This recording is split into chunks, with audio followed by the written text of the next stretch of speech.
Hello and welcome to today's broadcast of the Chinese DPC, where we're going to have two excellent series coming your way as we get some real power testers on our series today. And of course, my name is Nomad, and joining me on the panel, we have our Cryptic and Neff to talk us through today's games. Before we do that, I just want to kind of have a little conversation about the way this DPC region is looking right now, because basically the way I see it, guys, is we have kind of four teams at the top. We have the two teams in the middle, and we have the two teams at the bottom. That's kind of how I'm viewing things as settling into shape.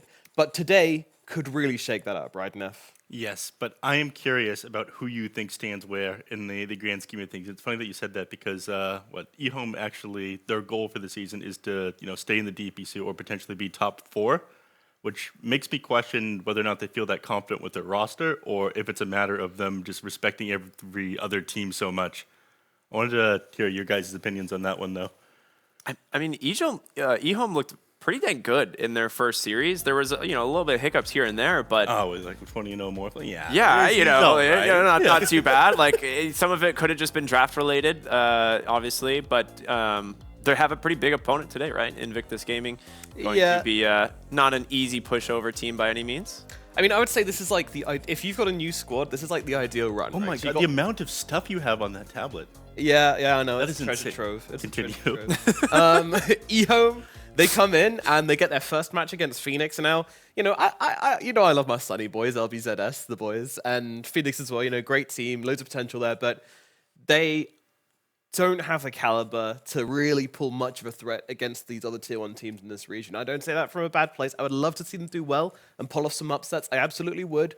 But just going down on paper and going by what we've seen historically, these guys are going to struggle unless they pull out something really magnificent. We haven't seen that yet. So for EHOME to go up first against Phoenix, that's like a nice start. Now it's the tricky one. Now you've got to go against IG. This is going to be their real test. Yeah, absolutely. I mean, anytime it's kind of the thing with a lot of the DPC regions, right? You're always going to have like a couple teams that are, trying their best or trying to solidify themselves as like a tier 1 team. But IG, EHOME, these are staples in the region, and EHOME now has a legitimate, opponent that they probably had to do a lot of prep for, and we'll see really how this new lineup stands, against them.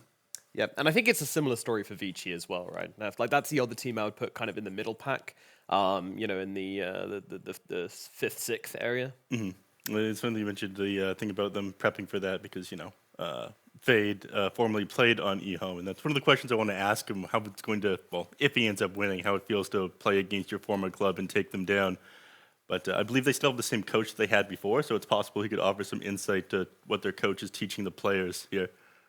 Yeah, that's something I always wonder. I mean, do you reckon that's a thing where, if you take a player from a team and then play against that team, whether you'll then just, have a really good idea of what they're going to do? Absolutely. We've actually talked to players about this from other regions, being like, okay, you've played on this team with these players for a while. Do you have, does that benefit you? And every single time they've responded with yeah, in some extent, they know how they want to play Dota. They know their approach to Dota in general.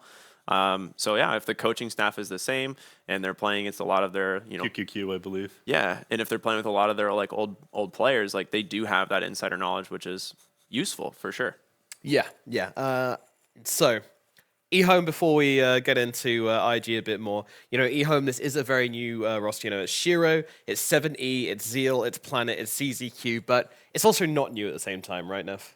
Yes, 3 of the players were on Team Phoenix. They played together in the previous DPC, and then I believe 7E replaced the mid laner that was formerly on Phoenix, and the newest person on that team is, of course, Zeal, who we don't know that much about yet, and that's something that I want to ask them if they end up winning today. So I'm going to get a little bit of information out of these people one way or another. Yeah, I mean, from what we hear about Zeal, right, he's fresh out of college, he's ready to play some Dota. But that's nothing. That's nothing. We're just he's played Dota and he's out of uni, so that's all we know. That's pretty much You're a collegiate Dota expert. Well, what can you tell us about that?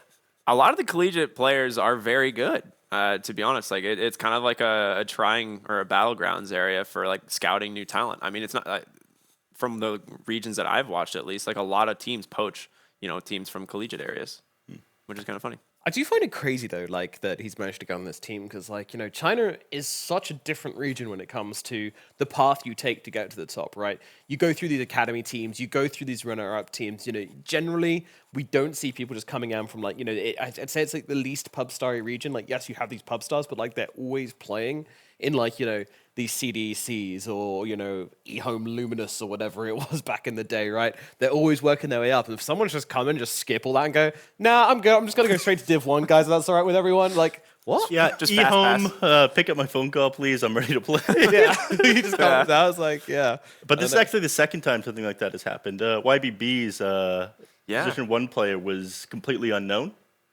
He had just hit 9K MMR, and so the team decided to try him out. They thought, okay, great, we're going through opens, let's go. And then they almost ended up making it into Div 1 after the season. It was something pretty interesting that happened in the Div 2. All right, let's flip the coin and take a look over at the side of IG. Now, this is a lineup of Fly, Emo, JT, Fade, and Ollie. And you guys might be like, well, that's the same roster as before. But, of course, Fade has come in as a newcomer. What do you guys think he brings to the team? I mean, he's a pretty well proven for position. We talked about it a little bit, right? He's filling the shoes of Kaka, who is one of the better for positions in the region. So it's not easy shoes to fill. But in previous series, he did really well, even on the Lion that he did get, which is He's no Kaka Lion. yeah. It's hard to say if it's a Kaka How Lion. dare you but stand where he stood? Speak that name here. yeah. But I mean, he did play well in the previous series. I mean, he did have a really solid performance. I don't think he really made a lot of mistakes. Yeah, it's nice to see that type of I guess growth in a player, and going against his former club, he is going to have some of that insider info for sure. Yeah, for sure. He definitely brings that to this certain matchup. I mean, you know, he is a different player. Do you think from their series versus RNG, you kind of started to see a little bit the ideas which IG had playing with Fade rather than Kaka? I think they're very comfortable first picking his hero every single series because he's been playing a lot of Weaver, he's been playing a lot of Spirit Breaker, and he's been playing a lot of IO, which are heroes that are banded every time. So I think based around how he plays, they're going to prioritize first pick on their team. And no, he's going to have a good game no matter what. You can't really deal with him as long as one of those heroes gets through, he gets to play whatever he wants, and it happens to be incredibly strong right now. Yeah, all those heroes are first phase. Yeah. Pretty much every game if they're left in. Yeah, absolutely. And that kind of just allows you a lot of freedom as a drafter as well. You know, if you know, okay, well, you know, we're not going to ban any of those heroes. They can only ban 2. Therefore, we're always going to get 1. Mm-hmm. You know, pick your poison. That's going to be a really nice position. Well, unless the other team has first pick. True. Yeah. That is a good point. Yeah. When they ban out 2, they grab the other, then there's a chance it gets through. Yeah. Absolutely. But you know, then you know what the team's going to do for the first 3 picks and bans. So there's always some shenanigans to be had there. Let's talk a little bit about the mid matchup then, because I feel like this is kind of like a legend that is Emo versus a relatively unknown player such as 70. I mean, you know, you guys did Division 2 last season as well, right? You know, you guys know 70 probably better than most. So why don't you tell me a bit about him? he wasn't on it for the entire season, but just plays meta heroes essentially, and I feel like that's pretty good against Emo, who seems to favor spirit heroes because you can kind of dominate them in lane with what's popular right now. Outside of that, like OD does play extremely well against a lot of spirit heroes, so I think he'll do a decent job at shutting down Emo.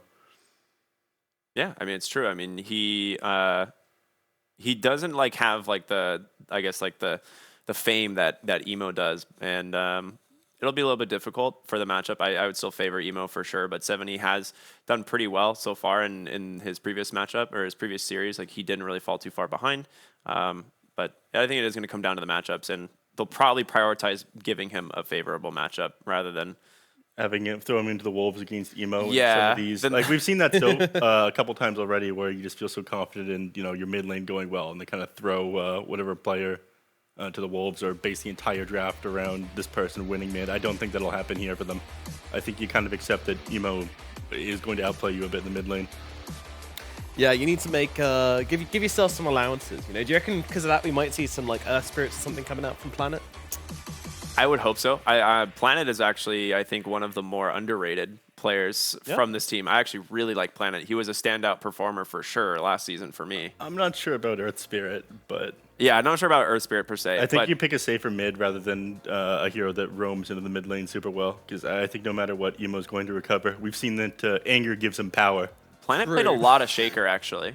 Yeah, Planet played a lot of Shaker specifically, and Shaker is one of those heroes that can make that rotation mid, Fissure being really strong, especially against the more immobile lane heroes. So if he is going for a Spirit, that's not Void Spirit like the Ember Spirit or Storm, it can be a big deal. So with that Shaker pick, so something that maybe they'll keep their eyes on. I mean, in my opinion, I really like Shaker as an answer to any of the spirits, just because you have that stun from the fog, which is so important. You know, like a lot of people talk about instant stuns when we're talking about spirits and stuff, but like, you know, we're getting to the point in Dota where people are so damn good at this game where even instant stuns they just DKP aren't sometimes, that good right? anymore, right? Like it's just like, well, you know, we know it's coming. You know it's coming. You know, we've reached the point our muscle memory is so good that, like, you know, we don't have to see the guy before we know that he's going to jump in and stun us. We know the optimal time for him to jump in, and we activate our BKB before that. So yeah, exactly. So stuns from Fog become like the next jump up, and I think Shaker is definitely a good hero to pick up as an answer to that. So that could be something which EHOME rely on in this series. I wouldn't be surprised. His Rubik was good too. I mean,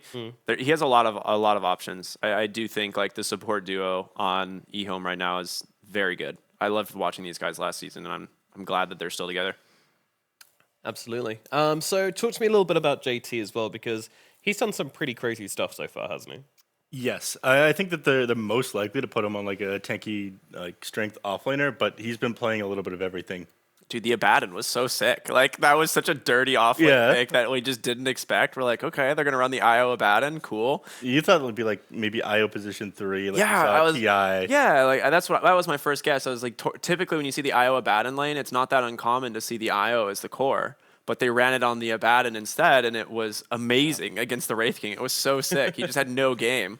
We were so like, I don't know about this. You know, now that he's playing it as the Baden as the 3, you know, we're not sure. And then it's like, he's going Manta? Really, bro? Yeah, like, Blink Dagger, what's this all about? And then, you know, just absolutely crushes the game out. Dunks on the Wraith King. We're just like, oh, that's what. Yeah. All right, fair enough. Sorry, JT. Hate to doubt you, buddy. Yeah, I mean, never doing that again.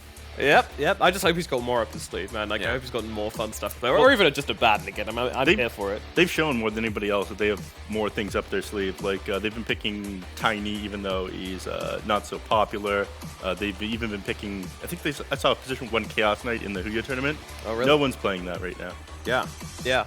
No, I mean, that's a good sign that they're willing to experiment. And I think, in a way, like, I'm really on board for teams who are willing to, like, still push the boundaries a bit and still change things up, because, you know, you want to see a carry pudge. Muscles. Yeah, I want to see a carry pudge. Dude, you and me both.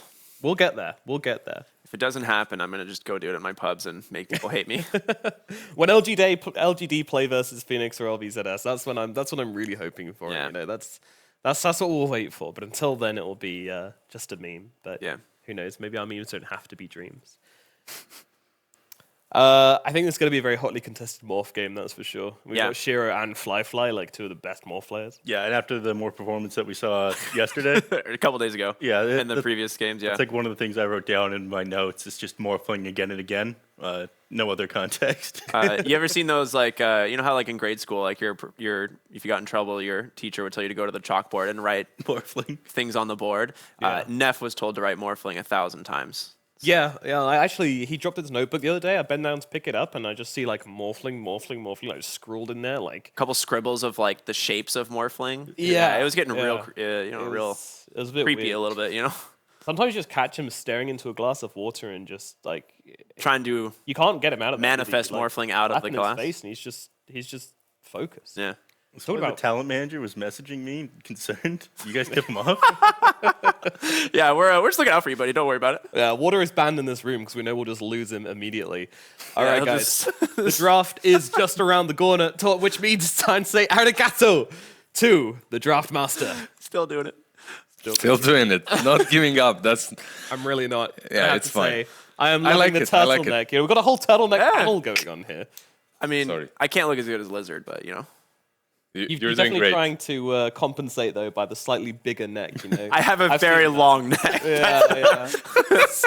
It's genetic, thank you. You might have the biceps, but he's got the neck. So you know, As long as win. he's got my turtleneck, he's a bro. That's all that matters. I like this guy. Yeah. All right, guys, let's jump into the draft here for game number 1 of IG versus EHOME, battling it out in the best of 3 series here at the DPC China region. And we're going to start things off with an OD. Yeah, instantly. You guys were talking about Morphling, a little bit of Bane perhaps as well for EHOME here. What do you think?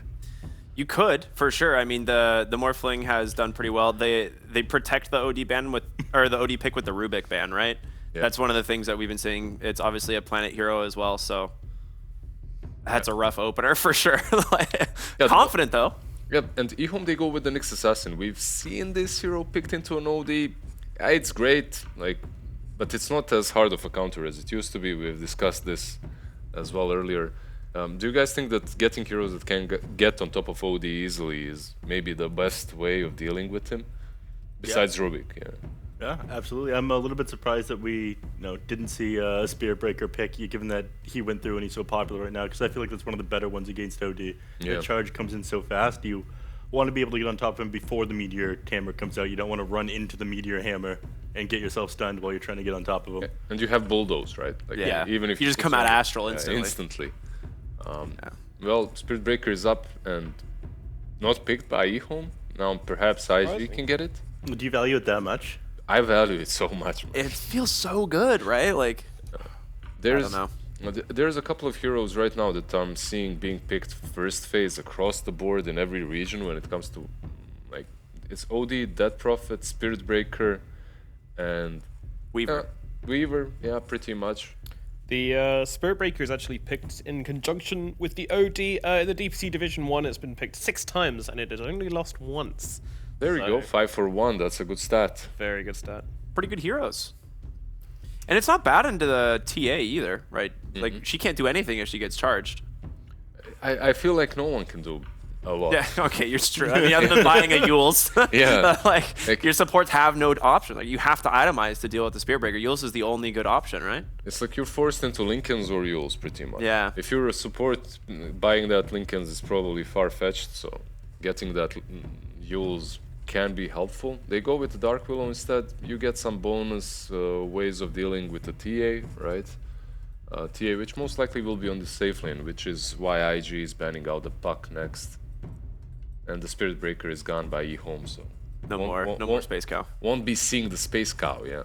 Yeah. Again, the numbers and the fact that the SP is so good makes sense that they would ban that one out. Plus, they already have their pause 4 on EHOME. They weren't really going to take that themselves. Nyx Assassin, you can flex to the 5, but it's such a weak laner.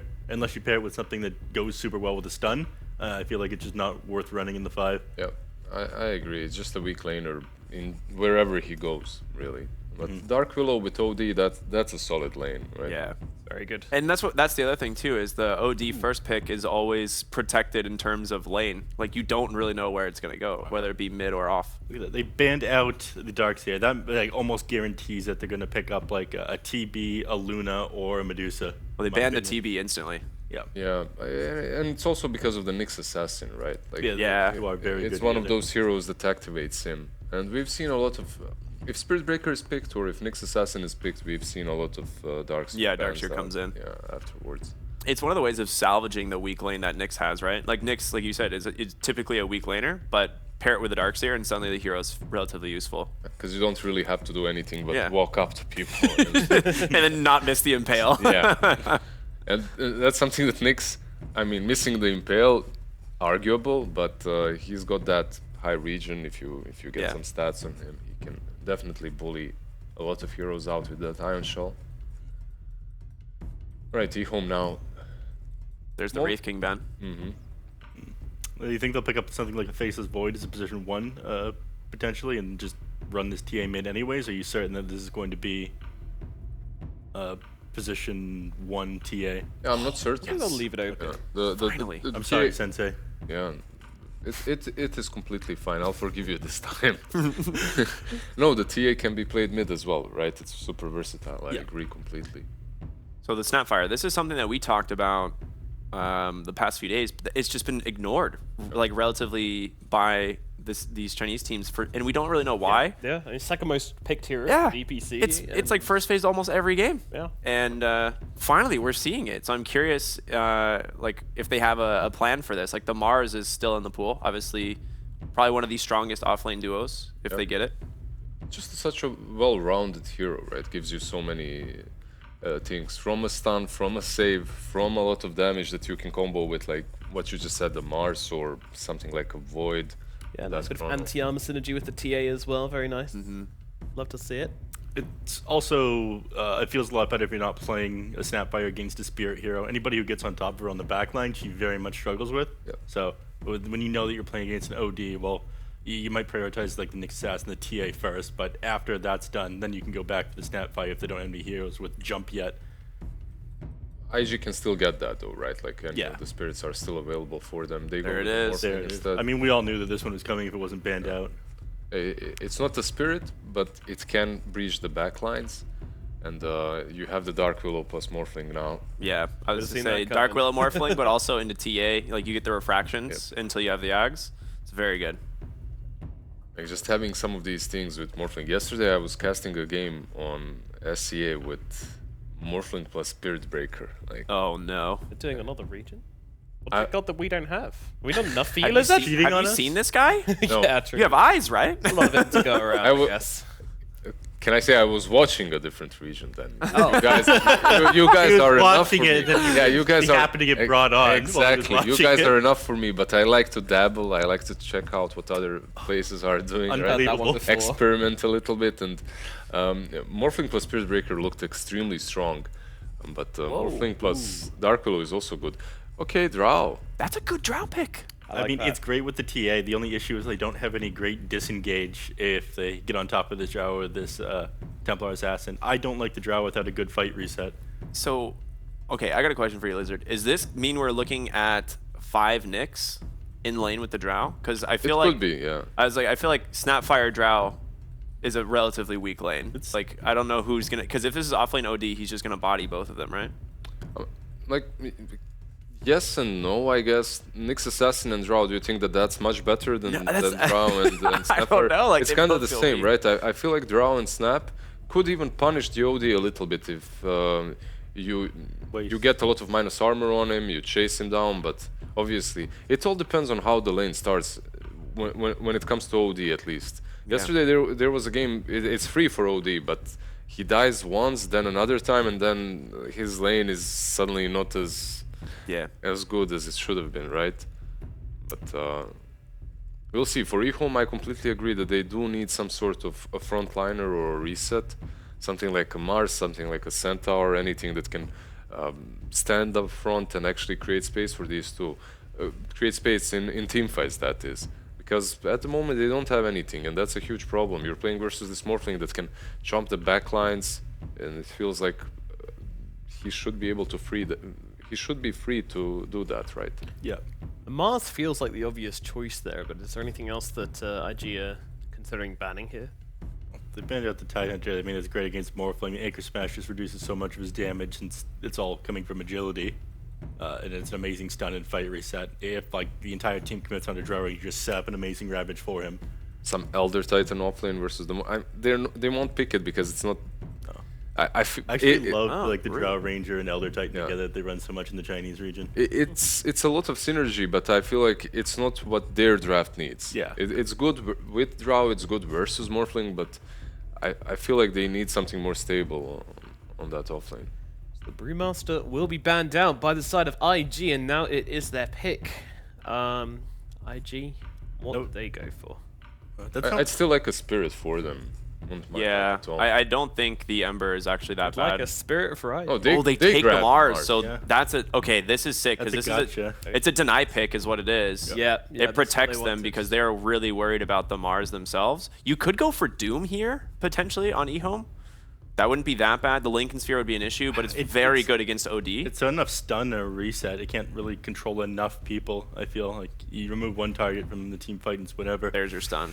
I mean, Okay. it's just stun and disarm, I suppose. Anglia. All right. It feels like this is kind of like the. It's not exactly what they wanted, but it will do. I mean, this I believe, has to be a standout performance from Zeal this game. Would you agree, Lizard? I would agree to a point. I think it has to be a team effort in which they actually have to crush the laning stage and go off from that. They have good rush potential, so if you can get that first stages, crush the map, constrict the area where Morphling is farming, and just take their own side of the map, the Radiant one, I think EHOME can take it. But it still feels like so many mistakes have to happen from IG for that scenario to come to realization that it should be an easy one for IG. Really? One thing I will say is this Drow lane should be very easy. Like into the Mars, like this is usually like pretty heavily favored for the Drow. So they do get the deny pick on the Mars, but they are going to sack their off lane pretty heavily for this. So it could actually end up being pretty good for EHOME. Yep. Goes both ways. All right. Yeah. Neff? Mars happens to be pretty good against these heroes as the game goes on. I think the Drow and the Templar Assassin, as amazing it is together, I don't think you got a good enough last pick there. I think they counted them out fairly well, so I'll go with IG here. Going with IG, yeah. I mean, I think we're probably all going for IG for this one. As a possibility, Not you? EHOME could pull it out. They have... I'm going EHOME. Oh, you're actually going EHOME? I'm going to go EHOME here. Okay. All right. I like the confidence Crazy. there, Ricky. My bad. No, you're good. All right. Well, let's see if EHOME can really pull it out of the bag in the first game of this best of 3 series. Let's hand it over to our casting duo of Beacop and Black.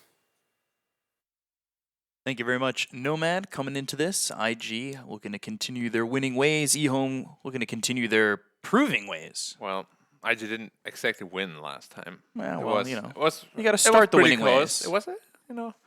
You gotta get there. You continue the winning ways means starting and continuing the winning Yeah. ways. Next time it's gonna be 2 HP, and then the time Okay. after it's gonna be 1 HP. 1 HP and then they win. 0.5 HP. Then we start going into fractions. And fly. gone again. Woo. The classic. Classic fly morphling. Dude, okay. I gotta really criticize him here because as a Morphling, you straight just run to the tier 1 tower. Everyone does it for a reason because you are so weak level 1. Like he Right. morphs down all edgy, he goes up high ground and he's like, yeah, I'm dead. Like there's no reason for him to ever be Speedrunning. there. Like really. Amateur. No reason. And we've seen it quite a bit from him in the past. Yeah. Especially on Morphling. Yeah, Morphling is like one of those standouts that I always talk about with Fly. It's just like, if I want Fly on the IG team, I always want it to be on Not Morphling. the mid. Yeah, I always want Emo to have it. So, who you got though? Despite the first blood? Despite the first blood, I'm still liking IG. Yeah, I gotta agree. Like, The OD mid's gonna perform pretty well. Like the matchup should be pretty good for him. yeah, like the matchups in general are pretty good. Especially the mid lane is gonna be super easy. The offlane is also easy. Like picking a Pango into Morph is pretty risky because Morphling, once you're like level 3, level 4, you just have like 40 more damage than the Pango. Right. Can't really contest you at all. Mid lane, of course, you take off an additional reflection charge with the orb. So that lane is going to be pretty simple. Once you get into your ring of health, denying is going to be no problem. Is there a big switch up when you're going from like offlane to mid OD? Is the build different? Because like obviously he's already got the Meteor Hammer queued up. That's pretty similar already to the offlane. But like, what are the big differences? Does it come from build? Does it come from what you're leveling instead? Usually, like an offlane OD would go for like this. Meteor Hammer is always the same, but then you go Right. into like Blink, Aetherland's Axe maybe, more like the saving backline kind of build, whereas in mid OD, you're probably just going to think of like Blink, BKB, Hex, and you like really just want to put out the damage instead of the utility. Because mid OD, Flyfly getting a bit low, but he should be fine. And not completely morphing into the strength, but that definitely feels bad with that little shredder and the right clicks coming in from Zeal. Yeah, like we all know the damage output of mid OD can be kind of ridiculous. Like even offlane OD is ridiculous already, but mid OD amps it even more. Yeah, now you're getting the solo experience. You're getting up there a little bit quicker. Feels like it could be a little bit more destructive towards EHOME. Yeah, also this Mars Willow lane is going to absolutely destroy like a Nyx Drow Ranger. It's so hard to play, especially once Mars gets like 1 level in the Bulwark. If you ever get caught out by the Bramble, get speared back into another one, get God's Rebuked into another one, like you are just dead. Yeah, we saw that combo a couple days ago. We saw that, you know, just the Brambles, the God's Rebuke just start, and then you're spearing into the other one. And then, of course, if you are the Dark Willow, you could go to the Cursed Crown, which is even more lockdown. It just feels like you can't even get away. Yeah, I can already see 7E's taking a lot of damage. Like Refraction really doesn't do a whole lot against OD, as we said. Every time you get Orb, you lose 2 charges. It is a really tough matchup. Yeah, He doesn't even have his bottle yet. How many, 3 CS? He has nothing. Yeah, it's not going well for TA. And I was going to say TA is one of those heroes that can back up into the jungle, but, you know, you need a little bit before you can go in there. You can't just be you know, just bottle kind of early. It feels real bad. Yeah, like he's at least right now getting dominated like mad, but maybe it will change when the levels go up, although OD also gets a lot stronger, obviously. But yeah, Fly getting a little bit pressured here. Once he's level 3, level 4, this lane should be pretty simple for him. Yeah, that's one of the things, though, with Fly too. Like, you think these things with Morph would be a little bit simpler. And, like, he does perform well with this hero at times, but there are, like, those standout mistakes. Ooh. Yeah, 7E going into the trees, and Emo taking a lot of tower shots. Stop! A little bit too greedy. Like, Emo didn't have to do that. He was just posturing. He has to be careful with Psyblades now. The bottle is finally here. Oh, he got a healing self out, not even a bottle. So it delays. Oh. Wow. His bottle is still not even on the courier. This feels really bad right now for 7E. And that really, yeah, that's not going to feel good at all. Emo picks up a water rune. So he's feeling pretty good in this mid lane. I mean, he is 12 and 12. 12-13 Just against equaling 6-1. the denies. There's nothing TA can do at the moment. 6-1, you're getting doubled in CS, and just the denies are absurd from Emo. Yeah, as we expect from this matchup, it's pretty hard. But yeah, Drow is actually doing quite decently, but Mars is also free farming. It's, Yeah. 19-5, wow. The problem is you have 2 physical right-clickers against the Mars. Like, once that arena is out, your potential damage output could be 0. Because both of your attacks just can't go through, right? Ooh, Ali in a little bit of a bad spot, but 7E just not even going to go for this. Still 60S because you had to take both runes, so you had to take a big detour. And they even blocked the small camp with the sentry ward, so you can't farm that. They're really making 7E's life hell. I like it, though. I like it. You gotta abuse the power of an OD. Now, does that his reaction to how this lane's going? He's 9-1. He really doesn't have, or what looks to be a backup plan. Does that come from like inexperience against like higher mid-tier players? I mean, this matchup is just really bad, and we know Emo is a very lane-dominant player. Yeah. But, you know, it is a TA. Like, some stacks for the team, no problem. They even blocked the Ancient stack too, by the way. Oh, Ollie. Ollie gets the stun now. They're still looking to get the kill here onto the Ogre, but going down first is Planet, then Ollie will fall. Level 4 for Fly. You can see the damage coming out, and he's able to rip apart that Snapfire. Yeah, but Morph is still very happy. It's all that matters in this lane. Ooh, Frisk coming over. They haven't really played that top lane too aggressive with that Dark Glow, and he's coming over towards mid to try and make He's 2 something levels happen. ahead, dude. Oh, Sanity's he's just out, dead. and he will just fall. He's 2 Frisk levels and the ahead kill. of him. Oh, yeah, that, wow. He's level 6 and TS level 4. That is such a split in experience. And now Meteor Hammer's almost going to be online before TA is even level 6. How do you lane here? Yeah, I don't think he can come back to lane. That's absurd. Yeah, okay, like, it's a bad matchup, but not this bad. Like, you don't get 1,000 gold ahead on OD versus TA. I do like what IG did, though. They blocked the Ancients, they blocked the small camp to really mitigate, like, what the supports can do to help TA get back into the game. And it's not even just that you're getting beat by 1,000 gold at the moment. You're just equal with your 4 position in net worth. Yeah, well, he finally found the small camp. He's like, yeah, gets like 50 gold. This just looks really sad. Guess I'll get what I Who gets the can. rune? Oh, Emo also gets the rune. Meteor Hammer up in like 100 gold. Oh, Frisky again. Yeah, they're going to have the Bramble Maze down, so he is rooted. Right click's coming through. ZZQ is here. Ollie He'll use too. the Impale to get Ollie ignited, but under the tower should keep him safe. They're putting so much pressure on 7E. They just want to shut down his game completely. Which makes a lot of sense because the draft is pretty dependent on TA having a good game. Yeah. JT almost dying. He TP's back to base. He's not Yeah. level 6 just yet, though. Well, at least Drow is having a good game, which... Yeah, is- top of the net worth. Yeah, it's pretty scary to play Drow into Mars always, though. As we said, this arena is just so impactful against you. You have the Bulwark active also. It can just redirect all the shots on you, or like 70% of them at least. Radiant's top tower is under Like, playing dual range carry against Mars has always been historically a pretty bad idea. And they obviously didn't expect it at all that the OD could be middle. I think the major assumption was just that it was going to be off lane until that last pick. Ollie again, this time with 3 heroes, you know. He's just doing ogre things, and they are bringing Frisk over. Ollie dying pretty quickly. Right click damage coming out on a ZQ, but, well, Emo not going to drop anything too heavy down. as he doesn't have that ult just yet, so he can't drop the hammer. Zeal! Morphs into the Pangolier, Rolling Thunder used, now going back and hitting Fly once more. He'll keep coming back and forth. They do have Planet near. They're going to try and get a kill here on a Fly with the Fire Snap Cookie, and they'll eventually take out this Morphling. So Fly a little bit too far forward, and he's going to pay for it with his life. Yeah. They've also rotated the Drow down there, too. Yeah, they want to pressure the tower as early as possible. Make Fly's game a little bit harder.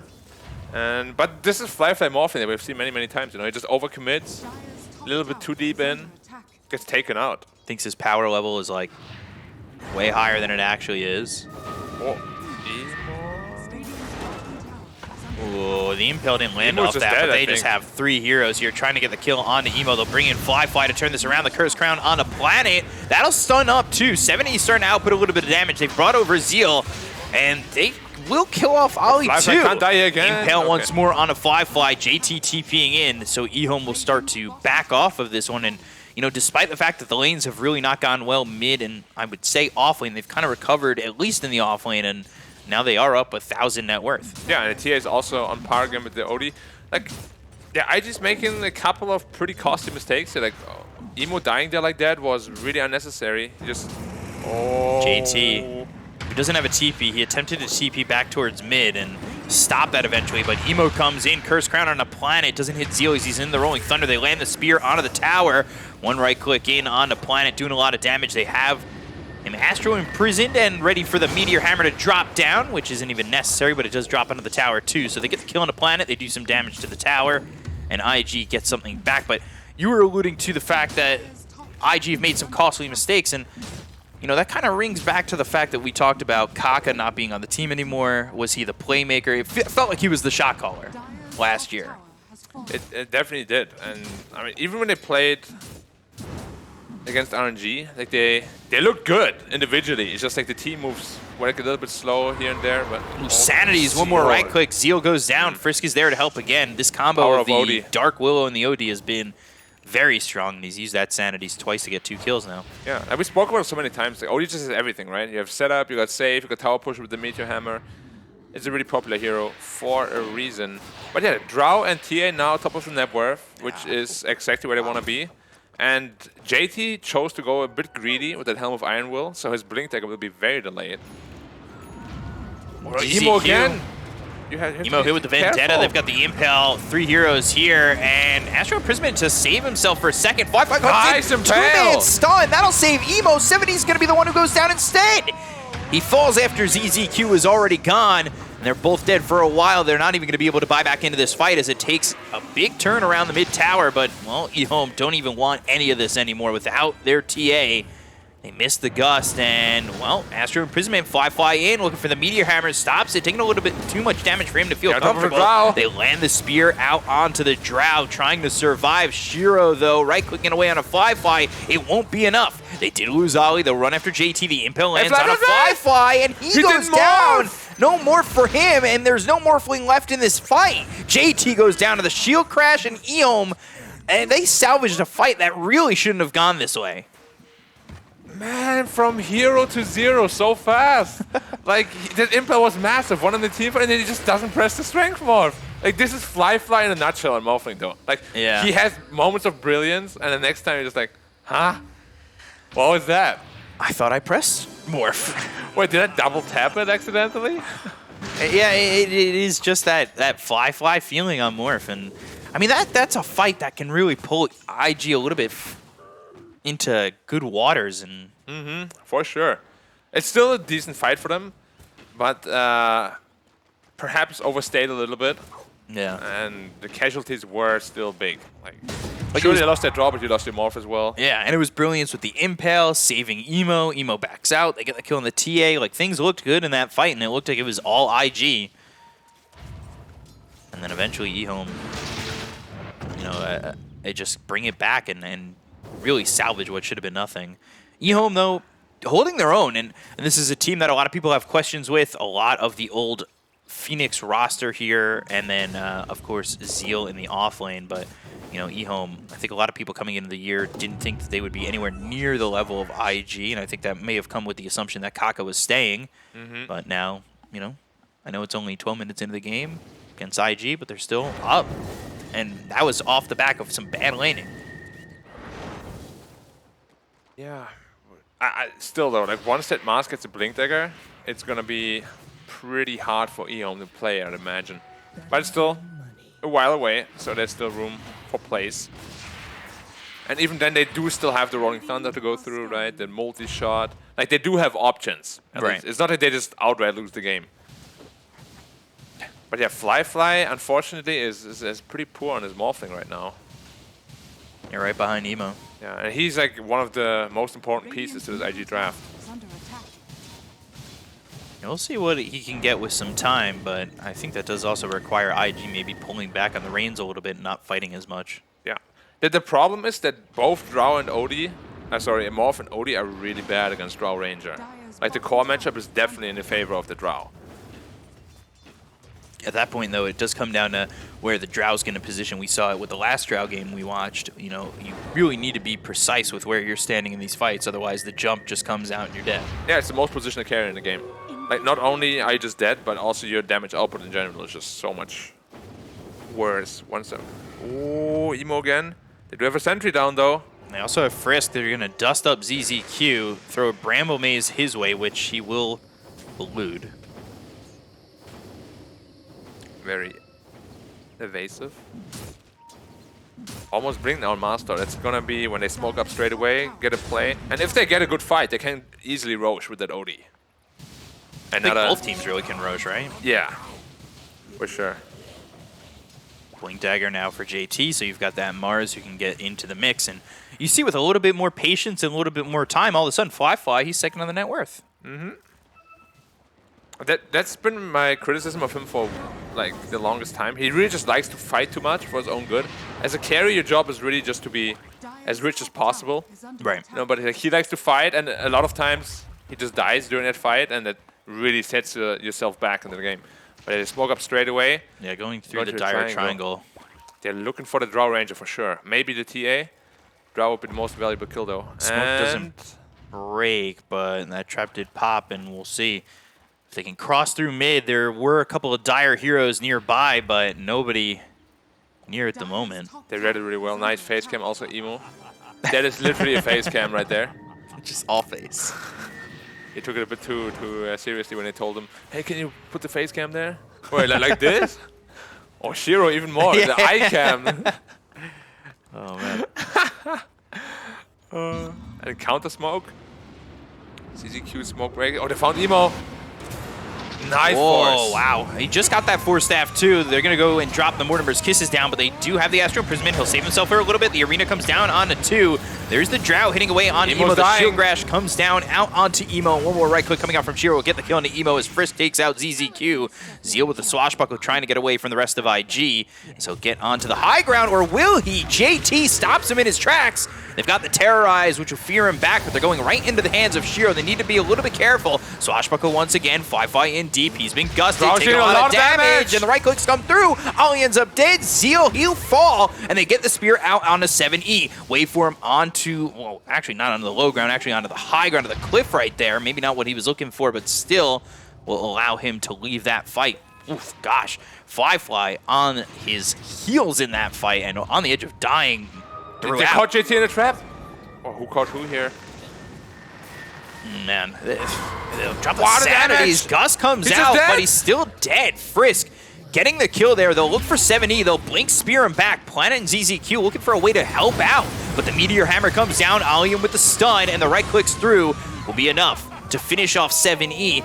And that is, again, Of course, gone. yeah, I don't want to point it out, but and be a little bit too harsh, but the Nyx Assassin has been missing a lot of impales that have been crucial to these team fights. Yeah. That, he could have hit that impale there, and maybe that fight goes a little bit differently, but ZZQ, he has not exactly been as accurate as you'd like him to be, especially in these situations. He bumps into the low ground even. And things aren't... Almost bumped to the him to the upright, high ground. Which is what he wants to do. All he's just standing there. He's like, yeah, try it again. Yeah, do it. Spear actually hits onto ZZQ, locks him down to a tree. Astral Imprisonment, they've got the dust. The Bramble Maze You is have to through. leave There's IG, the you have to leave arena. IG. Oh, the multi-shot. JT and Ollie are down. It's like they didn't even recognize Shiro coming forward and the damage he outputs. Like, IG is really overstaying their welcome in a lot of these fights, though. Meteor Hammer. Ooh, Yeah. Fire Staff cooking. Meteor Hammer still dropped, and they've got the Terrorize that No lands out of 2, way! but they get the kill on the Emo. It's ZZQ who gets the kill on that one. Bramble Maze, as well as the Bedlam on a ZZQ. Soul target a lot of damage, but still, that's a trade. Frisk goes and gets ZZQ. Planet gets the return and kills off Frisk, and that's a EHOME free right Roche into now. Roche. Like, IG overstayed like 3 fights in a row already. Like, you gotta respect the respawn timers. Yeah. You killed the Drow, he was out of position, sure, but he still outputs a ton of damage, as we can see here. That is a fast Roche. Yeah, like, you gotta give them way more respect. Like, I love the way IG executed their team fight. Like, they had some spear into Meteor Hammer combinations, very high level stuff. But then they just stay, and like, Drow's like, alright, I'll take all these kills. And now suddenly EHOME is in a little bit of a driver's seat here again. Yeah, they've got the Aegis to work with, and I will say, though, the way that IG have been playing, I don't expect them to really sit back too much and, like, just stay away from the Aegis even. They've been so aggressive, it feels like they just would, like, fight into it anyway, which is a bad decision, right? The problem now is that Drow Ranger actually is very close to BKB. Like, you're So not is gonna TA. catch her out again like Yeah. that. Yeah. Once those BKBs are up, all your damage is magical right now. The spear, the arena, all of OD, even your morphing at this point is highly magical. So yeah, the double BKB timing is going to be a big problem for IG. They need to kite it out if they want to take a fight and then reinitiate afterwards. But they've really given a lot of freebies away Whoa. to EHOME. Ag's already for the Snapfire. Yeah, the Snapper. He just got an unstoppable streak, and I think he also killed the OD, which is like 1,000 gold just in his pocket. Grove Bow, Vambrace, Brigand's Blade. I love Brigand's Blade, dude. That one is like just 80 bonus damage potentially. It's so much. Is it Brigand or Brigand? I think it's Brigand's Blade. Like, the Because name like- is Brigand, and then it's their blade. Oh, I thought it was a Brigand, like one of those like battalion kind of things. Maybe. I don't know. Maybe I might. I have no idea either. Hey, I've been wrong Valve with my never- pronunciation before, so I wouldn't be surprised. Dude, Valve never like is very clear with what or where something's actually from. Yeah, Maybe just from a dude named Brigand from France. could be. Yeah. Just some random guy. Middle tower has fallen. By the way, the double BKBs have come out, so Shiro and 70 both have it, and they're going to smoke immediately. They take the tower mid, they smoke off that, they know Fly standing top and trying to take this tower.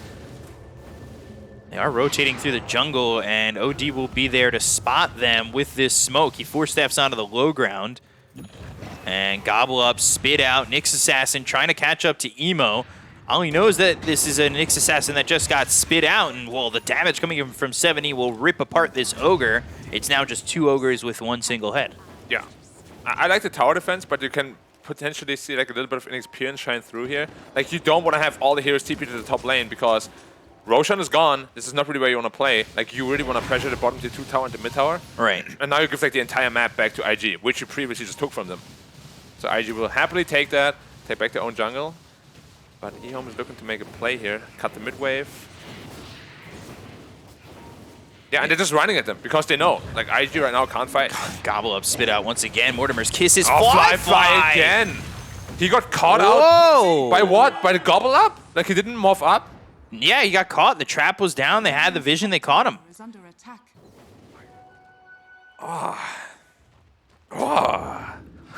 It always feels like Fly has difficult games, and there are some things that are just like beautifully played against him when he's on these Morphlings too. Like, that's a great play to make if you're EHOME. It is. I don't want to take that away from them and just say it was Fly things, but like EHOME, you know, have that trap, Gobble Up, Spit Out, immediately Spike Carapace stun, and there was no hesitation to it. Like, as Nyx was still flying, Mortimer's Kisses were right behind it. Yeah. Like, you gotta commit right away. And Structures are fortified. yeah, EHOME was looking really good here. The draft also, like, now that they're ahead this far is... Like, this is a draft where the snowball, you really snowball.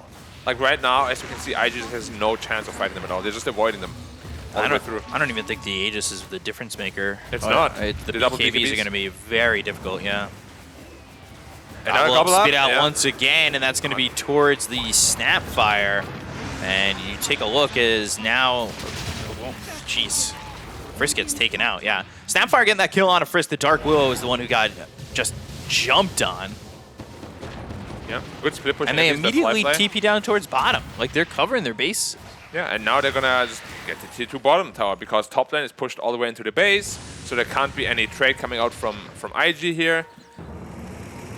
They're on the heels Thunder to again. start. They're going to try and make something happen. They'll look over at Ollie for the moment. Fly gets under the tier 2 tower, but they have landed onto this Ogre, and they've got the Vendetta as well as the stun. JT may be looking for a blink, but that is ambitious if they go for it. And JT, as well as Fly realizing that making that jump is very dangerous. Got his BKB though, at least in Mars. He should be able to get a pretty good arena out.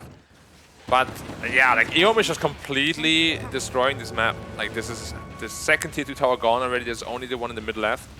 And the map is really, really shrinking for IG. Radiant's bottom tower has fallen. And we already spoke about the matchups. Yeah. Like Drow against all these cores is so easy. Especially against the Morphling, like who never buys any armor items. And also we talked about that, you know, their movement towards top. It didn't, you know, you wanted them to cut out IG's map, and that's exactly what they did afterwards. Yeah, yeah. I mean, the way EHOME is playing right now is very, very strong. Like, they're not really letting IG breathe at all. Like, sure, they made this like one mistake, maybe committing too many heroes top, but they rectify it by just not giving them any space afterwards. Yeah. BKB picked up here for Emo. Dire And The refresher could be very scary, though, on Mars. Like, we spoke about how impactful the arena can be. yeah, it's so far away though. It is. Now they're smoking up that the Aegis is gone. The only instant initiation they have is a spear. If they miss the spear, they can't win the fight. Blink God's Rebuke. There's the arena. Gets the spear before the Rolling Thunder. They'll get this kill out onto Zeal. ZZQ hit with the Ignite, and he'll use that Spike Carapace to stun up Ollie. They've also got the Gobble Up They're and the pausing. spit out right onto the OD. Oh, Emo said he's lagging. Well, Emo's dead. He's in the middle of an impale, and Mortimer's... Yeah, he's just gone. Unfortunate he's got pause timing. No, he's stunned. He's got BKB, maybe? He's dead. All right, I tried to give him an out there, but Fly. Ooh, Spear landing with the God's Rebuke. They pop the BKB on the Mars. They get the kill on the planet. Now you try to TP out. The rest of IG will try and leave, but here comes 7E with that new Blink Dagger. Stun comes through from Ollie. Right clicks in. There's the BKB. Melt Strike 7E ripping apart Ollie once again. It's a 2 for 2. That's not awful for IG, but you could still feel the presence of EHOME and the fact that they are leading this one. Yeah, Emo had the BKB, right? Just couldn't get it off. Yeah. Yeah, it's like I really gotta like EHOME is playing well, don't get me wrong, but IG, like they don't have sentries down in these team fights. They keep getting impaled by the Nyx Assassin now before they get their BKB or Morph off. And you know that you're playing against the Nyx Assassin. So like you gotta get those sentries down. Because if Emo gets the BKB off there, they actually have a realistic chance of taking the fight. Right. But you gotta give them the chance to do so. It's scary right now. Like, the Drow Ranger is completely unchecked in any of those fights. There's so much frontline for her. There's the Nyx, there's the TA that just jumps in, the Pangolier. Like, she just has so much room to just deal all that damage. Now And we is can the see- Shadow Wave too. Yeah, for the positioning. Spike Carapace, Rolling Thunder, No blink BKB in, yet. and Mars in trouble. A couple right clicks in from Shiro will finish off JT. Moving forward, not having the vision, and JT giving the question mark on the tip, and you can see Zeal giving a little smile in that camera. Well, I mean, I'm sure IG knows right now that they're pretty far behind, and there was just like a little knock on the old EG series. Yeah, can they do it again? Is this now the JT question mark, where they turn around this game and then wipe him out in game 2? Man, ZZQ has been very tip happy. Yeah. Like, I don't want to take it away from him, but, you know, like, he's been missing a lot of impales. Like, you might want to slow down a bit there, buddy. He did clean up since. I think he's had some great moments. But, you know, you gotta earn that. You gotta earn that tipping. That's why my tips are disabled. Like, I would be all on board with, like, the Snapfire tipping. That guy's having a beast of a game, you know? But yeah, all right. Fair enough. But then again... Must hit X abilities to then unlock tipping. Dude, imagine if you're playing Patch, you miss like 20 hooks in a row, you hit the first one, and then you tip him. You're like, ah, really? I feel like that's a good one, though. You give a little bit of that. Oh, there it is. Impale once again. Mortimer's Kiss is Nice, coming yeah. down. And that's with the gobble up spit out once again. Like, honestly, the two supports of EHOME right now, they're just breaking IG every time. Like, the gobble up stuns out of nowhere, the impales out of nowhere right now. It's really just the vision they have and everything that they've done with it. You know, the long-range initiation that just turns into Nyx assassin. And they did so much damage too, right? Yeah. Like, you gobble up, you snap hold on top, Vendetta hit for like 400 pure damage, the impale mana burn, it's a lot of burst damage. That's a lot of damage. You can see the refresher still very far away. Spear gets thrown in, hits Zeal. And you recognize that they are in Roche, but JT's far forward. Astral Imprisonment to try and save his life. Fly going in, pops the BKB on the Gus. Flyfly's dying! And he's just dead. He's all into the Agi. The damage comes out, and he is gone immediately. Gobble up, spit out, hits on the Emo. No and BKB now again? ZZQ, he's gone, but Oh, JT and Emo following the... Yeah, they just called GG.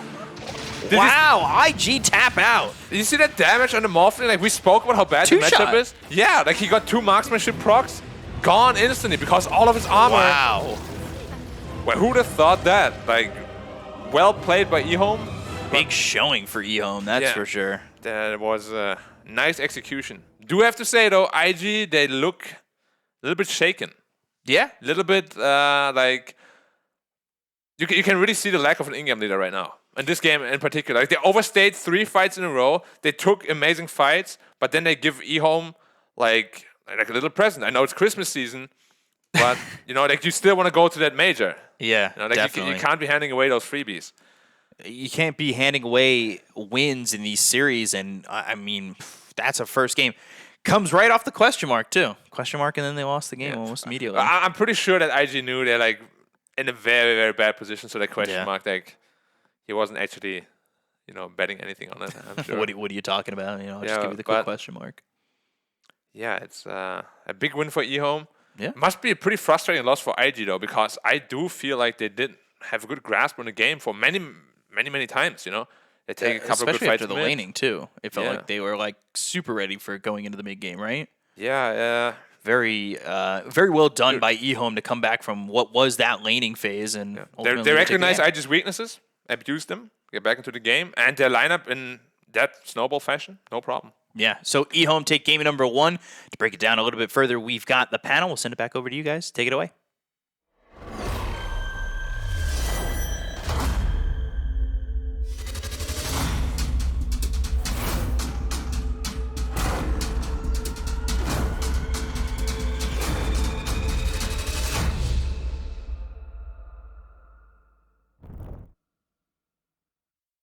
Even the famous IG question mark couldn't save them from that ass whooping which EHOME just dealt them. I mean, my goodness, what an absolute performance from the rookies here. I mean, that was insane. I mean, Ricky, you saw it coming. I mean, what is it about this draft that works so well this time around? It's honestly the TA Drow. Like these two heroes with the farm advantage that they have, there's no way back into this game for IG. I'm going to jump in and disagree. The farm advantage, they didn't have the farm advantage. They lost the lanes. Yeah. TA got completely bodied. Yeah. Top of the net worth on OD. on the Mars. Oh, yeah, on the Mars. Yeah, the he Mars. was top CS for a little while. Yeah, They just got the recovery kills on the Templar assassin. She's sitting at like 2,200 net worth at like 7 minutes into the game. Got 2 kills. Ended up farming up camps. Like, I feel like they just made a crucial mistake towards the end of the laning phase, and they got their recovery. They snowballed and then just melted the strength of EHOME this game. There was the big fight in the mid tier 1 that we saw, right, where they Big recovery. they moment. get the TA, they get the Drow, and you're like, okay, this is a great fight for IG. But then in comes Zeal on the Pango, and he actually salvages what was a pretty rough engagement for them. And at that point, you don't really feel as confident going in to take the fights, and we start seeing the Drow TA like start to creep their way up onto the net worth, and by 20 minutes, they're both top. They start pulling away really far, and once they have the BKBs, they're crucial items. Like in the last fight, we saw Fly go in and get like 3-shotted by Drow. Like Morph's a terrible matchup in I this think he hero. was trying to play around like the marksmanship range, but he ended up getting just a little bit too far away, and then Pops BKB and gets boom, double marksmanship procced and instantly died. The old BKB ego complex where you're like, I pop BKB, I'm invincible, and then Drow's just like, yeah. Yeah, this is Good the luck with recovery that. kill that I was talking about, though. Like, they Yeah, ended they up getting get this on the emo, and it is worth so much. Like, look at this. Before this, he's sitting at 2,600. Well, he ends up going up to 2,700 now, but prior to that, he was at like 2,200. Yeah, it's these rotations in from Zeal, honestly. Yeah. Salvage this game so heavily. which is funny because he was like so low on net worth from like all of this game. He was. I think a this filthy is peasant. I think this is the big one. He gets Rolling Thunder here. Because they get both draw TA behind tower. Yeah. So they do end up killing Shiro there, but I don't know. Yeah, it just they salvage a really good fight here. They there it is. That kill as well. So he's just like moving around the map, making plays for his team. And I wanted to know more about this guy, right? He's like the unknown factor, but despite the fact that they didn't do so well, it seems like they've got pretty good coordination. Look at this. yeah. This seemed very comfortable for them. Like, I'm not sure if this is a draft which they've played with before, or like kind of a style of Dota they practiced a lot in scrims or something, but this seemed like a different EHOME waking up today. But let's not be unfair. It did seem like a different IG as well. Yeah. Can we just talk about how good Planet was this game on this Snapfire? Like, he had a sub 20-minute Aghanim Scepter, set up so many big kills onto both Morphling and the OD. But you were saying something about that build It's only happened. in the back room, though. We've only seen the Snapfire once so far, and it was Brown Boots, Wand, Aghanim Scepter, and it was LGD. They picked it up LGD, yeah. at 20 minutes, and Planet managed to beat the timing this game on it, so very well done by him. I think they just pushed the envelope too much on IG. Like, they tried taking a lot of engagements around this mid lane, and they never really, they didn't really benefit them. Here's like the final flight for Fly. And there it is. I think bonk, he bonk. just got stuck. You actually see him move out the range as well. The Yeah. Drow's kind of like tickling him, and then Yeah. like she moves out the Yeah, you he can moves see he out was the trying way. to play with that range. Yeah, it was like really close. And I mean, good eyes up from Shiro there though, because he was like, he actually moved like a tiny bit away. The Morphling moves a tiny bit away. Both of them know the range so well, and obviously like the Morphling can't be entirely focused on that when he's trying to get for the kill. Yeah. At the same time, so just really nice little sidestep there from Shiro. At the same time, unfortunate movements from Fly, but yeah, I mean that's what happens. You play with the Drow, you play with fire, you step out of her range, and she just absolutely decapitates that Morphling. Absolutely brutal. And our MVP this game, it's gonna be ZZQ. I think that's for the tip, right? Yeah, probably the good old tip tilting the Mars a little bit That there. question mark came out after that, but it's on after that. Real fire there. I mean, I would say both supports for this team actually played super well. Both Planet and ZZQ had a lot of good connections.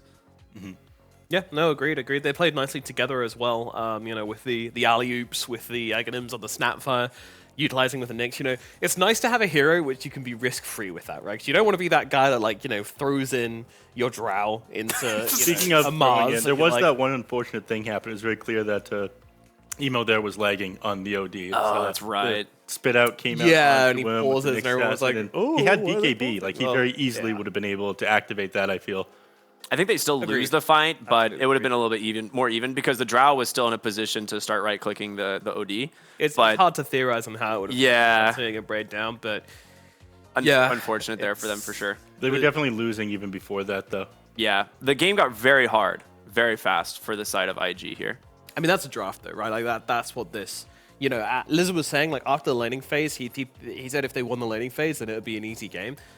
It's not quite what happened, but they got that like key turnaround fight where IG were able to like get the advantage off them, and then like they found that momentum, they found that advantage, like he was talking about in like the early mid, where this draft can kind of come alive.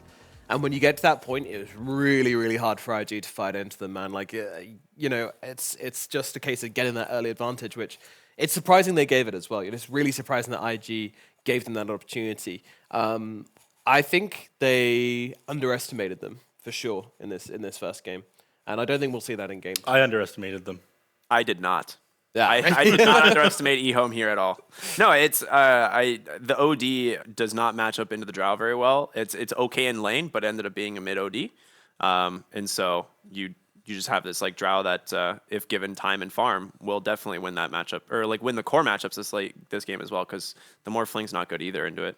Imagine having probably the most mechanically skilled mid laner in the world on your team, and then being like, "All right, buddy, you can play OD, you can build a meteor hammer, and Stand still for a few seconds. have fun with that, buddy." Yeah, like, great, thank you so much. Spirit. Put him on a spirit hero. Let him body the enemy. That's what he wants to. He's going to be angry about that. BM his team. Yeah.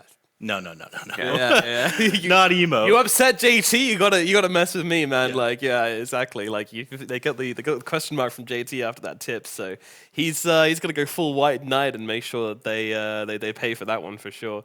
No, I think it's a mixture of like them underestimating EHOME and just kind of locking down emo on this OD here. I mean, obviously OD's a really good hero, right? You know, he's one of the most picked heroes, one of the most tested heroes. He's very, very strong, but he does have weaknesses, and Nick Sasson. I mean, interestingly, Nick Sasson's not really the counter people believe it is. I mean, it's had 4 games. I mean, I guess that makes it 5 now, but previously to this game, it had 4 games, and it only won once against OD previously. So 1 and 3, which isn't a very good rate when it's a hero which is considered a counter pick, right? Yeah, well, our draft master was talking about that. The Astral Imprisonment doesn't work like it used to, where it damaged everyone around who comes out. It just damages the single target, so it's not really enough to kind of play near whoever's coming out of the Astral anymore.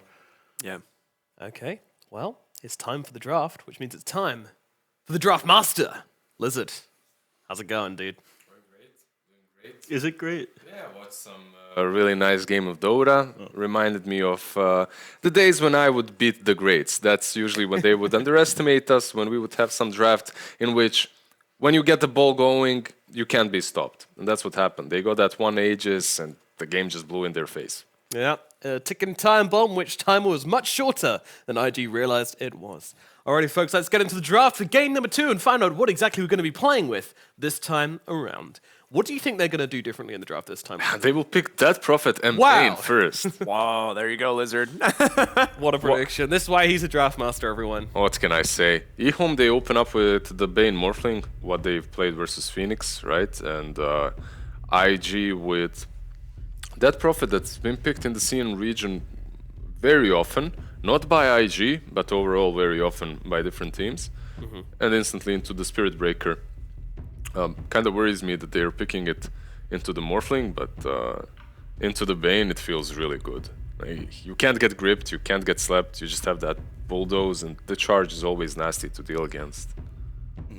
My question is if you think like they're in their heads a little bit after that last one. Like they banned the Nyx Assassin, they've decided they don't want to play the OD. I mean, we talked about that.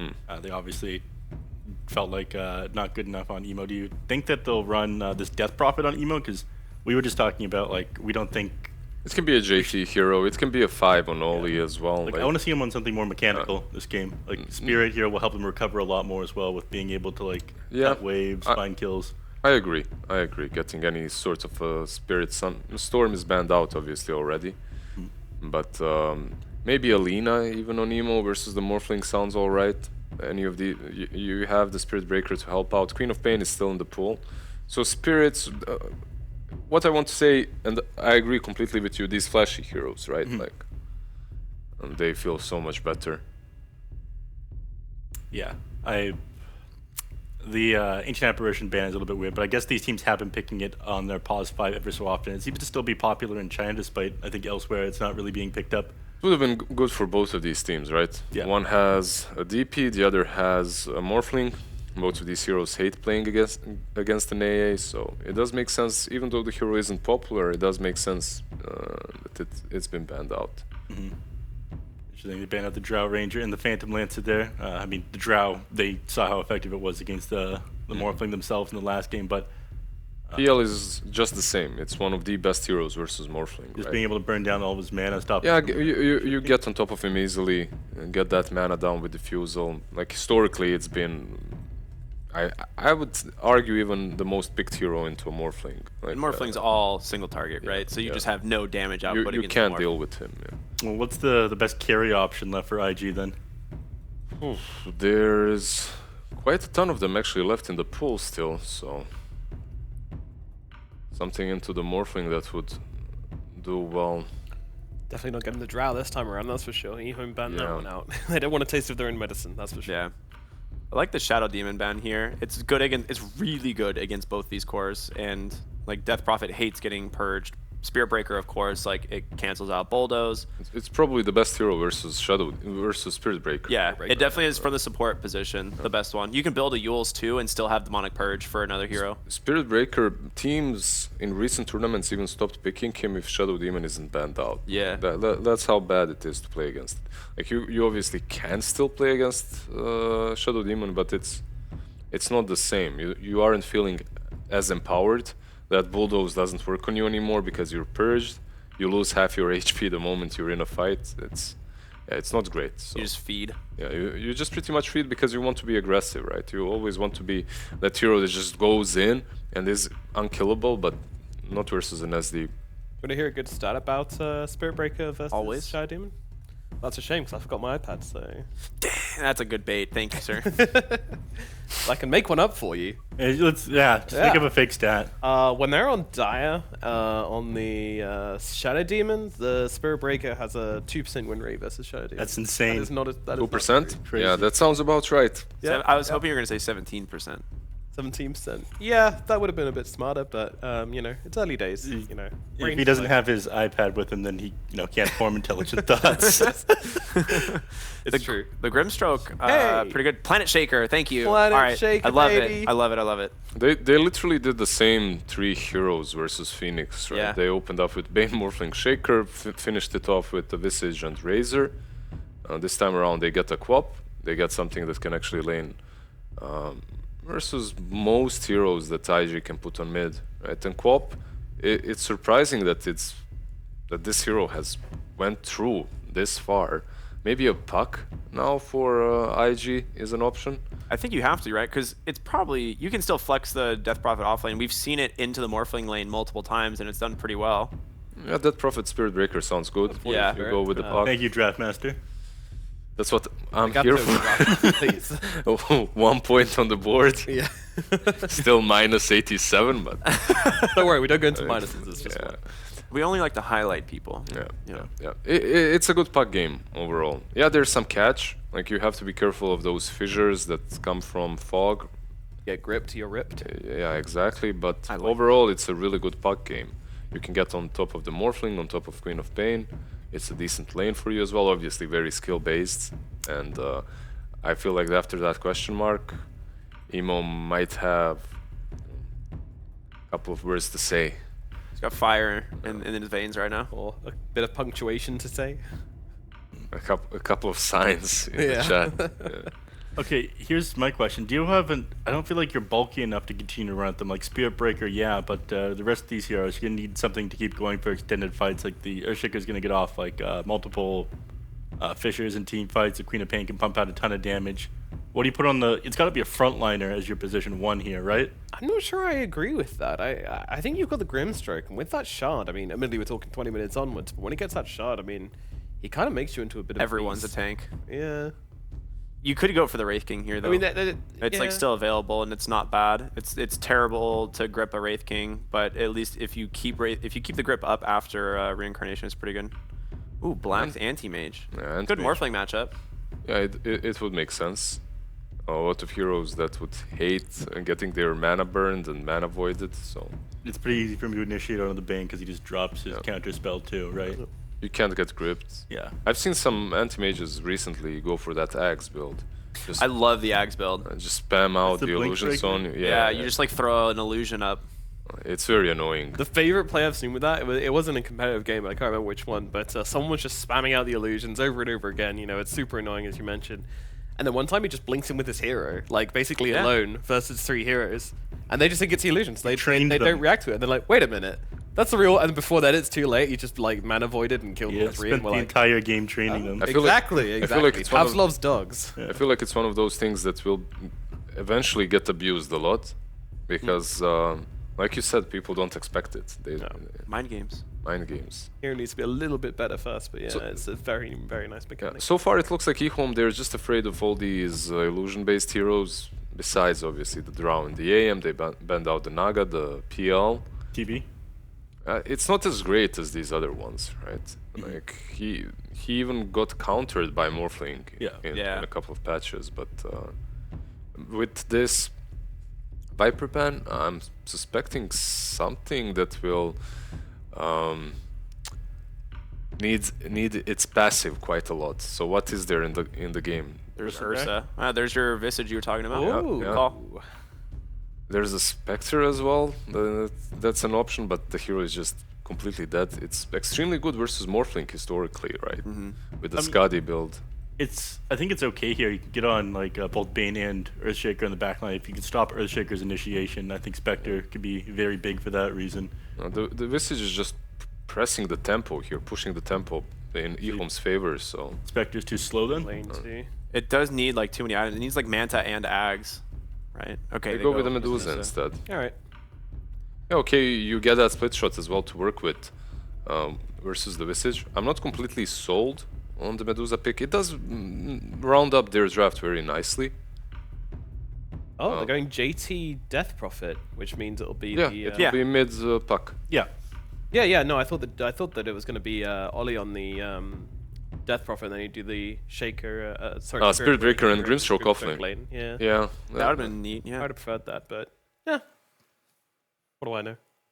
Yeah, overall, they do have ways of dealing with the Visage. When you think about it, the Inkswell itself can deal with the layers. You also have the split shot, which isn't amazing, but it's all right versus the Birds versus Visage.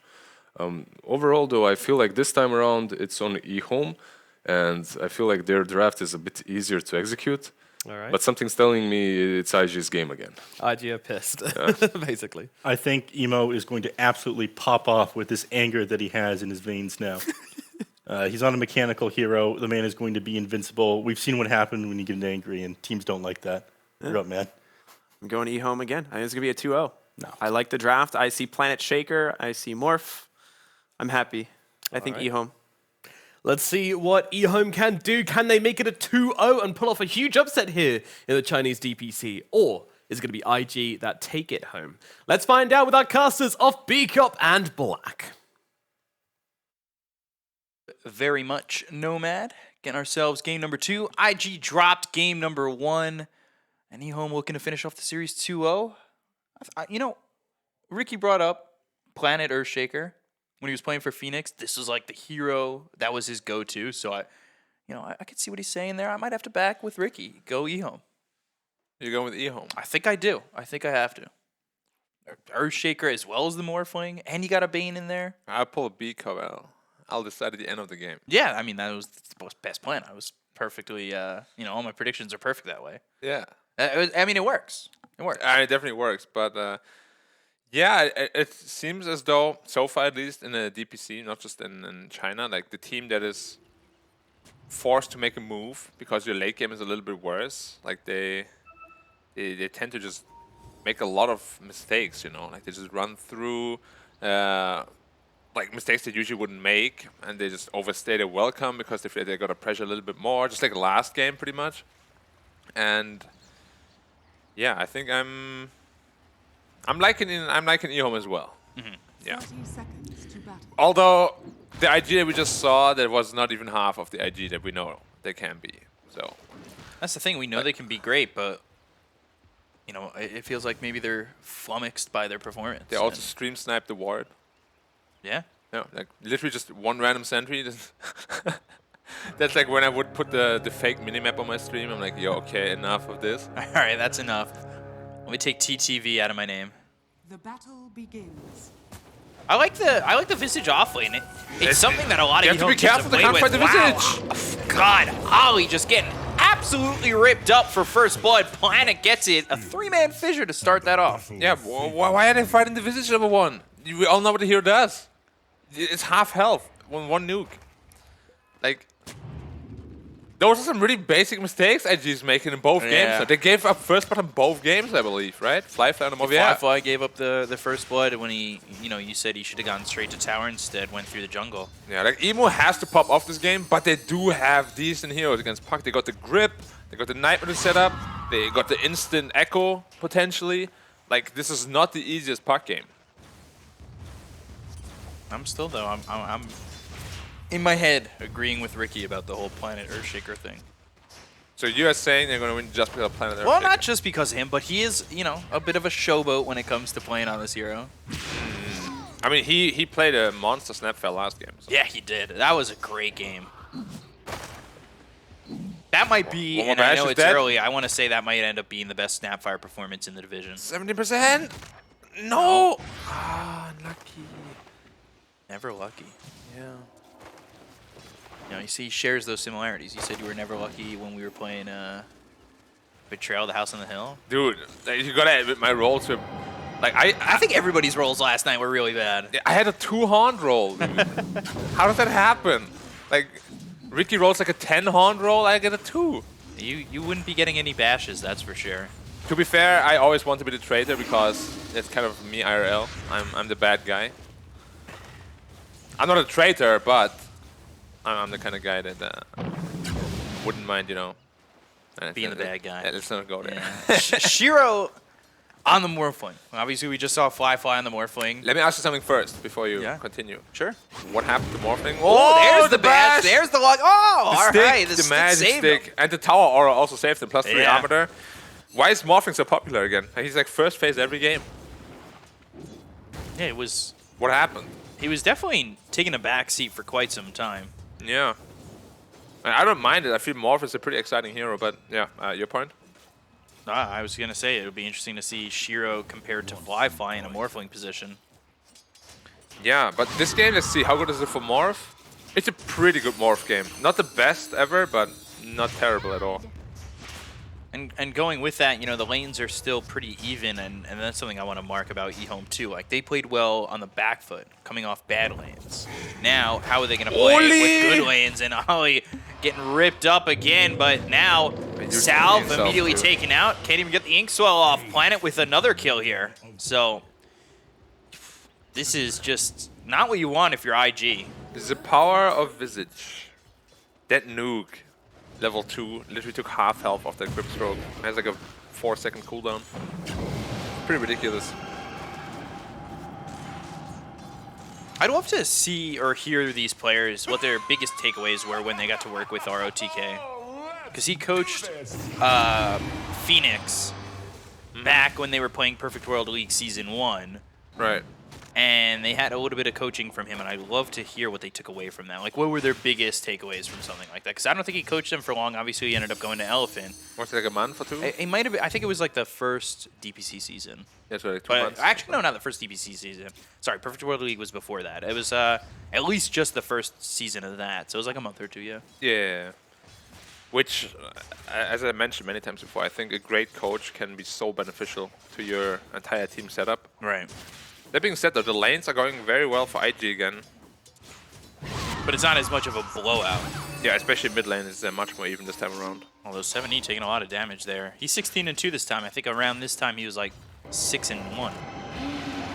Charge on his EZQ. Spirit safe in there too. Looking like the Bane might fall, but he's got that stick again. One more right click. And Brain Sap surviving. So, yeah, he's using a lot of mana. He's down pretty low. Pops the Clarity.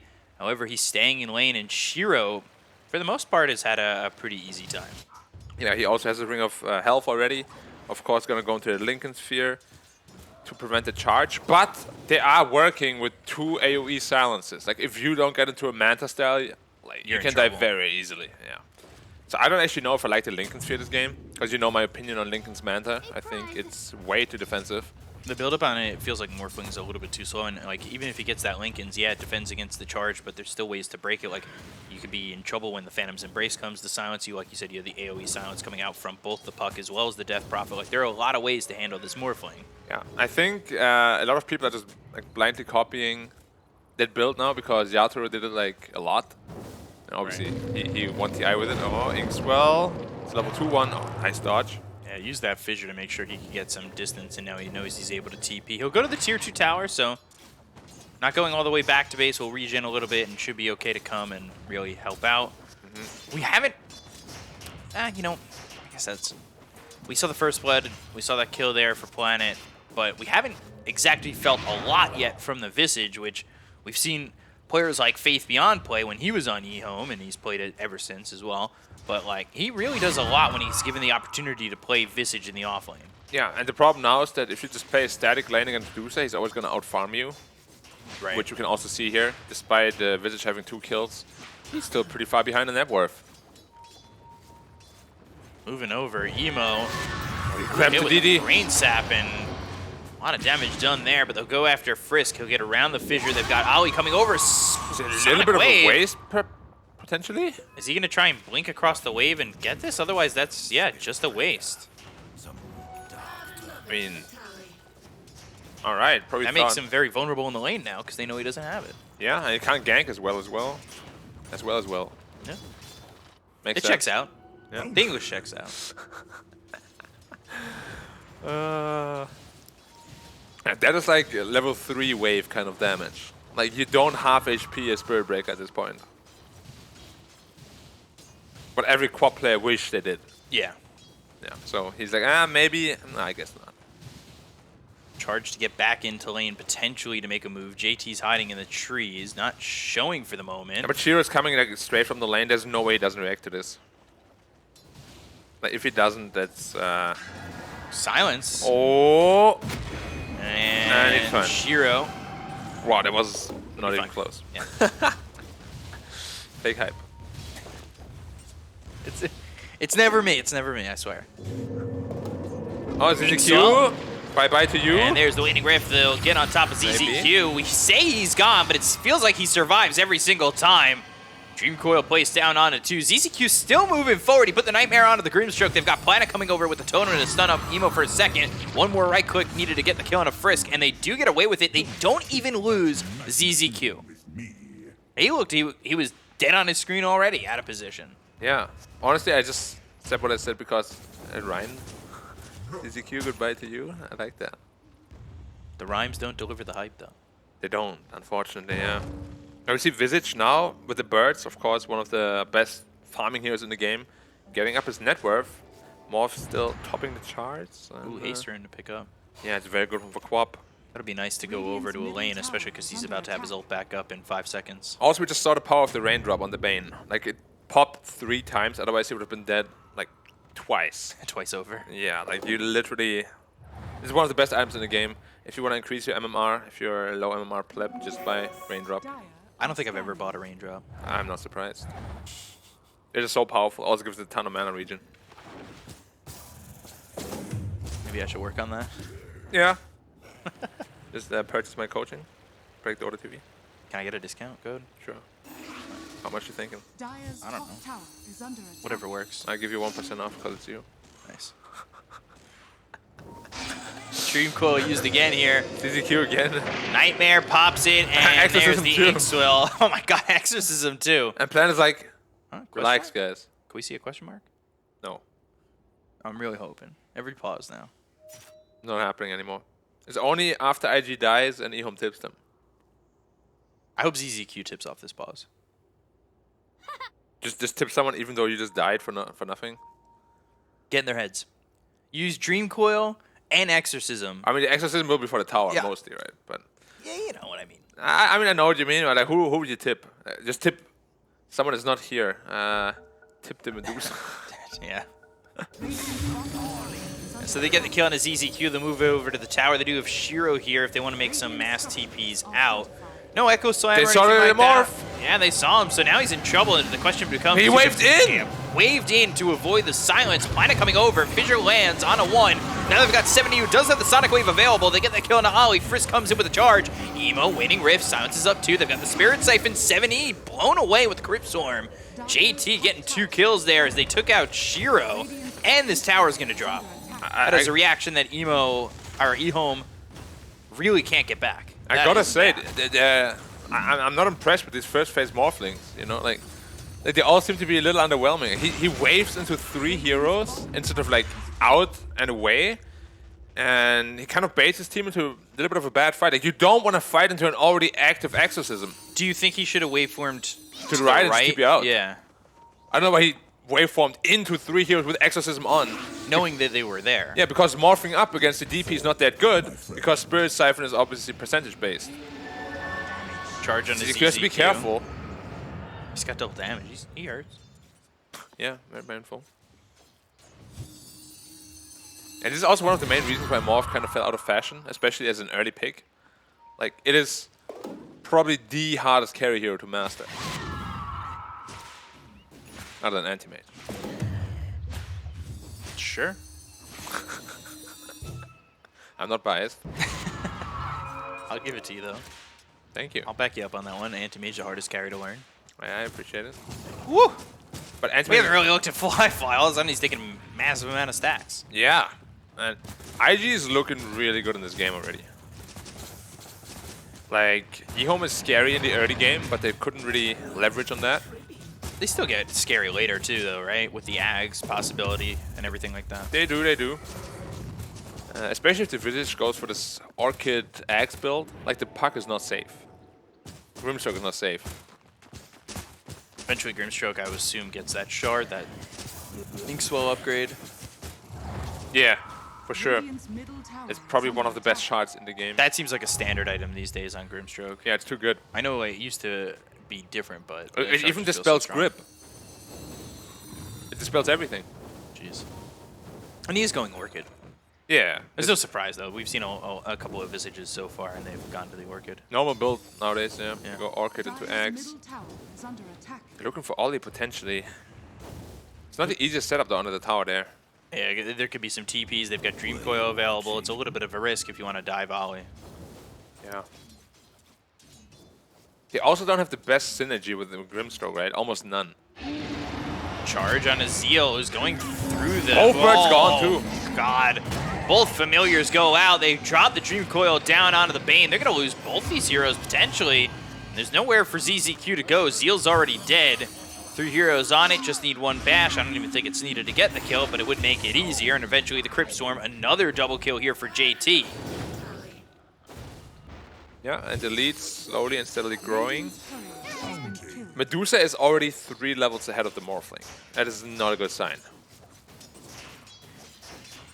Another Morphling Radiant's game, middle another tower is under attack. visit to Struggle City. Yeah, like, Morph just seems very underwhelming. If you pick it that early, like, if you pick it really late and there's nothing good against it in the game, it's a very scary hero. But this game, he goes Lincoln first, and they have like 3 heroes that still mess him up. So I really don't know how he's gonna get out of that. If he really itemizes into Lincoln's Manta, I just don't see how they defend anything. Like any objectives, any Roshan, anything like that. Right. We have seen so many people fall into the trap. Oh, they got a Spirit Breaker. I need the Lincoln Sphere. Like, I get it, charge is annoying, but you're a Morphling, you can always react to it. You know, it is annoying, I'll give you that, but that's all it is. Fiend's Grip used on to the Spirit Wait, JT's Breaker. running in The there, Silence on a 3. Frisk might Wait, survive no way, this. right? Sonic Okay, Blow. Yeah, that's okay. something you were trying to avoid using, and now they're going to go to the Exorcism to turn this one around. They've got the Dream Coil, not a lot of mana available on a 70. They go to the Soulbind, and Morphling as well as this Queen of Pain are in trouble, but Emo moving forward, he's kind of low. Oh, AoE damage Spirit coming Siphon through. onto 2. Fly coming in now, and here comes the Medusa. Trying to output that damage. JT getting hit up with that Adaptive Strike. One more Crypt Swarm and a right click coming in from Fly. They do get Planet, so a lot used from both teams and not a lot gained. Could have been a lot worse for EHOME. Like, the puck maybe coiled a little bit prematurely on the Quap alone. If he was a little bit more patient, maybe gets a better coil, but Emo almost died too in that fight. yeah, it was a very good Instructions are morph into the puck. Like, he sounds like 3 heroes and Orb like 3 heroes. There was a ton of AoE damage coming out of him. And he didn't get messed up by the hotkeys. You know, the hotkeys of morphing into puck are so messed up. Like, everything changes. Because you've got that one Radiant's added. middle tower is Yeah, under and attack. also your W suddenly becomes your E and stuff. It's super weird how this works. I still don't know why morphing is... Radiant's middle tower It feels like every bug in Dota revolves either around Rubik or Morph. Or at least 90%. Gosh. I don't have to see that real time. Dude, just the I played hotkeys. Lifestealer, Morph the other day against Lifestealer. I morphed into Lifestealer, and he infested. And I morphed back to Lifestealer. I suddenly had 0 spells. I literally had nothing. I was like, what is happening? I've never seen this bug before. I couldn't rage. I just died. I was like, what? And then obviously I complained for like an hour about it. Then won the game somehow. No, I lost right after. Well, Because I bought back. I'm like, oh, I'm going to become Lifestealer. Dire's top JT hit with the silence of the Orchid. Charge comes all the way through though. Hits onto the Queen Nice of Pain. one. Fissure through. Dream Coil out on a 3. And this is a problem. 70 taken out. They'll get the kill at least onto the Queen of Pain. They're going to look towards the rest. Pig Pole trying to run. Zeal Well, not getting too far. Great body blocks here from Emo. Inkswell not even needed as Emo gets the kill out on Azeel. 2 heroes dead on EHOME. IG up 5,000 net worth. We have not seen really much of anything. I kind of hyped him up in the beginning of the game. Planet, you know, he's thrown a fissure here or there, but we haven't seen much more than that. It is not the easiest Shaker game. Like, against these heroes, it is tough. Like, there's a lot of pressure on you to press the right spells. And he doesn't have Blink to get either. Yeah, he definitely needs that to start making some big plays. He is Very close. close, but After this wave. we'll see if that is even going to make much of a difference here as they're down 6,000 already. You can see the Medusa, just the stacks that have been made, the bulk up in farm. Yeah.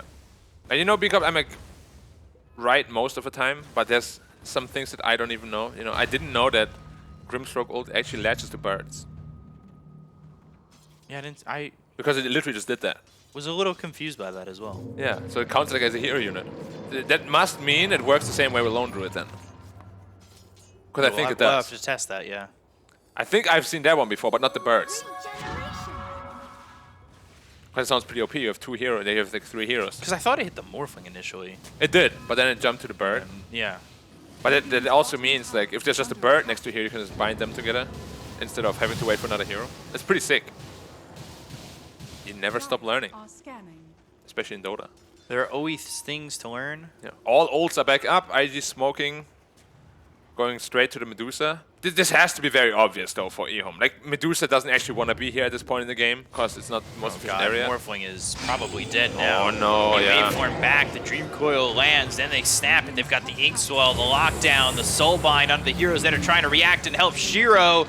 They get the kill. They'll land the silence onto the Bane 7. He's still thinking about making a jump in. But that's into an Exorcism, into a Stone Gaze that is available for Fly. Making a jump in is very dangerous. They might have to concede this, and you can see 70 taking some damage from those ghosts. Eventually, they're going to want to make a move. They do have that Blink Dagger with the Echo Slam.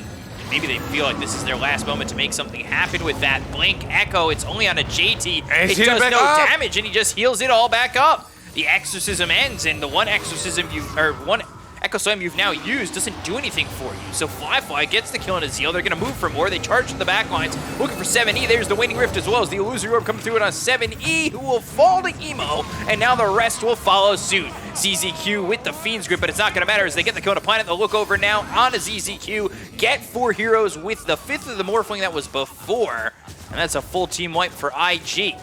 Yeah, you could really see how forced it was. Like Planet didn't want to jump there.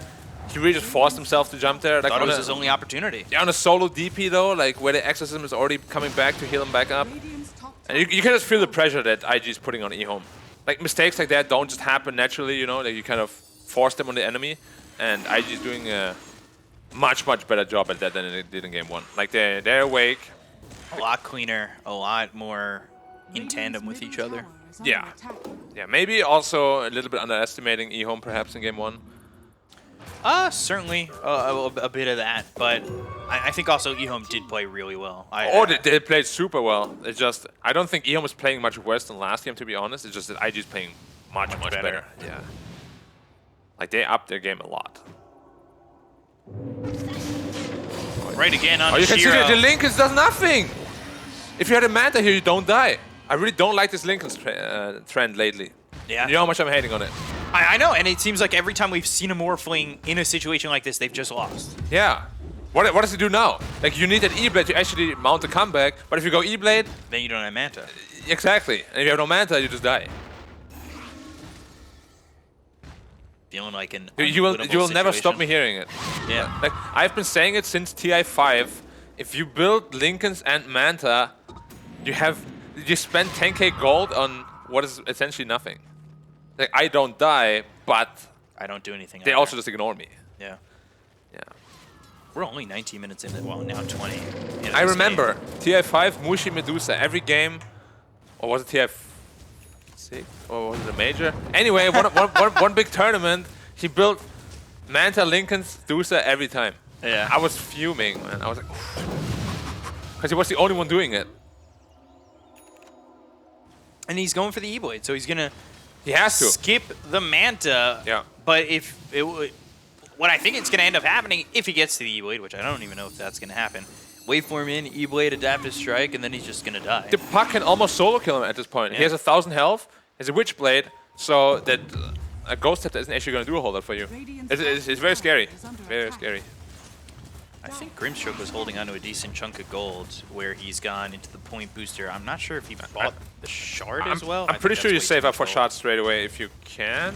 Like, what is his net worth like? 4.8, let's do the math. He's not saving for the shot, in fact. Well, Very interesting because against Shaker as well as Bane, it's so good. yeah. Like, you literally just run in and he can't echo for the entire duration of the Inkswell because it will just dispel it. Interesting. And going to the Axe, right? Ags. As a +5 Grimstroke, that is very, very, like, everyone's allowed to have dreams, right? Yeah, Ooh, the charge is fast, it's fast, it's fast! Whoa, that was a millimeter! With a little bit more speed, 70 would have felt real bad. No casual wind lays right there. Oh, he has one. My bad. I'm just thinking about... Dude, if he smoked, he would have gotten him. He had a smoke. You get this additional movement. Yeah, I guess he could. Why not? I'm just nitpicking here, of course. We're just having some fun, guys. You wouldn't want to smoke for that. Unless you're me. I mean, you're up 12K. You're feeling pretty good. Yeah, you can do it. You can smoke for it. Sure. I think Grimstroke's holding a smoke as well, so it's fine. Scotty on Dusa as well. Well, now they just force Roshan. They're not even committing Exorcism, which is a little bit greedy, but they know they're far ahead. They can probably get away with it. Yeah, I think they feel the presence that EHOME is not outputting. Yeah, EHOME has no presence. Yeah, they really don't have much presence on the map, and they can just go for this, and then that means they'll hold the Exorcism into whatever fight they want to take, pushing these towers and using the Sages. Yeah, they get away with it, no problem. Dusa with Aegis and Scotty, about 1 billion effective HP. That's a lot. Yeah. Ooh. Oh. Get the Bane illusion! I got baited. Fake hype, it's okay. I was like, hit the Bane. He has an Aeon Discom pack, so he doesn't want to get bursted by either the Grip or the Echo Slam. I liked it a lot. Like, if you're this far ahead, you know, every dab is very costly, so that Aeon Disc makes a lot of sense. He's really playing to win this game, you can see. He's not going like for like a fun Dagon or something. He's not joking around, that's for sure. Yeah. And Dusa, of course. I still don't know why Dragonlance here is just outrange towers. I hate that concept, but here you go. You're just sitting down there and attacking the tower. Yeah, why not? All right, bottom tier 1, that's something here for EHOME. Almost even, 1,000 gold away from it. And that can potentially be a comeback item, that you can burst the supports. But who are you killing? And you have to kill Ollie or the Spirit Breaker with it. Because the problem is, Dusa is no way gonna die. There's a BKB on Death Prophet and Aeon Discom pack. Like, you gotta kill one of the supports with it. But now there's a Shadow Blade on the Spirit Breaker as well. Fissure, Orchid, Echo. All right, That's they a killed good off one. JT. That's a start. That was a fast kill. They're not doing the damage right now onto 7E, but they've got that Nether Strike. Now they go to the Stone Gaze. They're retreating off this. IG charge comes all the way from Shiro. They get the kill on a Frisk. They look over at Ollie. That's going to be 3. They've locked down this Medusa. They've got the Fissure. Now the right click's coming in. Zeal trying to use those familiars to get the stun lock in. They've bought back on JT. Emo comes in with the Dream Coil. That's going to come through out onto these familiars as well as Shiro and 7E. 7E, though, still alive, blinks away. Nobody dead yet on the side of EHOME. Illusory Orb forward. They don't jaunt to it. They have bought back on 2 heroes. They had to. EHOME, all of a sudden, with that Echo Slam, they come alive. Yeah, we said, you know, they're going to set up for a good Echo Slam, and JT gave him exactly that. Like, they were all clumping up a little bit. There's really no reason to be in a position, but sometimes it's just like a lapse in concentration, you know? And right. Planet saw that instantly, and he went like, BAM! He was not going to give that back to them. Yeah. And yeah, we're going to take another look at this. Look at that. Fissure comes out, and you can see Frisk right on the edge of that, on that charge. And Yeah. then you've got the Echo Slam. They just blow up JT, which is a lot of gold there for 7E. Like, all things instantly considered. recognizing that he's out of position there is a very strong effort by Planet. They're still far behind, but that was definitely a step in the right direction. Shiro, pretty survivable in that whole exchange. I didn't really think he was going to feel all too comfortable charging in through all that, but they get the kill on a Frisk and Ollie. He actually charged through 3 heroes, though. That's why they even could take that fight. And then they get the Aegis, Yeah. and I think this is wise by EHOME. They could have stayed. They could have tried to press the envelope, but there is still that mid-tier 1.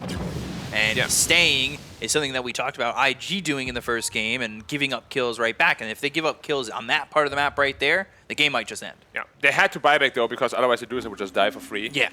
So it was the right decision by IG, but Fissure E-Blade. yeah. No Adaptive Strike though. Like you see, Spirit Breaker, 1500 health. Morph can burst it instantly, but he's got to like get on the supports. Or if you can like lock down JT from full to 0. There's the Ags for the Visage. You know what, Aeon Disc is something I really love to see on the Death Prophet this game as well.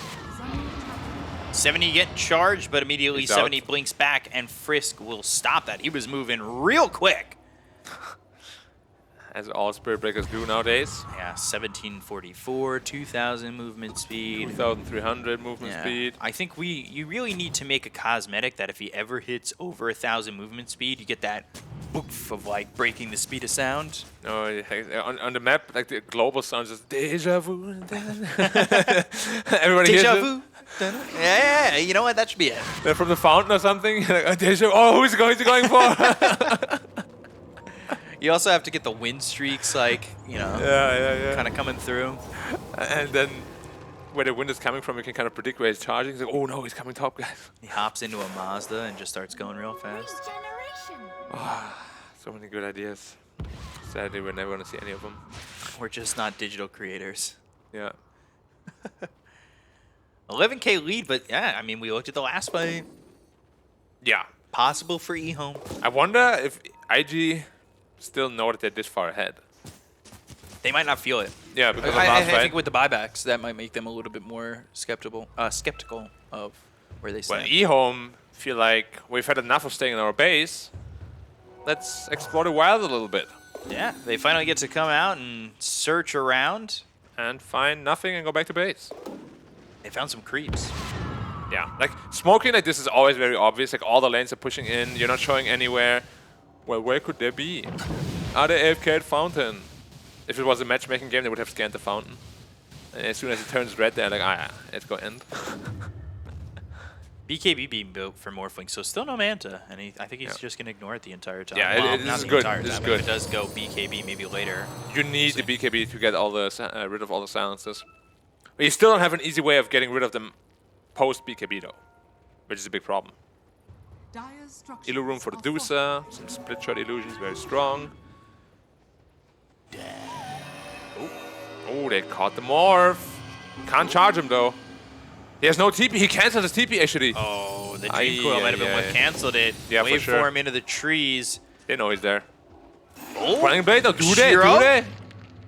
The guys, there's only one way he could have gone, guys. Shiro? Yeah, that's yes, JT, that's right. No way! Dude, oh, he just morphed. Did he they finally caught him. Dude, if he didn't wave, I think they would would have have been found him. safe. But now he's on the run. This is so much time. Insert the Benny Hill music as Shiro finally gets caught, but he's got the waveform. Now the illusory orb. He's going to jaunt over to it. No. Baited. Oh, they baited him. As he's on the other side, eventually gets finally charged, and that. the right clicks come out, and Fly gets the kill on Shiro. He does not have buyback. He did, but now he doesn't. Dude, he cancelled his TP, but they actually thought he got away somehow. But I mean, even it doesn't matter because your morphing is stuck up there forever. So either way, it's not good. But it looked fun. It looked nice. He's dead for a while. Yeah, 30 seconds for a high ground here. I don't think they can win and or take the fight. And Feeble's doing a good job though. Minus 150 damage on the Dusa. Fissures, totems. Look at that. And Feeble is so insane. Oh gosh. By the way, in case people don't know, it reduces all the damage, which also includes the plus damage. So if you were to buy a Rapier, and Feeble would reduce 60% of that. The more you know. Which, how much is that? Like, almost 200 damage gone from the Rapier. And Feeble is a strong spell.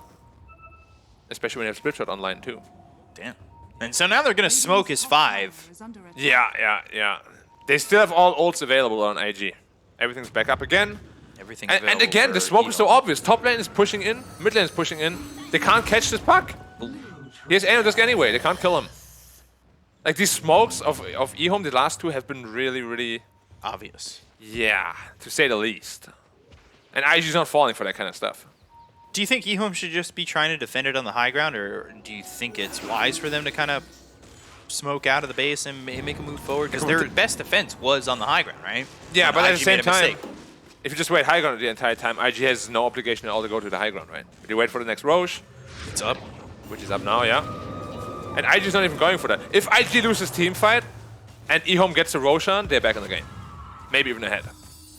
Like, I really think the right play for IG is just go to the Roshan. There's no rush for them. But maybe they're feeling the advantage. Fly, and there's the Inkswell to come out To as dispel the the Feeble. Yeah.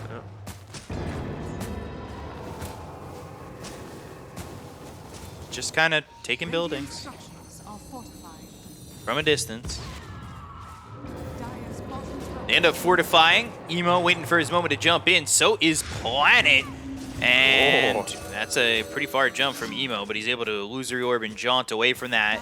And they're looking for the block on the fissure, which they do have. They got the to grip, go they got the grip. through. They've got the Fiend's grip. Sonic Wave comes out. It's a full duration. Now finally the Inkswell pops, and it will dispel that, but no mana left on Fly. They're going to go into this one with the BKB being popped by JT. They've got Planet down low. He's got buyback. He doesn't have Echo Slam anymore. They get the kill to 70. He does not have buyback. Dead for 70 seconds. Medusa! Shiro in on this one. Gets the kill on a Fly. Takes on the Medusa. Now it's to deal with the rest. They move forward. Zeal's Familiar is trying to keep up with the rest of IG. JT trying to run away with the Exorcism. Inkswell on to Zeal. Zeal.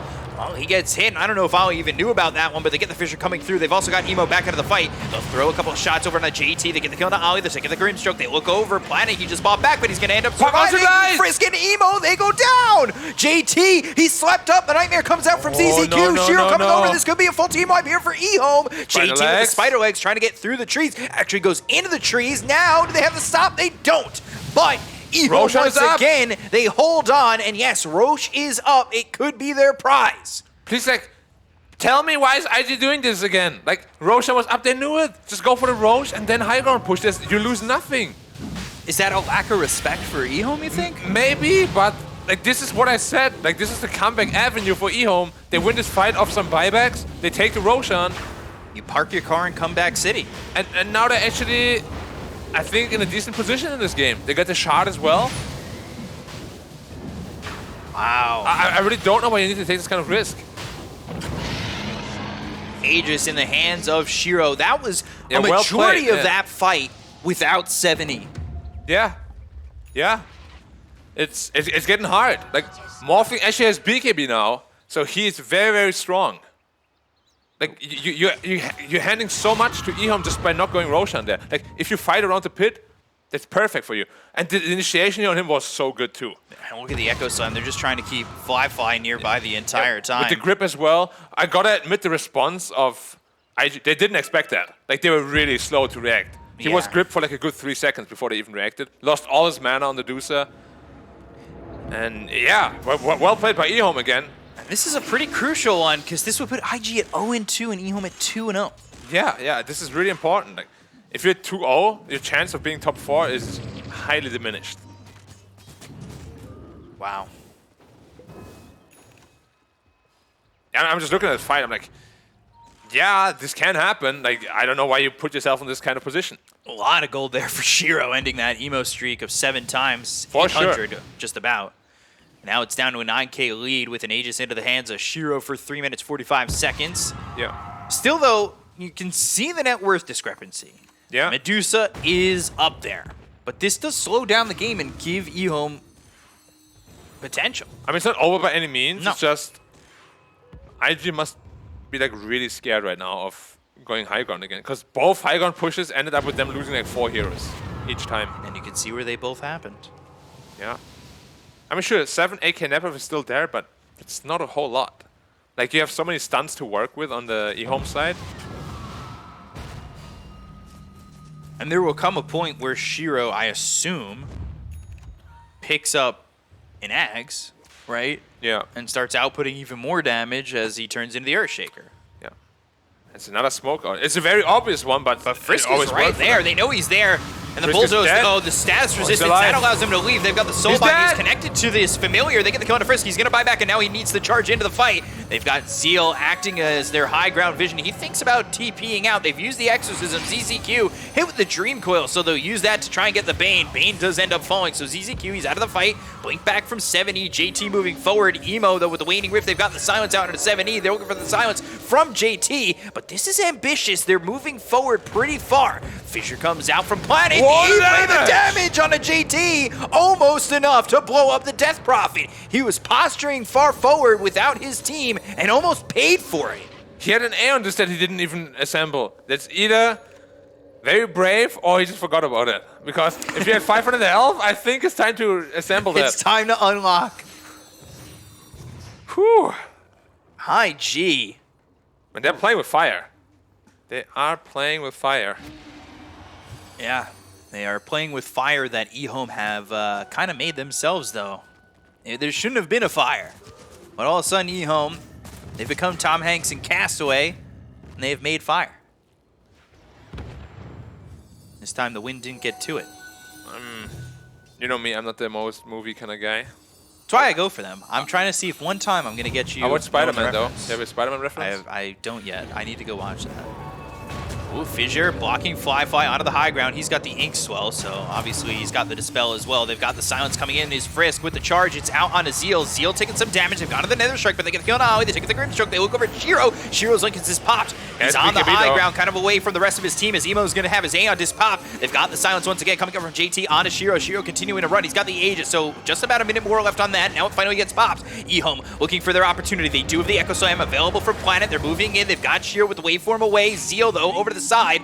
They caught the quad. Dream Coil. No BKB. Hits the Quab. 7E silenced. Hit with the Stroke of Fate. They get the kill there. Silence again. This time hitting Zeal. They might need to just back up. They do have buyback available on 7E. How far are IG going to continue to push on this? They've got the Lincoln's pop. That'll allow them to charge in. Now there's the buyback coming up from 7E. They use the Stone Gaze from Fly. Zeal turn to Stone. And it's not going to end happily like an ELO song, but Zeal will fall. JT gets the kill there. He's got buyback as well. IG starting to trickle forward as they want to go into the high ground. Shiro, oh, he's going to have to defend with only 3 allies at the moment as they don't have Zeal buying back just yet. Creeps pushing into the top end of the base. Yeah, creeps are causing a lot of problems, and they're still posturing in front of the base. They have Exorcism up, so they could potentially push, but they're lacking a couple of ultis. Maybe they want to just force out the buyback and then get back, which can be pretty risky against the Shaker, like if you get Fissure blocked. He held the Echo Slam the entire time. Never really. There was a lot of patience. Like, Yeah. even the Stone Gaze was held for super long too. Used it at the perfect time as the BKBs come out. And they are going to go high ground. They still have both Aeon discs up, so it's not as risky, really. I know Emo doesn't have his. Oh, his was popped? Yeah. It So- got popped as he was going for Zeal off to the side. Right, so that's why he's in a little bit more of a defensive position. Yeah. And Sleeper's back, but And there's the buyback, and IG might just I know. retreat on that. Yeah, bye-bye. And there's the Ags, though, coming out from the north Finally. flank. So, you know, does the defense just get harder? Yes, there's win conditions. There are a lot of buybacks used. That gives you win the fight, you win the game. Did they give Morphin the shard? Because it would be really good with the Shaker. They didn't. They actually gave it to the Quap. But Morphin no. needs that shard Did they? together with the Shaker. I thought Quap had bought her own. She bought her own? What did they give the shard to? Maybe Shaker then? Yeah. But yeah, like no, Morph no, also no. needs one to be able to have the double shard Morphling shenanigans thing. Yeah, Visage has his shard. He's had his shard for a while, and I'm pretty sure I thought both the Earthshaker and the Quap had their shards a while ago, but Alright, well anyway, IG either way, yeah. and firm control again. They reestablish a dominance. And you can see after the 2 botched high ground pushes. Well, I say botched, they still got the Meteorex every time, like each time, but like, they're Top playing much more mid or carefully down. now. Yeah. Like the positioning is much better. Their spell usage is on point. And 3% win yeah. probability. Radiant's bottom All tower you need is 3. under attack. 3 HP, 3%. I've seen games where it said like 1%. So This doesn't really feel... I would give more than 3. yeah, The fights and the patience have been good for me. I'll give 3.1. Okay. But yeah, I'm down to give like 10%. that's a lot of percentage. though. Yeah, I think they've earned it. You're very generous. 10 to be. Thank you for that. Thank you for that house that you bought me. You're welcome. Yeah. People are going to start thinking I make way more money than I do. You just gave him a house? For free? What? As a birthday present? 15,000 net worth lead here for IG. Although I will say, it's not like the Medusa has really felt like it's been much more of what the Medusa's been doing since 10 minutes ago, when it was 22,000 net worth or whatever. Yeah, I mean, the biggest strength of Medusa is just that rock in front that you can't really go past. And he's doing a very good job at that. I just can't look at Emo's face cam. Like, Fissure, JT. and this There's pop, the Andisk. They have the silence on it too. Inkswell, another Fissure coming out. And Hey, Stormcrafter, careful! JT taken out. Sonic Wave was used. Not exactly needed from 70, but he is already bought back, so he's dead for about 2 minutes. They get the kill now through onto Ali. They've got buyback available on JT. Shiro needs to get away. They got the got the Fiend on the grip! Medusa, but nothing to follow it up. Emo, Frisk, all coming forward. They've used the Dream Coil. The Fissure lands on a 2. The Nice Echo Echo! Zone comes down on a 3. They got the Fissure. Oh, it just misses Frisk. He'll TP away, but Emo's not Yeah, going to be the as Orchid, the fortunate. Orchid. 5-4 with the BKB going forward now, trying to TP out. No Does cancel. he have it? No cancel available for EHOME. Whoa. Again, IG kind of getting caught with their pants down on that one. I gotta say though, like just as I praised them for being more cautious, JT's just like, yeah, I got A on this. Oh, okay, it got popped, and they just keep chasing. He dies, and they all trickle in one by one. And he tries to back up, and Disc will Very cocky, very cocky. Inkswell, and then I believe Stormcrafter tries to back up, but eventually Shiro jumped in and got him. They found Frisk over on the live cam. Bane. Ziki just he's out. Oh, so close. That was a very good charge. He was attempt. open.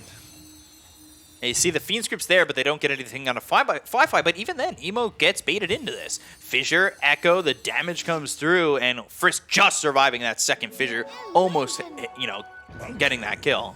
Yeah, and the fast Orchid also on Emo, so he has no chance out. And unfortunately, no bash on Morphling. Of course, you will never build There's that. the Ags now on Grimstroke. On the Morph is gonna hurt.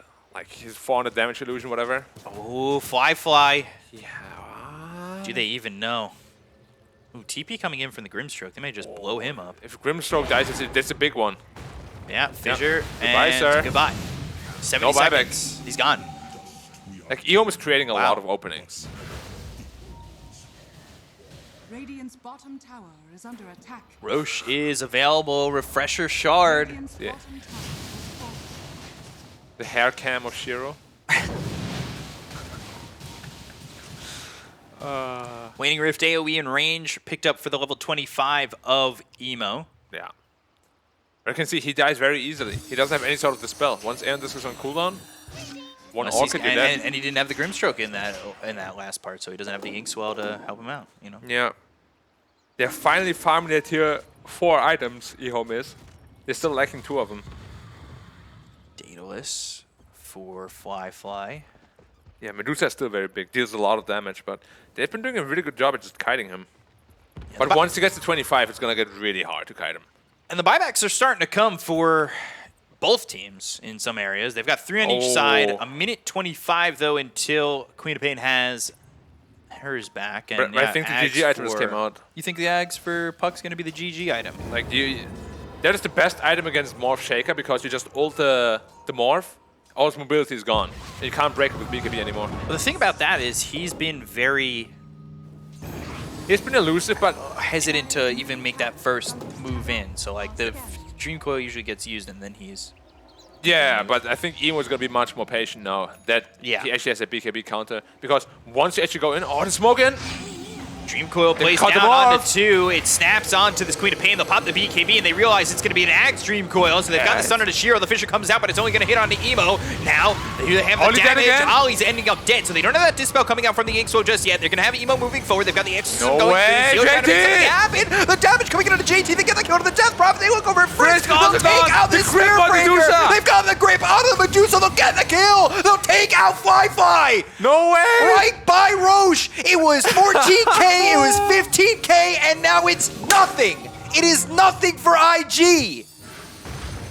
They have found Emo, E1 and they will try to take out this puck. They are ready for him to come back, but at the same time, he was ready for them to jump over, and he gets out.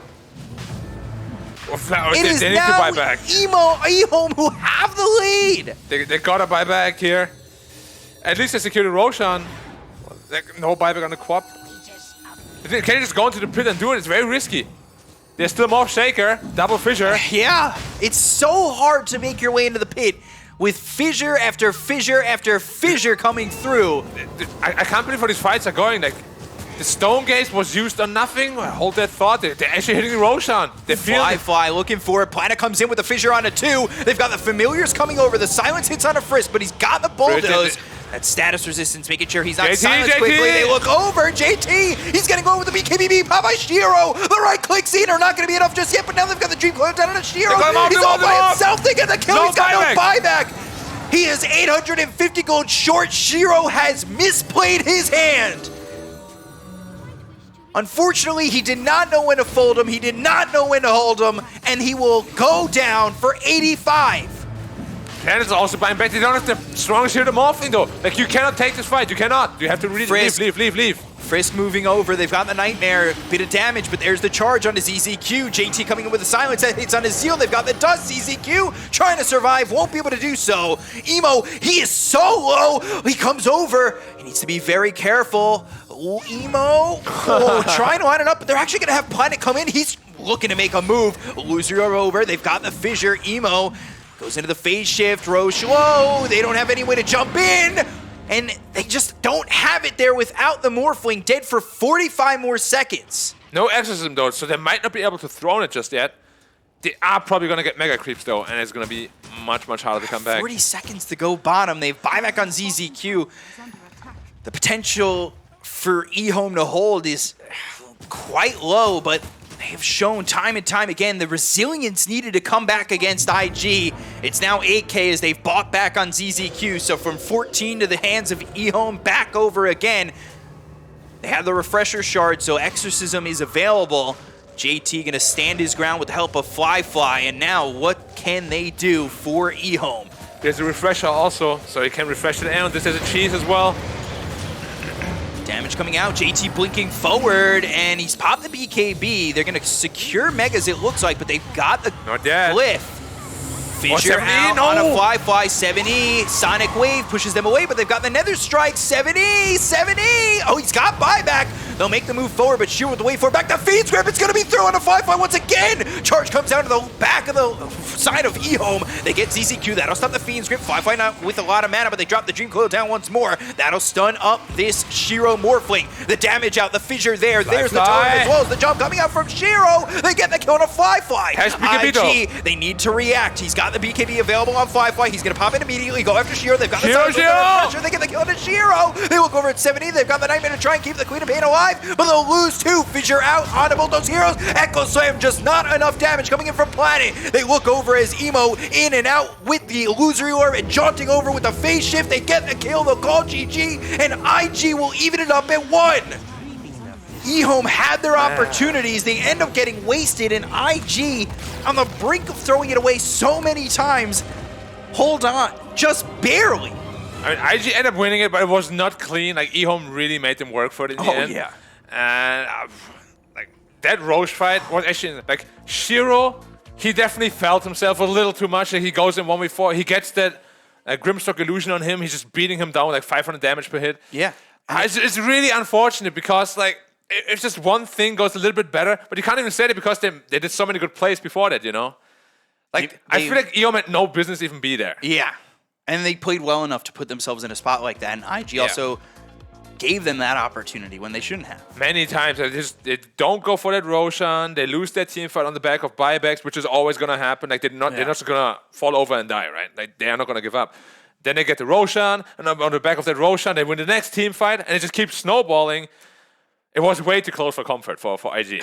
Yeah, like, if they're 0-2 here, like the best win. Well, at least now they made it 1-1. We got a game 3 coming up, but they really gotta, like, play much better in game 3. Like, the in-game shot calling, whoever's doing it, Got to step it up a notch. Yeah, it's got to be a little bit cleaner. And IG, you know, it is a win, but how good does that win feel?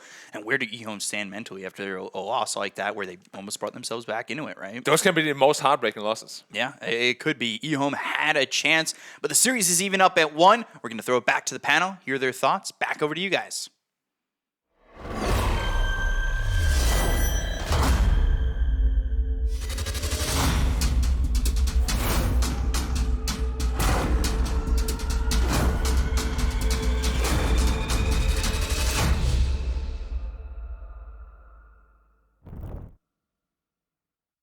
It might not have been pretty, but a win is a win as IG equalize the series, making it a 1-1. And EHOME, well, they're going to have to try a little bit harder in game number 3.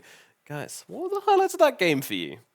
Oh God, the turnarounds at the end. I mean, their 2 racks is down, then all of a sudden EHOME, they just start winning team fight after team fight there, and they lost the entirety of their lead before, you know, Morphling died without buyback 2 times there, and they managed to close it out, but that was a lot spookier than it should have been. Honestly, Not says a death profit in the game. Yeah, I feel like a lot of this game came down to, you know, that second Roche. Black talked about it a lot. We were actually in the back room talking with Lizard, and he was like, if they just get second Roche, they go high ground, the Medusa dies there. Like, Shiro heavily commits to kill that Medusa, but if she has a second life, she come back, the high ground push comes a lot easier. So they could have gone for the second Roche, but game very interesting. A little bit of a shaky win for IG, but like you said, a win's a win. So very nice by them. A win is a win indeed. Yeah, I mean, that's what they've got to be telling themselves in the IG camp, I'm pretty sure. I mean, man, there were so many great moments in this game, but there are also so many mistakes as well, as Black was saying. You know, there definitely needs to be improvements across the board here. But, I mean, to be honest, if you ask me, this feels like a very emotional series at this point. You know, game number 1, a little bit of spice in the sauce there. Game number 2, you know, we're starting to feel the burn as these players start to slip up. And yeah, like, over ambition to go high ground is, for me, definitely a calling point of a team which is just like, we want to rub it in their face. We don't even need Roshan. We don't need Aegis to beat these noobs. Like, that's what I think's happening. Yeah, we don't need to go 100%. We just want to close this out fast.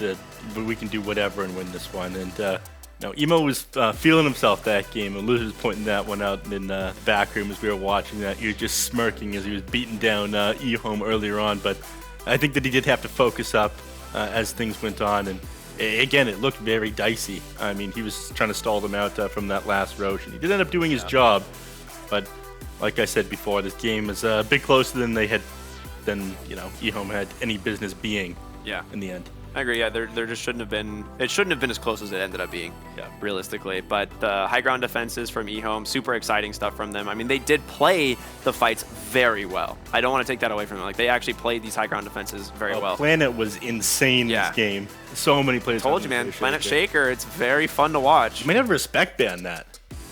It's hard to say. I mean, if you don't want to give them Shaker morph, I think IG.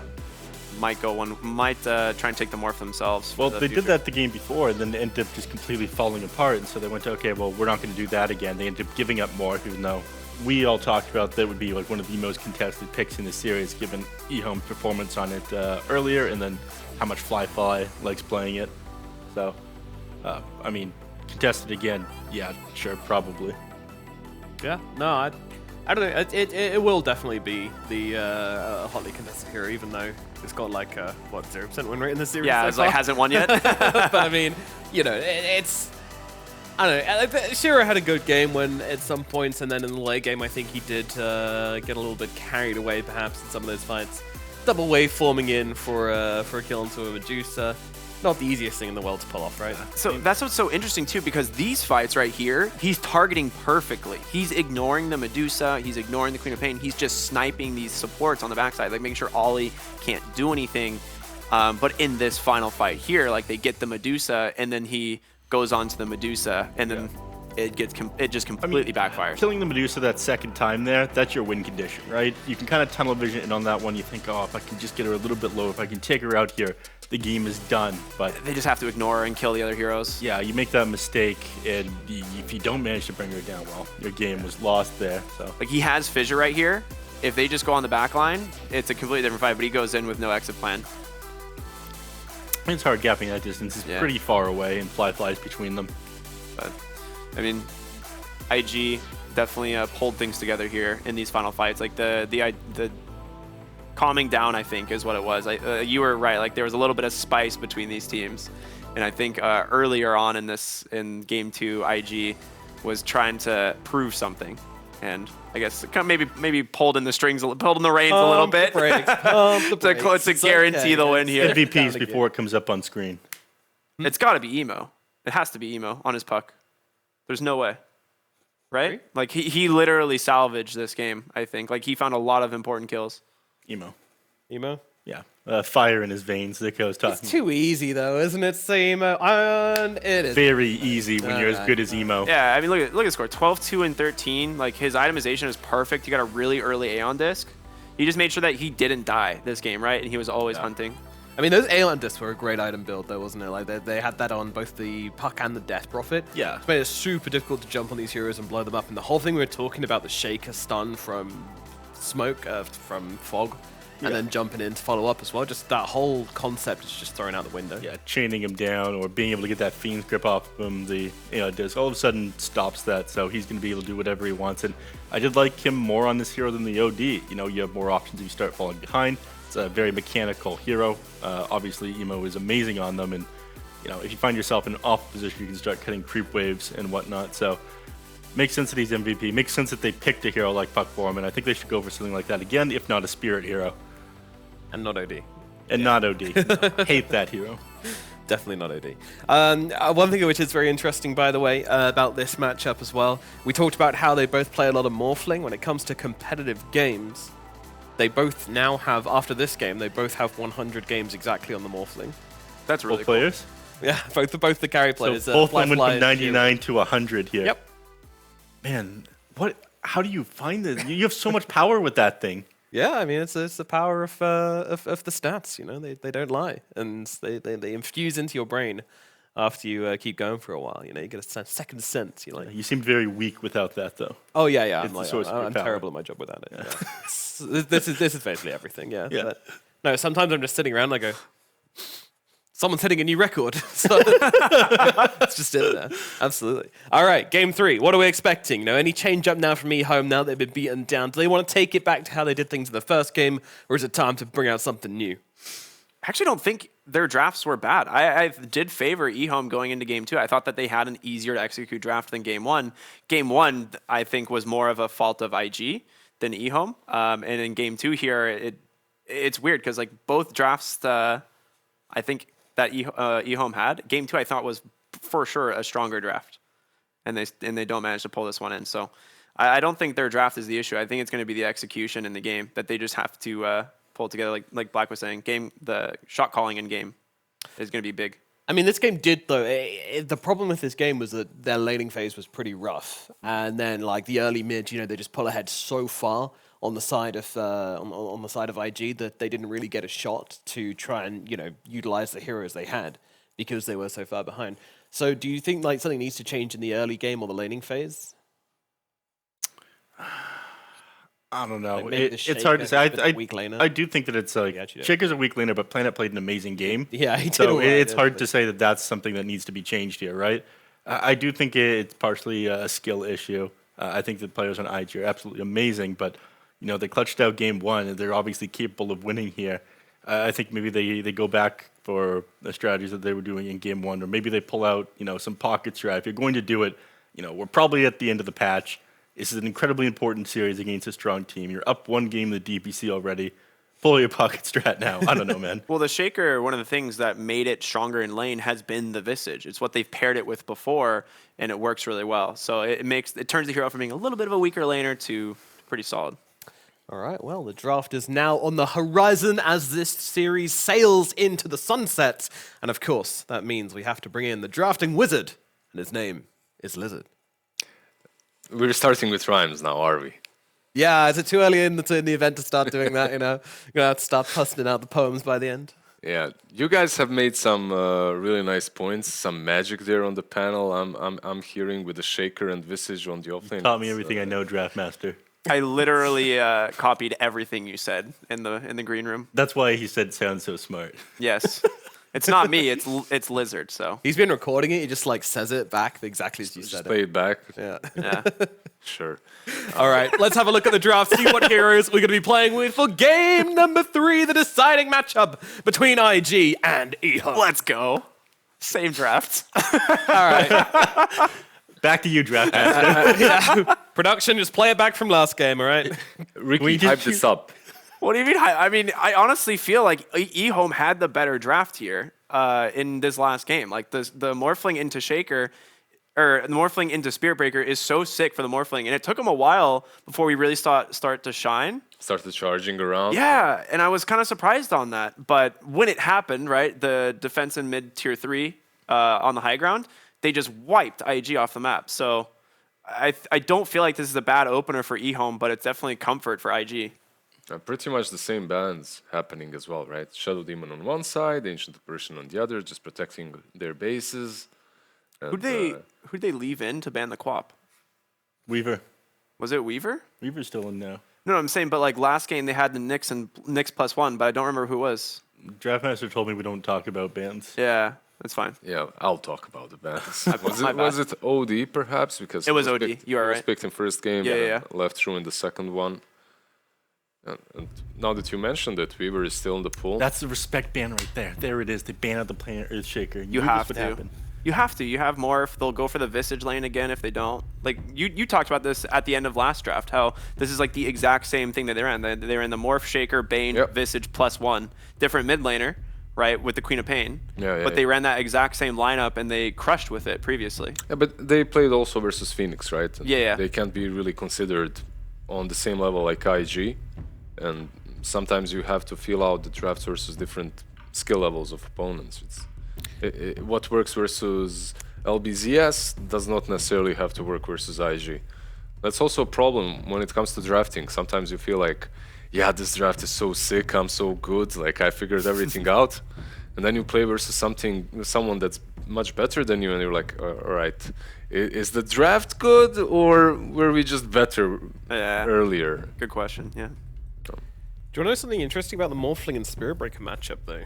Yes. It is actually massively Spirit Breaker favored. It's 1 game to Morph, 5 games to Spirit Breaker. In the I feel like Spirit Breaker is just massively favored versus anything. At the That's true. That's true. You're not wrong. Yeah. It might just be the natural high win rate of the hero. Yeah. Like you can pick it into any. Yeah. I think tempo comes into it as well, and you know And the Rubik. vision game is very important versus Morph. That's when they banned out before. Yeah, they respect ban is Rubik first phase when they went for the OD, but this game Yeah, this game there is no OD. no OD. Yeah, so it's not as strong, but yeah, you're picking that Rubik. There's some things that you can steal right from the line. It's pretty neat. Am I completely sold on the Rubik? Not necessarily. Okay, they go with the Pango. He did a lot of work in that game Yeah. 1. So Yep. going he back salvaged to the it, early game. yeah. This is like a morph between game 1 and game 2 for EHOME, with the Rubik thrown in for good. Yeah, pretty much. You can see a small meta develop within the series. Also, Pangolier being picked here, you already see the 2 supports against you, so it should be a free game. Something like a Bloodseeker. Like, this is a hero that I thought people would experiment more versus a Morphling because of the shard and the percentage damage. based. Yeah. Yeah. But You think from the 1 position, Bloodseeker, like into the morph, or do you think it's still like they would run it offlane? this is another hero that we mentioned, right? Oh, there's a Spectre. Yeah, good call. We mentioned her when Viper was banned in that first game, but Yeah. they opted to not go for the Spectre. I'm a little bit So they upset went though. for the Medusa.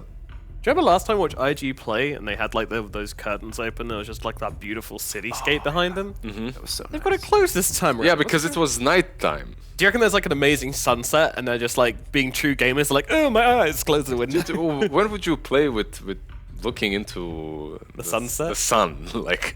I mean, Can you see the screen? I'm surprised there's even Ah, a gap that's a in fair the, point. like in any curtains right now. No, just let me see this beautiful sun that's behind me. It's going to I mean, when you're inspire me to drafting, play you better. know? Yeah, You know who exactly. does that? LBZS. They Yeah, have the sun. they do. They worship the sun. There's the Viper ban. Good Yeah. call. Yeah, I mean, you can't let an off Yeah, like you a Viper can't. through, right? Yeah. If you're playing the Spectre, you need to ban it out. We're looking. Do you think we're looking for both mid laners, or is this Yeah, I feel that way. That profit obviously can be mid, but if you're EHOME, it's interesting. They banned out the Ember. I wouldn't mind seeing a Storm Spirit on them. Like you're playing into a line, so any Spirit will be difficult for you. Still, though, you need a hero that will be able to follow up and chase the Spectre when she is very elusively using the dagger through the trees and whatnot. So, Do you think Spectre deserves the pick rate she's currently getting? what's the pick rate? Like Low. 1%. Yeah, very low. The hero doesn't feel exceptionally strong just because of how long it takes to come online. Like, you need Ags and the Manta probably, and Ags got nerfed. Yeah. So it's just like you spend so much time farming, and there's just other cores that do more with less. It's a matchup thing. Like, Spectre's just so good at jumping the back line, but then, you know, the eggs being nerfed with the cooldown made it so it's not as easy to get back there as often. And people play very fast right now. BKBs come out incredibly quickly. It's a high-tempo game. Yeah, she has a 1.9% contest rate. That's picked and banned. 1.9? Yeah. Not really that great. Nope. But she is good versus Morphling in a game such as this one. You also can get on top of Bane, Rubik. All of these heroes hate playing against her. I really feel like they thought about picking her in that last match as well, with the Viper ban. And now you have Spirit Breaker again to charge in, and then you can follow up with Antagonists. Good global presence as well, right? There's a ton of global. You know what I want to ask Draftmaster, or maybe Black in the other room here, is why is Spectre picked instead of Anti-Mage here? Because I feel like AM could be decent against all these heroes. Yeah, AM would have been alright as well. Like, we've seen him banned out in the last game when Morphling was picked, right? So Is it just safer it's a to go for decent Spectre? option. I'm not sure if it was safer. It definitely makes your game plan a little bit different, as you can join the fights the moment you get attacks, right? Yeah. So your tempo is a little bit faster with the Spectre.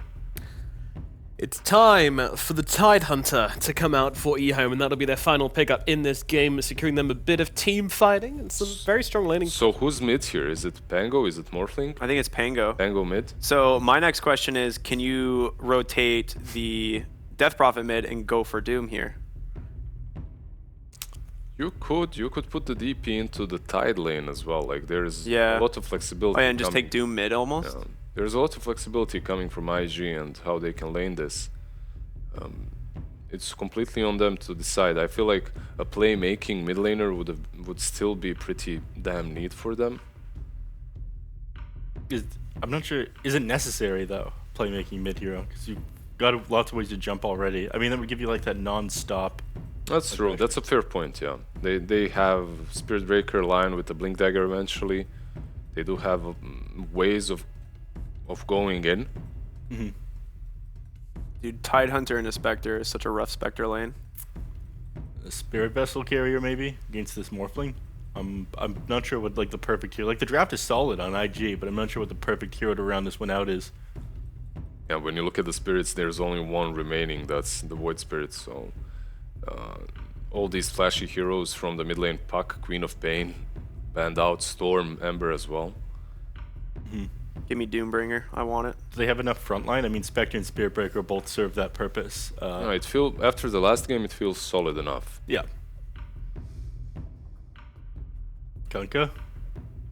Oh! Yes, that's it, man. Emo wants to flex on these guys. Look at the smile there.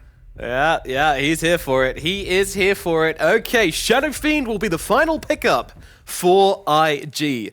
Now, I can see some pensive faces here to my sides. Yeah, we don't really see SF often, but this looks like a sick Shadow Fiend game. Yeah. Like, he shouldn't be contested on the mid lane versus whatever.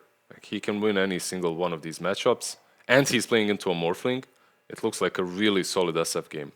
The only person that's really convinced me with it so far has been Paparazzi. I'm sure I'm wrong, but I feel like the hero isn't great and competitive unless you severely... Yeah, I agree completely. Okay, nice.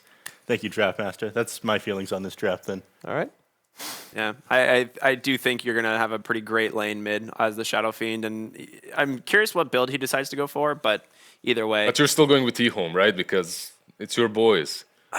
Can't flip flop now. I honestly, you're right. I do still believe in Commit EHOME. to the cause. I believe in Peer EHOME pressure of the 100%. predictions. Easy. Planet All right. Rubik. I'm a big Planet fan. I can't go against them. Well, we now have our casters, Beacon and Black, ready to jump into the game, and they love a good joke. So since we've had Spirit Breaker a couple times in the row now, I'm going to give them one. Why should you never buy anything from Spirit Breaker? Because he charges a lot. Over to you two. I hate this guy.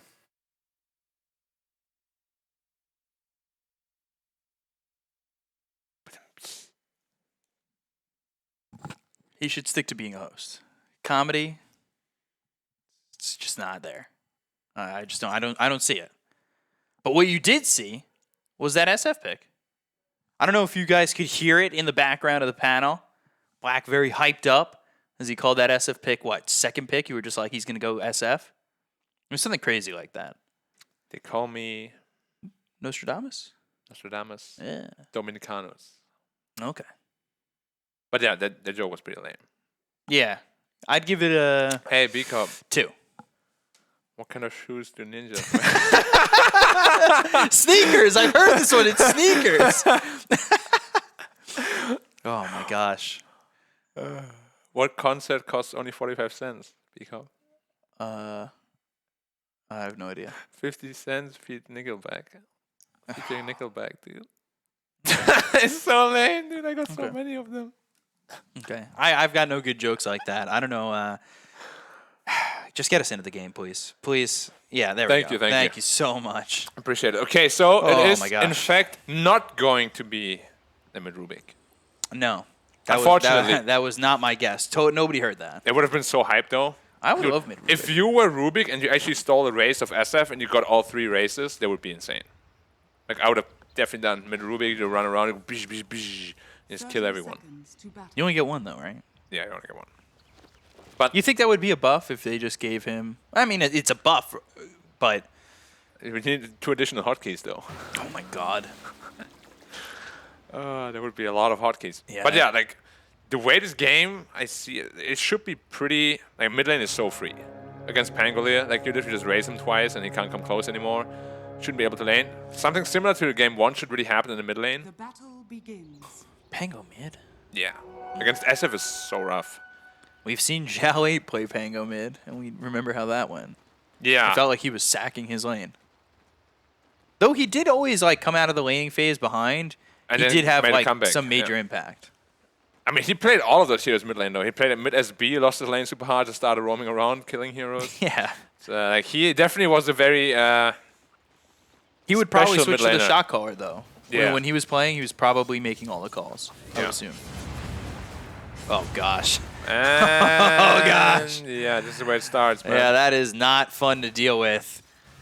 70, I can't see it on the cam, but I don't know if there's distress. Just how do I deal with this? He missed a couple of lasters on SF, though. It's not easy to last on over one, of course, but...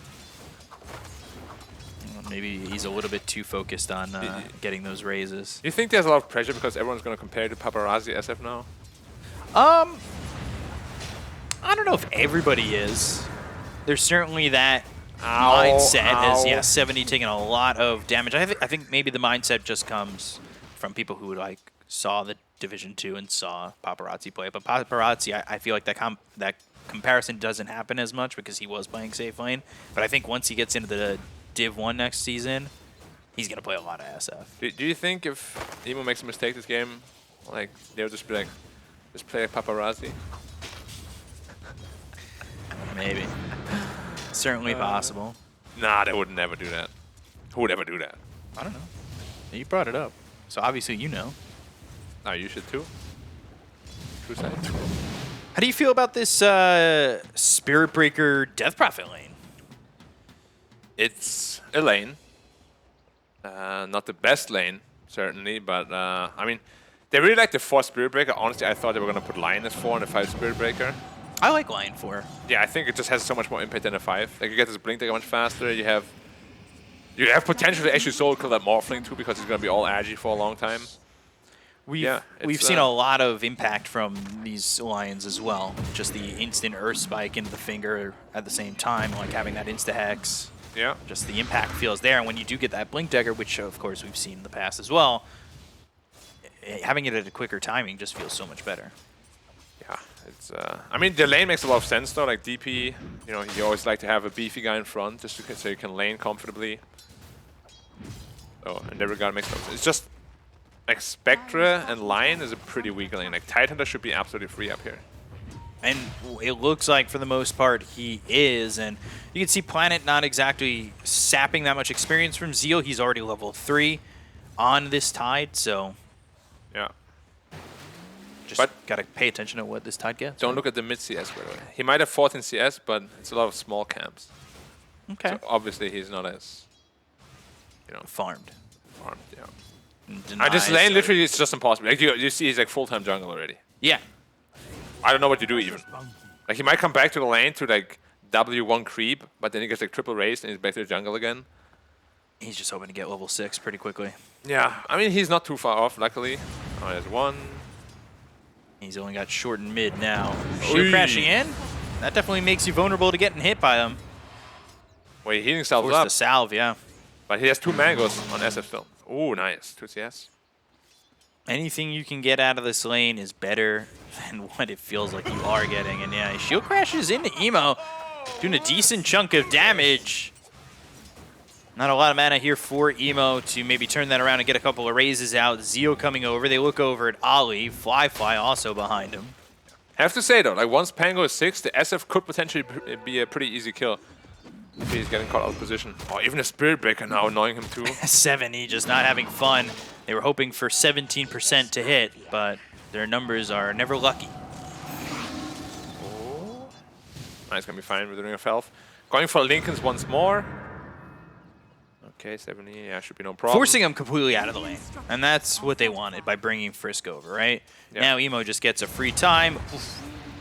I like the efficiency and the farming, and they're going to charge top. They're going to look to make a play here. Planet should be It's dead. going through onto Planet. Telekinesis. Ooh, if that was timed a second later, he would have hit Frisk coming through with the charge. Gush comes out into Ollie. One Earth more. Spike's there. They need a right click to get the kill, but the Fade Bolt almost they gives got it. an opportunity for Zeal to get first blood. That was End up really just trading, close. though.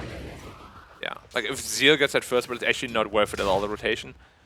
But like, just a millisecond. We always say it. Game of milliseconds.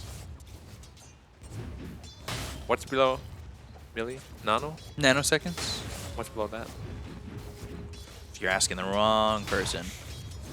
I knew it once upon a time when I was still smart in school.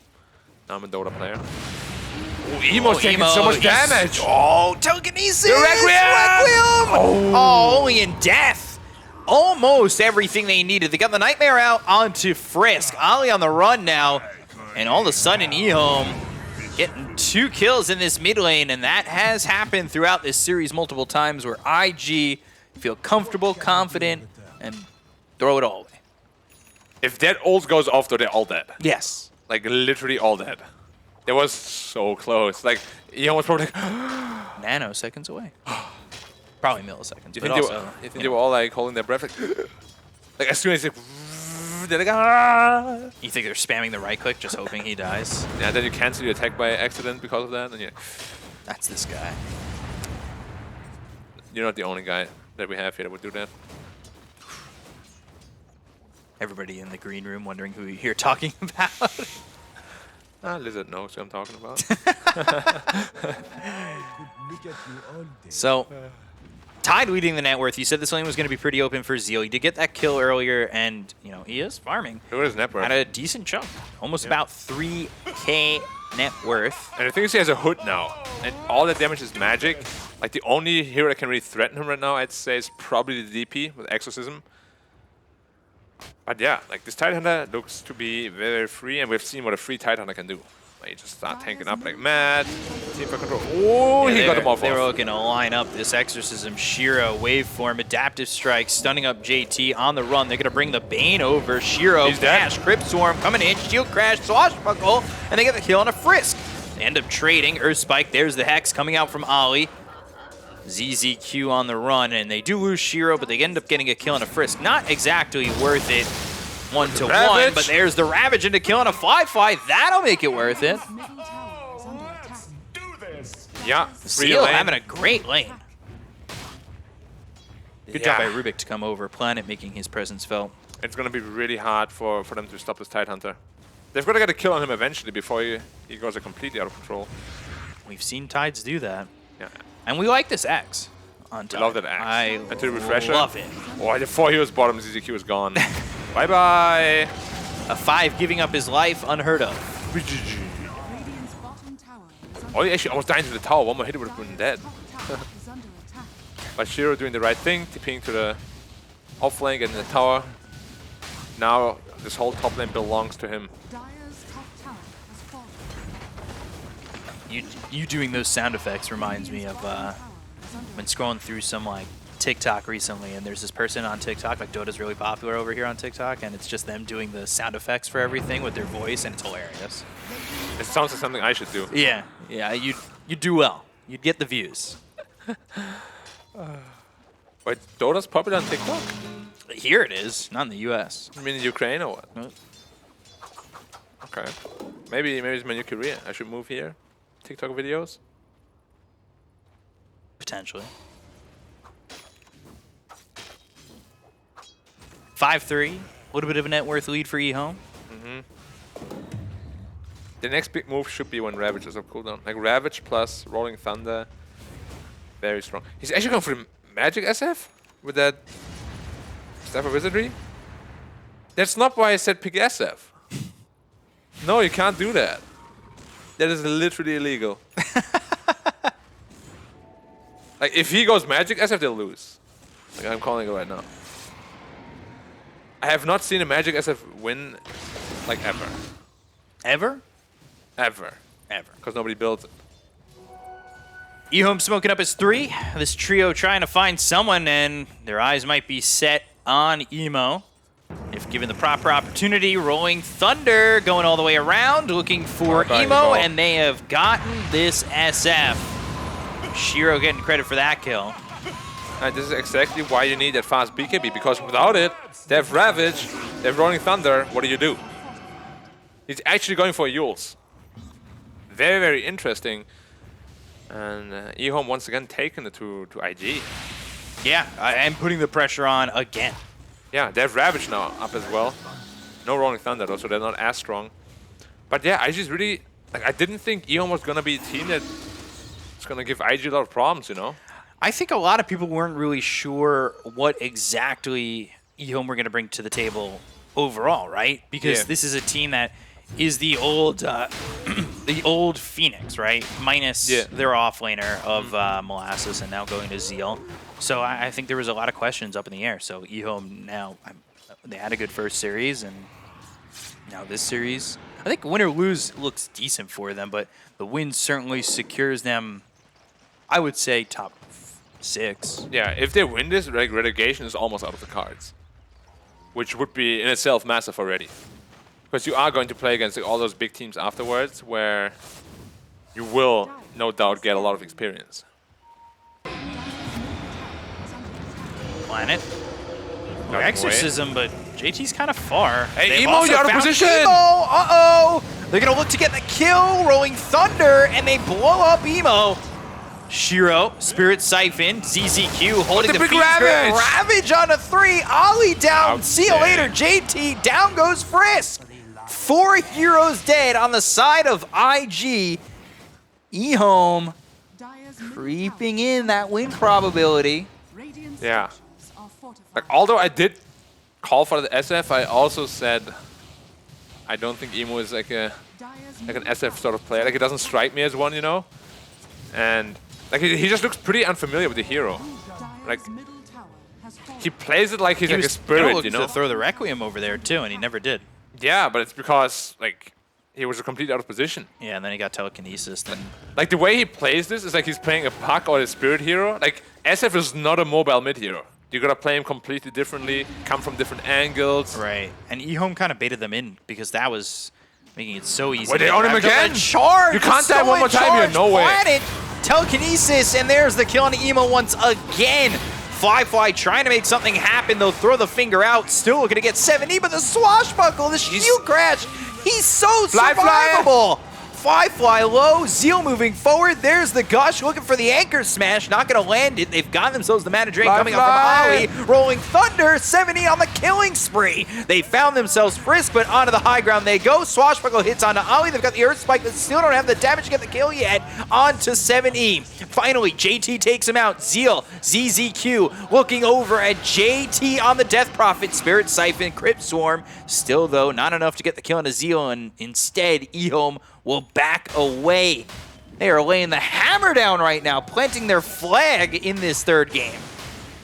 Yeah, and it was without Ravage, without anything really. Just outplayed them. Like, Pango lived on, what, 50 HP or something? Gets the Arcane Rune, Rolling Thunder, kills Fly.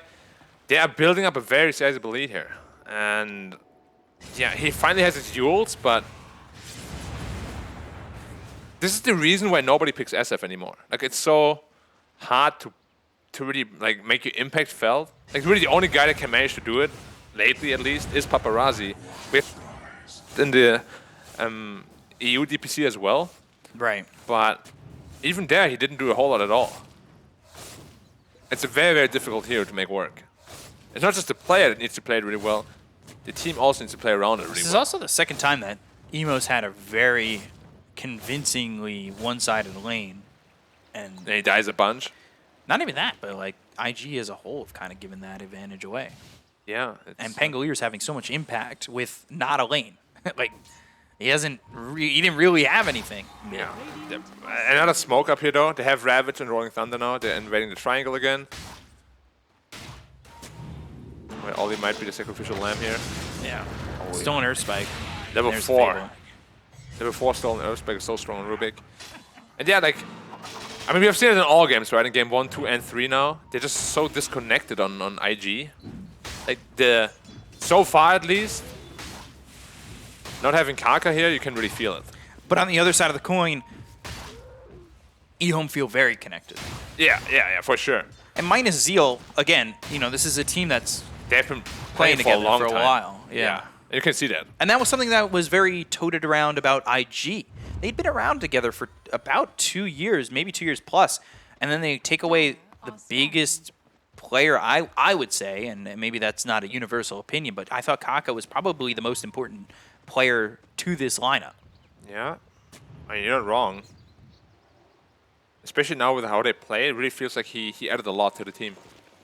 They were looking for Shiro, but the smoke is pretty obvious because you're not pushing on any lanes. Not top, not middle.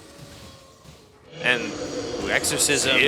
Okay. They've got Ravage if they really want to try and turn this. Nether Strike might have the opportunity to do so. Yeah, there's the Ravage. There's the Swashbuckle and a double kill off that for 7E. I'm really dumbfounded a little bit here. Like, IG just looks so lost. Like, this was never going to work. It's a Tidehunter. Very forced. The tank is here. He wasn't even half health. And the rest of the team was already backing off. It was just the two there. Yeah.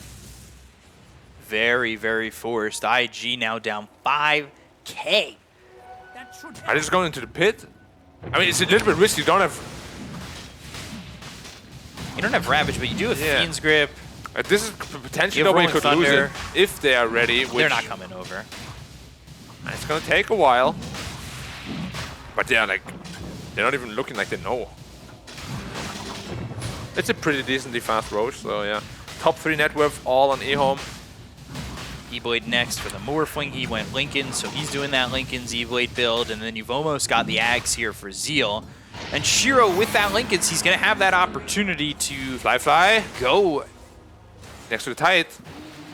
Next for the E-Blade after getting this Aegis. So now charge comes out, but Fly taking a lot of damage. Again. 70 with the roll, trying to get onto this Spectre. Spectre almost baiting that he's an illusion. I don't know if that's really working. He just kind of stopped in the trees. They do use that Requiem. They get the kill to Planet. Frisk and Emo combined for 1, but it's a trade you don't want to make as, well, you lose Fly on this Spectre. Yeah, at least you get something out of it. It's definitely not what you were looking for, but it's better than nothing. And, like, don't take this the wrong way, but I actually wanted IG to win because I wanted to ask them, you know, about that in-game leader stuff. Like, who's doing it now? How's he feeling about it? Like, it's a very tough job, you know, especially if you gotta put yourself into those shoes for the first time from the beginning. Yeah, exactly. Like, you have heard other people do it, but doing it yourself is completely different. I like making the shot calls in my bracket because I know nobody's listening. Yeah. And well, I'm not gonna go there. No. I was gonna say something, but we want to stay friends. exactly. But yeah, like the problem now is that EHOME's lineup is actually really hard to play against when they're ahead like this. They have Rolling Thunder, they have Ravage, and they have Phoenix Grip against any potential BKBs as well. So you are really not supposed to be behind this far at this point against a Radiant lineup. If anything, you are supposed to be ahead. Spectre has nothing. Yeah. And going straight Axe, not that Falcon Blade Axe we've been seeing. It's just straight Axe. So even with that Axe, I feel it might not be that strong. That Falcon Blade is value. It is. I mean, he would have maybe lived a couple of times because of it, but yeah, he feels like he's too underfarmed to really go for anything else. And that is probably a way back into the game, like global pickoffs with the Lion, with the Spirit Breaker. So he recognizes his way back into the game. It's just, is EHOME gonna give them a chance? Because the heroes are pretty survivable. You're not gonna kill the Tide, you're not gonna kill the Morphling. Pango is also a pretty big question mark. This is where the problem of the 5 Lion really comes into play. You don't have that Blink Dagger, you're feeling like you don't really output much. It's not really doing anything. BKB now for the Shadow Fiend. That's something. Middle tower is under attack. But they have the Ags on this Tide. They have a Grip, potentially. Yeah. Grip don't care about no BKB. Ooh, they're posturing so aggressively. All right, Shiro, like... All right, just wave through the tower. Yeah. I'm here, by the way, guys. In case you didn't know, now you do. In case you couldn't tell, we're not pushing out any waves. I'm also There's here. a Brigand Blade. Yeah. Brigand. We'll see. Axe also on the Titan already, wow. Oh, yeah. So cutting these creep waves is going to be much easier for Zeal. He's going to start farming at a pretty substantially higher rate, right? So maybe, well, at least right now he's going Blink BKB, but he's going to get into that quickly, potentially then afterwards into a Refresher, right? I'm actually surprised he's going for BKB. Might just go Blink Refresher. Let's see. Guess it's the feeling of the game at that point. Yeah.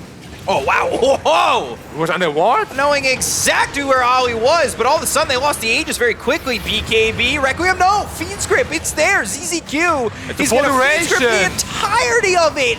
JT wow, also Emo low. just gets blown up. There goes Frisk, Nightmare on JT, charge in, see you later. Triple kill, Shiro. Could you really see that this guy's gone from CSGO to Dota? Shiro looking great. Dude, I gotta say though, IG, like if you're posturing on that high ground, you gotta deward the most common ward spot, right? You can't just lose your line like that. Right into a waveform. Look at the initiation. Like Shiro messed up a little bit by not strength morphing up, but it's completely fine. You have the Aegis, you're allowed a mistake. The Fiend's Grip full duration, Your no BKB cancel. means nothing. Ravage on like 2 as well. It's just overwhelming team fight right now. And Firefly immediately bailing on that fight. He went bottom. He was gone. And he was starting to hit the Bane. That might have given them the opportunity because Bane was low and then it was just illusions hitting. Yeah, but SF was probably still gonna die. Like the fight was never really gonna go a different way. And how do you get back into this game from here? Like your heroes are also flimsy. Like Death Prophet without farm is not tanky at all, especially with that Gush. So much minus armor, a lucky shot on top maybe. You're just going to melt. 89% win probability already. Whew. Which I don't disagree with. Like it's almost impossible I do to think come back sometimes it is padded though because of the Spectre. I believe Spectre always gets like the benefit of the doubt with Dota Plus. from. It does. Like I think this game is almost completely out of reach. Now there's this E-Blade on Morph. BKB next. They might want to burst him. Oh, they got him! Ollie, whoa, they don't Do they get have the him? kill. Shiro though, He then didn't hit move with up. a Requiem. He didn't Shiro move up. killed. They got the kill on Ollie. They end up trading, but here comes the Rolling Thunder. The BKB's no longer on this SF. Gush being thrown forward, only lands onto JT. They lose Shiro. And Shiro just not morphing. And He had an opportunity to, for sure. Like he was not hexed or stunned. oh, Fiend's They got the Grip grip again! No way! ZZQ Out of nowhere. right through the table, and well, Emo is going to be dropped down. There was such a good play though also by IG, like the way they broke the Lincolns with the Spirit Breaker charge instantly to get the Hex right on top. Like he had no way to react to that, Shiro did. But then afterwards, he actually had a chance to warm up. And he... Like, it can be tough sometimes when you actually think you're dead, you know? But the golden rule I learned is always try your hardest, and if you're actually dead, you're dead. But if you don't die, you don't die. Because of it. Yeah, so then you're not dead. I remember when I was in VG, like I had like 200 health or something, I could have easily pressed BKB and lived. But I didn't because I thought I was dead. With all the spells coming, you know, and my coach was like, "What the hell are you doing? Why aren't you playing the game?" I'm like, "Oh, dude, I'm sorry." Ever since then, I never stop until I'm actually dead, you know? I'm like slamming my key, everything, Try and get the BKB out. Or Satanic, or Manta, or my Or strength Satanic morph. with 3 health. Yeah. I mean, Somnus could have just thought he was dead. He definitely didn't make my mistake. No. I'm sure everyone's guilty of that though. Sometimes you're like, yeah, I'm dead, and you're really not. You live for like another 5 seconds. You're like, I feel pretty bad. And then about you this. regret it because you're like, I could have pressed BKB. Yeah, I could have pressed my Ice Blast in your case. Hey, I always get my Ice Blast off. I'm quick. Quick in the draw. My WQR right on enemies. Boom, boom, boom. You're ready, yeah. Always. You are very well practiced with QWER. Yeah. That's about all I got. Radiant's bottom tower Well, 11k lead, 5-man smoke once more. 1 kill could easily lead to a high ground. Gosh, telekinesis frisk. There he goes. 43 seconds with buyback. No high ground push though, because just a Spirit Breaker, he has buyback. Radiant's bottom Don't really tower need to is risk under anything. attack. I don't think they're gonna make the same mistake. Like, you take the Roshan, you wait for the Roshan, then you go high ground. That's the right play here. You take the bot tower, you just completely control the map. Choke them out of the map. Grow your lead, and then steadily and slowly win the game. They saw Ollie. Uh-oh. Oh, they caught the Aster again. No way. He's got Fiend's Grip. There it Fiend's is. Grip again. Fiend's Grip, full duration, and it is going to be a dead emo. They also got Ollie on that one. ZZQ. Yeah, Fiend's Yeah, Grip there's is, the tip. It's an ability. Dreaming of this moment. I've been dreaming of this moment. He pressed R. Getting and he tipped got by the kill. teammates. Yeah, that's a good feeling. Oh, pat in the back. It is. I think Bane... Yeah. It's a good hero. Also, JT. Rubik, same net worth as JT. They're looking at him. Rolling Thunder, cooldown. Ooh, but they've got the telekinesis. Gush. There's the Gush. And they'll steal Crypt Swarm. BKB forced, though. Basher. Oh, here's a Basher! Oh, Nice. hey! Last second. It was really unlucky he didn't actually get a bash with his Q. So, justice has been served. There's no way you should be able to TP out from a... Yeah, he's not rolling Bash up 4 angle. on 7 die. Man, like we don't need to bring all the rolls up here. I was so salty, dude. Gush again, Zeal. He's going for the refresher after the blink, like you said. Just, you know, maybe he needs the BKB, but if he feels like he's ahead, just go for the refresher. Yeah, BKB, honestly, this game isn't very impactful because like your Kraken Shell will take care of most debuffs. They don't have a Silver Edge builder because he went for the Magic SF. He has Orchid now in Spectre, so there's a way to at least cancel the Fiend's Grip, which is very good and necessary as we've seen in those fights, but is it too late, B-Cup? Is it too late? Lincoln Fear on Rubik? Yeah, I saw him building that, and I was... That is actually pretty big. Like, he can protect his Bane from that Orchid now. Ooh, okay, so, yeah. You know what? I didn't think the 4D chess. I wasn't thinking that it just goes onto the Bane. Oh, gosh, fingered through. Ravage out. They still don't save 7E. And now the Ravage is used right down into a Requiem. They've got the Fear, and it hits onto the Bane too, but they don't get the kill on a they let him Seal. run. Gush hitting on both heroes. Do they want to make this move? They're thinking about moving in, but Roche is also there. They could just take Roche. Yeah, EHOME has to be careful. They don't give up this Roche fight. I think the right play is you just wait for the Pangolier, Try make and sure that posture. IG can take it. Right. Once Pan goes up, you take the Roshan. They also have the BKB almost on the Morphling, which is super important. Dire are scattered. Good pickoff though. Like, they need more of those. As we spoke about, the instant hex of the line. Get more. But you're just going to pit anyway. All right. Let's see how quickly they can do this. They've got Bane positioned to try and break potentially smokes that come out from IG and maybe just posture in a way that they don't get by him and they have that information to make a jump. And ZZQ, look at this. He's all the way far forward. JT on the other side of this one. He goes into the Glimmer Cape. Does he have an opportunity? Yeah, Nightmare out.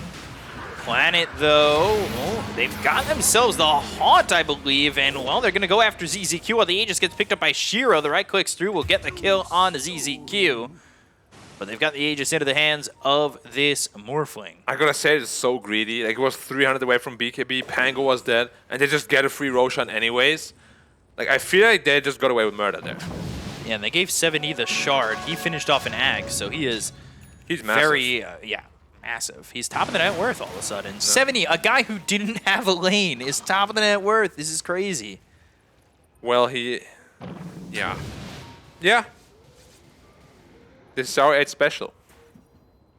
Lose lane, win game. Yeah. Does Rubik have Requiem? I think he did. Yeah. He's going Shard. But I think that Lincoln's on the Bane is going to be absolutely crucial. I hope they remember to do that. Because there's no hollow to cancel after that, right? Charge, can't get through, Orchid gets blocked. Only DP silence, really.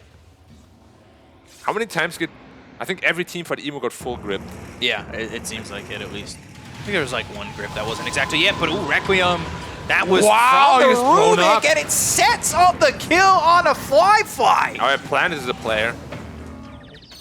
Planet being hyped by the panel, Planet being hyped up by his plays. Man, this guy, even in the loss, looked good, and he is continuing to do so. They're gonna be so careful. Oh gosh! He just gets blown just up. getting blown away. Grip. Requiem, that's through. There's the. Oh, he's actually going back and forth, bobbling himself. I don't know if he was ready for that one, but they get killed on the 7E. They're charging all the way through. They've got Ravage. Fighting may not be in their best interest here for IG. Yeah, ZZQ was actually really far away, and they took that fight 4v5. They gotta be careful they don't do what IG did in game 2 and give them comeback avenues. You don't want to be lost in Comeback City. No, you want to be staying in an advantage city. Emo is looking still pretty happy. He's a happy teddy bear. Yeah. Yeah, for sure. He's a smiler. I think we talked about this before when we watched IG last time, but do you want Emo to stay as the name Emo? Like now it's like synonymous with the question mark and that comeback. Would you rather him be known as Half? No, I like Emo. Blink Ravage. Nice. That's very forced. Nice BKB reaction, but really, Zeal. that was very forced. I don't know if that was entirely necessary, but there's the Nightmare on a Frisk. He goes invis with the Shadow Blade, and we'll just TP out. Bulldoze, by the way, 70%. Very balanced. What a number.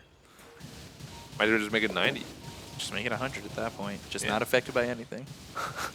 I mean, you still stop, of course, but you just like instantly break out of it. Yeah. That would be fun. Beastmaster Rose, you just walk away. Which happens already anyways, but they are potentially looking to make a play up top. There's only 2 heroes here though. If they get caught out, which they are right now. Rolling Thunder, Telekinesis. There's the Stolen Requiem again. That'll force the BKB coming out from Emo. He has to TP out. He's got the Basher. No, it's not time! Wow! He actually canceled his Rolling Thunder, even though BKB was running out. He didn't click on him. Didn't get the bash either, of course, which is pretty unlucky, but all he had to do was not cancel Rolling Thunder. Gotta click on those heroes. Left click. Know the durations. Yeah, because that TP had 1.5 seconds left after BKB ran out. Gotta be a clicker.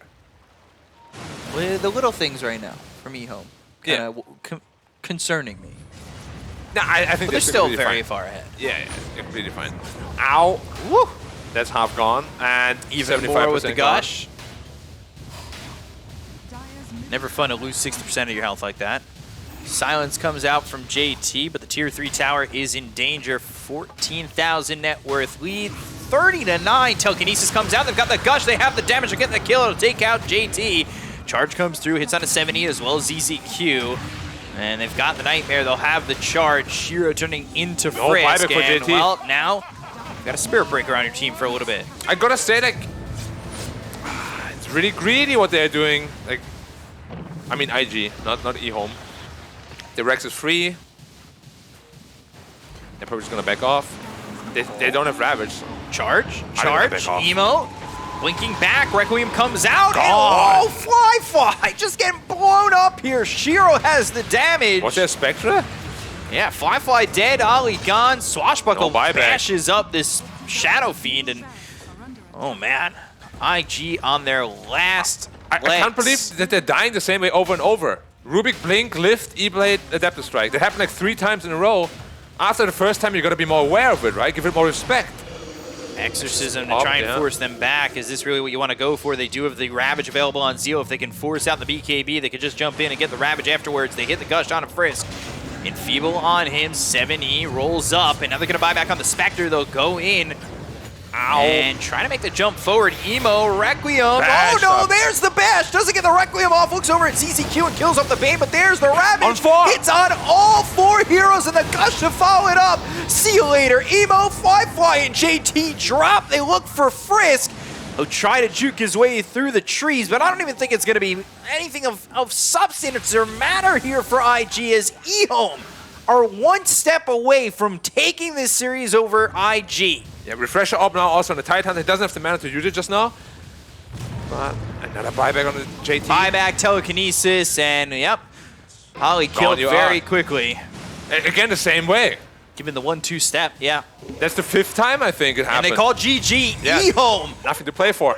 And they will take the series 2-1 over IG in what many will consider an upset, but EHOME staking their flag, maybe making, putting everybody on notice. Yeah, I gotta say, after game 2, this is sort of what I expected. Because like EHOME almost won that game from an unwinnable position, right? Yep. And if that happens, game 3 usually doesn't bode well for you if you're IG. Super well played by EHOME, well drafted. We see Mikasa there as well. Good coach and the chair. Yeah, chair played well. Yeah, very happy here, of course. Zeal from Malaysia still. Yeah, absolutely handled it to them. Yeah, that was an amazing game, start to finish. Well, I think the only thing that went wrong was the Pangoliers lane. Yeah. And that was it. Which has to be expected, though. Gotta say, though, IG, they look really lost in the game.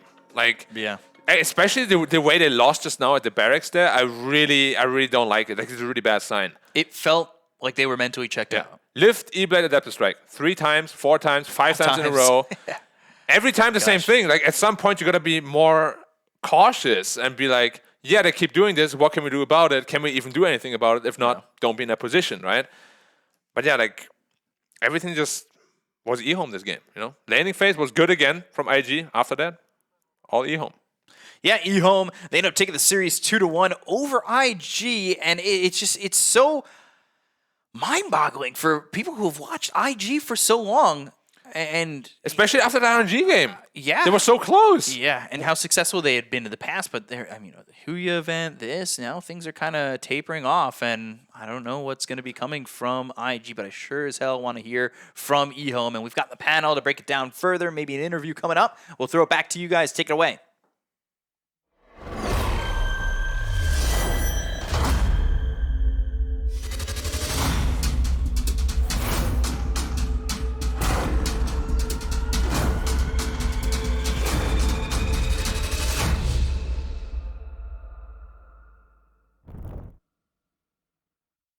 Oh my goodness. EHOME against the odds pull off the first big upset of the DPC China Region Division 1. My goodness. And in what style as well, Neff? A result that, like Beekhoff said, nobody was expecting, except for our analyst here. The true EHOME believer. Yeah. You were almost doubting yourself, but the Draft Master told you to believe. I'm so grateful in Lizard for that one, honestly, telling me to stick to my gut. What a hero as well, going for IG, falling on his sword just to make you look better. I mean, wow, what a guy, what a team player. So nice of them, really. Absolutely. But break that game down for me, though. I mean, how did they look so dominant in that match? I'd like to quantify a lot of it to the SF in the mid lane. He did fine. He sits at near the top of the net worth, but the hero, when you're able to run at him before he gets any of his defensive items, they just killed him several times before he built that initial Yule Scepter. And this is one of the things I don't like about him. He's a very easy hero to blow up, and because of that, I feel like he very much struggles to fit into a competitive lineup. It's very easy to exploit a lot of the weaknesses that he has, and that is exactly what EHOME did here. I mean, even when you get that Yule Scepter, he still wasn't that tanky, right? You're playing into a Rolling Thunder from Pango where he's just like, all right, I'm going to bounce off a wall. I'll be back in a second, sir. Yeah, I mean, this was just 70 honestly played such a great game, but This was the big one. yeah, this is when things really started to favor the side of EHOME. This 3-hero Ravage that comes in a second here. Yeah, if he just walks right into the Rolling Thunder setup, you're committed too far, and boom. Yeah, Gripple already rolling on the DP as well. Might have been a claim there, like, I'll silence him, don't worry, but not going to be the case as he gets gripped up, and then that just sets him up for the easy Ravage for Mr. Honestly, Zeal had like one of the easiest games you could have as a Tidehunter. The Tidehunter and a Spectre matchup is the freest lane to begin with, and then you also have a weak lane support, right, in the form of the Lion, and you have a Rubik. Yep. Right, so like your lane is super sick, and Look at this though. Yeah, like the every instant single feeds grab. time, like whenever the SF tries to do anything with this BKB. Guys, let's go fight. I've got this brand new 9-second BKB. Oh, I'm gripped. Okay, sorry. Yeah. This was the Ags BKB reveal for IG. This was like their best chance, and they just get completely crushed. Yeah. And ZZQ does it again here. I mean, Nightmare into grip. We have to talk a little bit about the wards, though, like, right? Like, Yeah. they're fighting up the high ground, and they just didn't get rid of twice on wards. their triangle. Twice on their triangle, they caught them out in an absolutely insane way, and that is so hard to do. They just have so much catch here too. Like Black was talking about on the high ground, like you have to respect it. Like if Planet is alive, you cannot show because he's gonna blink telekinesis you, and then they have so much burst damage. No one can survive it. Yep. At this point, the game was too far gone. I love this bash on the Pangolier as well. Like, such a Yeah. dual-purpose basher for the Spirit Breaker and the Shadow Fiend. They did like a little bit of false confidence here because they got the instant cancel on the Fiend's Grip with the silence, but then they commit so heavily to try and get this Pango, and they don't to get Requiem, and that's the basher Yeah. we're talking about, right? It interrupts Requiem the one time that he doesn't get hit with someone with the Fiend's Grip. Yeah. it. Yeah. This game was just so well done by EHOME. Yeah, it was really nice. And, talk to me a bit more about the Spectre as well. You know, why didn't that work? We talked about how the Shadow Fiend didn't work, but Spectre, she used to be this powerhouse hero, global presence. We're like, they've got Shadow Fiend, they've got Spirit Breaker, they've got Spectre, kill potential is everywhere across the map, but that never came to fruition, did it? I mean, it's great when the Spectre and the Spectre's team is making the plays, though, but they were always on the defensive there. It never felt like they had the opportunity for, the players on IG to jump these, EHOME heroes. It was always them being defensive, just kind of contributing the ultimate in order to not have the fights completely sacked. So because of that, it felt kind of awkward there. And Spectre doesn't farm that fast. Like if your team's dying while you're farming, you don't have like that super huge tool in order to accelerate your farm, especially now that the Blade Mail build has fallen out of favor. I think a lot of it's the lane matchup. Like like I was saying earlier, like Tidehunter has the freest lane ever. Spectre cannot farm at all in that lane. It is so bad. Your only option is to rely on like Spectral Dagger and going to the jungle. And you just fall way too far behind. We were talking about in the draft earlier how farm dependent this hero is. You need like the Ags plus another item. So, Manta, or in this case they went for the Orchid to try and help, kill Bane. But at this point you're like 8K net worth committed to being able to fight, but you just don't have a good start.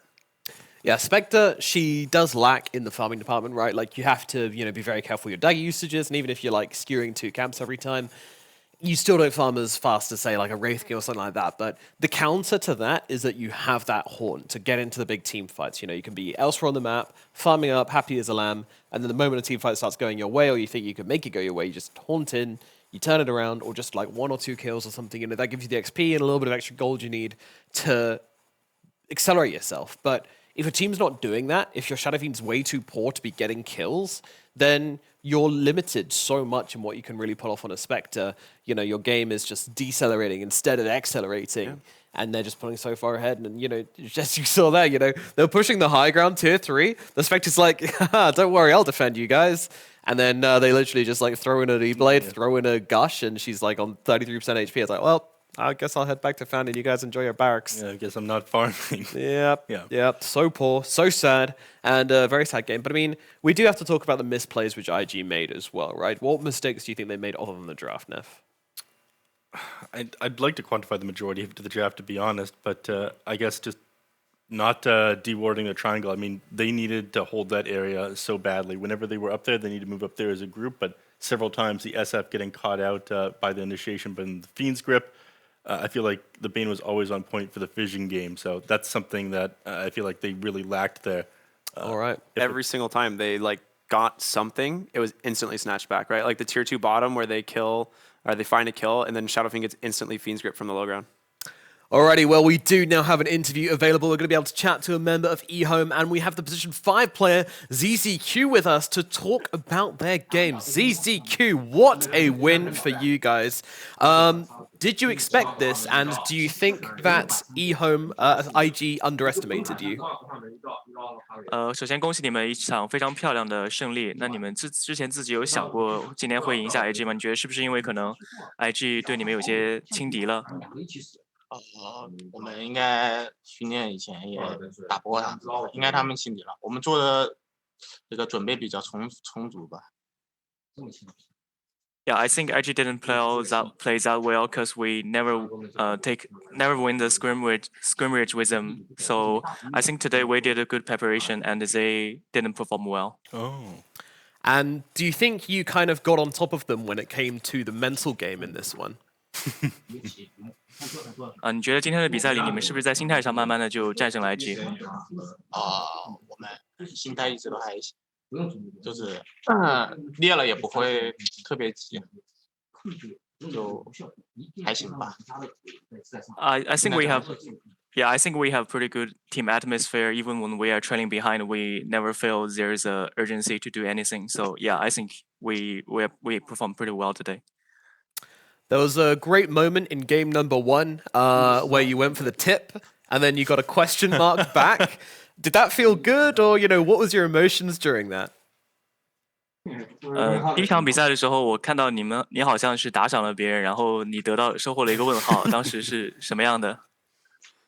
当时很搞笑啊，因为我觉得就是我是开壳在跳的嘛，我跳到那个冰线上了，他还毛，然后我觉得他没有那个，我就觉得是吧，就很搞笑，就打赏了他一下。然后他打你问号的时候，你是？我感觉他有点急吧。Okay, so I think it's really funny because I already activated my third skill and I blink into the lane and he still throws spear to me. That's why I tip him. And when I receive the question mark, I think JT's mindset has probably affected by me. So it's really funny to me. Excellent. Neff? I had one thing I want to know. You have a new player recently, Zeal. What is he like, and how did he come to play on your team? 跟我们聊聊你们队伍的新选手 Zeal， 他是一个什么样的选手？然后他跟你们打起来是一个什么样的模式？他心态很好啊，然后我们现在团队氛围还行，就不会特别急，失误了也不会怎么搞，就是多打下一波，然后感觉挺好的。然后你们是怎么在一起打的呢？我们是当时插个3经理找过来的。So he's really nice and he never lost his temper in the game. Even when we're trailing behind, like I said before, we still try to be patient and find the chance. So we need a position 3 back then. So our manager just find him. That's why he joined us. Fair enough. So you talked a little bit about the team atmosphere and how you guys are always relaxed. We see on the cameras that you guys are smiling and laughing quite a lot. Are you having a fun time? Is this a very fun team to play with? 就是你也说到你们队内气氛围非常好，但是我看你们小镜头的时候也看到你们一直在笑，就是你们觉得现在队伍里是不是大家都在享受比赛？还行吧，反正赢了肯定笑得更开心，输了就只能苦笑。I think we are fine now.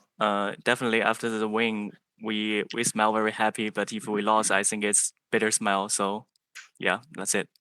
All right, I have one last question for you then. Is Shiro Morph a better morph than the Fly morph? 最后一个问题就是Shiro的水人是不是玩的比菲菲好？我觉得应该他比菲菲玩的好吧，应该吧。I think his morph is better than Fly's morph. Brilliant, perfect. All right, that's what we wanted. Thank you so much, ZZQ, and very well played, and congratulations on this win.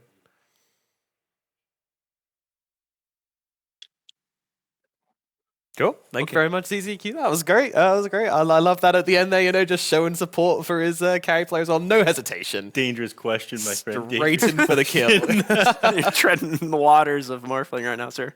Yeah. I mean, that's what you got to do, right? In the Chinese region, you know, it is the morph versus morph. You know, every carry player is like, I'm the best morph. Nah, I'm the best morph. So, yeah, excellent. I love it. But, you know, congratulations to them. But this puts them, like, at the top, near the top. That was a hard team to bring down. Now they're 2-0. Tied with LGD, only other one. Yeah. Like they're looking very good, honestly. Like they looked very good against in their first series. You know, it was an opponent that we all thought they had like a little bit of an advantage over. But this was a true test, and they really shined bright today. Yeah, absolutely. Shaking things up already here. And, you know, we know what to expect from the Chinese region. Expect the unexpected, expect upsets, expect stars coming through and stories being made. And that's exactly what we're getting. So stay tuned as we have another series coming up today. And this is going to be Aster versus Vici Gaming coming up just around the corner. We'll see you soon for that one. Stay tuned.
Hello and welcome back once again to the Chinese DPC, where we are now into the second series of the day, straight away jumping in to Team Aster versus Team Vici Gaming. Now, looking at these two teams, one team has shuffled significantly more than the other, and I think we guys do have a favorite, but as we proved last series, favorites don't mean anything in this region. Yeah, they truly don't. Nice shoes, by the way. Yeah, you got some great shoes right there. Nice shirts as well. I like it. I like the combination. Yeah. Oh, for God's sakes. All right, talk to me a little bit about Vici Gaming. You know, what changes do they make and how are they looking so far? Their changes on the 3-4-5 have seemed very interesting, at least. Victoria's got a lot of experience in the 5 position. He's someone that I think has that kind of experience that helps when you make a big change like this, but I do question if it's too much. Like, have you lost too much to what the old Vici was to still feel as confident going into series like this, especially in the Chinese region? Yeah, they're a totally different team, right? Yeah, and you're going versus Aster with a different lineup completely. They lost their mojo, if you ask me, like the way they were in that first 2 seasons. Obviously, they didn't really have huge results. Post DPC seasons, that is in the majors and at TI, but still they looked really strong. They always looked like a top contender that if everything hits right, if the patch is right, they could take the whole thing. Right now, they're more of a middle of the pack for me. They seem that way at least. So do you think that's the case if they just need more time, or do you think something more than that needs to change? Yeah, it's a little bit of time as well that's necessary, definitely. But when you look at players like PYW and DY, they're just extremely difficult to... It's very difficult to find anyone that can swap them out properly. Yeah, for sure. No, I feel like... I don't know, I still don't know if they left or if it was a case of, joining Extreme. I think their contract, right? I think their contract right now, and they followed Paparazzi. Like that, I mean, I'd follow Paparazzi anywhere. Take me and carry me to a Division 1, I'd be there in a heartbeat. A burning ship, you'd go with him. 100%. Yeah, he's a very good player, and as we've seen, he's been dominating the leaderboards and been dominating Division 2. So it won't be long before they're up here, and they need to use that time. I feel like on Vici. They qualified already, right? Yeah, like they're coming. Oh yeah, we've already done with Division 2. Yeah, they're on their way. They're coming over. So Vici needs to make a statement here. They need to show us why they're here, and a great way to do that would be putting up a good fight against Aster. Yeah, and EHOME, like you just stated, they already did it today. They showed up versus IG. They played an incredible series. They took it. IG as well didn't really show up in their best light. I feel like Aster, however, in the DPC seasons, they've always been good, very solid. Yeah. Yeah, they always seem to show up. And you've got Ori, who kind of looks like he's back, but I don't want to get ahead of myself. He did have a very lackluster season or year last year compared to what we're always expecting from Ori in general, and I think there was definitely a glimmer of hope coming into what we saw last time coming into this series, but this is definitely like a big, this is how I am now. I've gotten it all back. The mojo's there. And, it's the end of that Austin Powers movie where he finally does have that mojo back. Yeah, and that last season was just plagued with problems for Aster, right? It wasn't even truly only them underperforming at the major tournaments and whatnot. It was just a difficult year to circumnavigate all the problems surrounding Dota, not in the game itself. In the game itself, during the seasons, you guys remember, like, they were destroying. Oh, yeah. I mean, that's the meme about this team, right? Like, they're the China killers, when it comes to China versus China. Aster seemed to always come out on top, at least last year. But when it came to the international stage, they went from Team Aster into the Team Masters, as the Chinese like to say. And I don't know, man. Like, it just never came true for them. And a lot of people blamed it on the upper bracket starts and everything like that. But at the end of the day, they just weren't putting the results. They had to make some mix-ups. They have done that. Will it work out? We'll have to see. I do want to hear a little bit more about Siamese Cat, right? Well, who is this guy? Where does he come from? What does he bring to the team? Yeah, I believe he was with the Aster organization in Aster Aries, maybe even Aster Aquarius. They have he was in Aries for sure, yeah. Yeah, Aries. It seems like so many teams have four different clubs, Academy like those clubs, teams. yeah. So he looked good with that team. Aster Aries never really stuck out at me as this amazing team that was gonna do a lot of things. But you're switching off of Lanham, and I think Lanham being in the organization as well, and then falling back to coaching probably favors someone like Siamese Cat, knows something about him that he thinks fits this lineup. I've never been like, oh man, Siamese Cat, like sign me up. But he's played well recently, and I think if Lanham is going to vouch for you, which I think he's doing, then there's a reason you're there. It was the same with White Album. He was a guy who kind of came out of nowhere, and when he was playing with Aster, I think a lot of people had a lot of questions about this young guy coming in. Who is this kid? And he blew up the DPC. He was dominating in a hard lane, and then and now he's with Aster Ares. Goodness me. Look at the time. It is draft o'clock, which means it's time to bring in the draft master for this series. And we have Black. How's it going, dude? Going good, coming over a fresh cast, some pretty hype games in there. Unexpected results, unfortunately. Unfortunately? Yeah, I really wanted to wanted you guys to ask them a couple of questions about the in-game leader of IG, because they seem really... all over the place, right? All over the place, yeah. But didn't happen, EHOME won, maybe next time.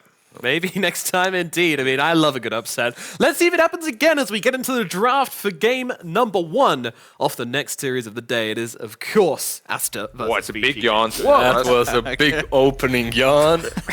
Making me yawn. Contagious. Yeah, we're all doing it now. Come on, Black. Talk us through these picks. Yeah, Aster going straight back for the XXS Mars, one of his favorites, and the Mars Line combo also, one of the staples. Quap Pango opening is a little bit more interesting. Very flexible, they can both go as a support, off lane or mid lane. Yeah. Very, very flexible. Whereas Aster, I think most of the time they put that line on a +4. Yeah. And Pango, at the moment, at least not at the moment, for the last year, seemed to be the answer to Mars, right? Like, you pop that arena, he doesn't care, he's just rolling through it. Roll through. Yeah, and still has that team fight impact, regardless of the Mars. And Pango's been a big pick for Irving, no matter where he's been. And Vici picked it in the last series they played, and Irving's really loved this. It was an LBZS before, right? Yeah. Irving, yeah. And they were picking Pango a lot with that lineup. And Pango's just a hero too, right? Like I always love heroes that have a lot of comeback potential, and Pango's definitely one of them. We just saw it in the last game. You lose lane, but once you get to level 6, you're just so potent in all those fights. It's actually top of the crazy. net worth all of a sudden. That was nuts. Do you guys like the Ricky ban? Ricky ban? What? That's something. I mean, it is. All right, guess he's not casting this one. Beakup, go get ready. It is used as a Mars counter, right? So at least it makes sense in that way, but nobody picks Ricky because you have a carry that gives you no winning conditions. It's literally just a guy that kills a hero here and there. If you ever get caught out of position, you just feed. I don't like the ban in particular, but maybe Aster has some experience. VG is like, they pick Ricky all the time. So. Yeah, there's another ban that we are seeing on Vici Gaming, but makes more sense. Bloodseeker, right? But that's mostly because of Pango, I suppose. Same with Grimstroke too. Like if you ever get leashed to someone as a Pango, even Quap too, right? Like you can't really. So they're really trying to protect the Pango, like. So it makes me think that it's definitely going to be a core Pango. So whether it's middle or offlane, I don't know yet. But what else are you banning? A Puck versus a Quap and Pango sounds like a really good ban. Sounds like a very good ban, yeah. They ban Alina instead, which is of course one of the best Quap matchups. I still think Puck would have made a lot more sense, especially with Mars. 2 birds, 1 stone. Yeah, it solves both issues, right? Like you're able to deal with the Pango, with the Quap as well. We've seen Puck versus Quap in the last series. But less late game scaling, I guess. Like maybe they have a plan. Maybe they're like, But they're better. They're better. Yeah. True. Maybe a bit of a plan also. Oh god, they picked Puck. What do we do? No. Guys, now we have no plan anymore. No, but like, that was a pretty obvious pick. It was really surprising. They didn't ban it. They also banned TA to protect that Puck. Makes a lot of sense. Also, the Ricky ban and the Drow ban also somewhat of a protection for the Puck, because those silences are very annoying. And now you gotta find a way to deal with it because the Lion is gone. There's not a whole lot of good setup left. Maybe Disruptor. Yeah, not a lot of heroes that deal with the Puck easily any longer. And what can you? Okay, TA banned out, and you're thinking maybe Quap is side-laned or supported, right? But time for Dragon Knight. Dragon Knight back in the meta. Classic. Boy. Yeah. But yeah, I think like Disruptor would make quite a bit of sense, especially with Pango, cause you see that Pango roll in, you run away, you get a glimpse back in, you get a free kill, while Pango disrupts the backline. It's a good combo. Alright, it's time for Nomad's room review on the side of Aster. Looks like we've got one of those nice panoramic rooms. We're the next door. to IG, who also have a very nice room like that, but can't see the view right now, so can't really give it a solid rating. So it's only gonna get like a Vici is on the right, right? 3 out of 5. Are they? Vici's on the right, yeah. Aster's on the left. So they do have some sort of a view, at least a little bit, right? One of the windows is open. Vici, And yeah. some sunlight for the Some vitamins. sunlight. Vici's exactly. looking very modern as well. I'm digging what they got going on. You know, it's It looks. it's cool. It's cool. Yeah, they get a solid 4 out of 5 for their room. I like it. It's a really big room. So they banned 2 silences, so they picked the big silence, a silencer, which, I mean, I'm never the biggest fan of silencer right now in the meta. It just feels really slow, but he is that big. Like, I press R and everything just stops kind of hero, right? Because it works even through phase shift, through Yules. I'm wondering what he will be buying as items. That's most likely our position 5.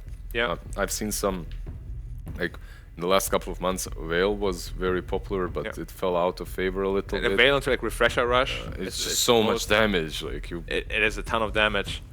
And then just Refresher Rush is like the most common because even if you BKB or Manta, you just do it again.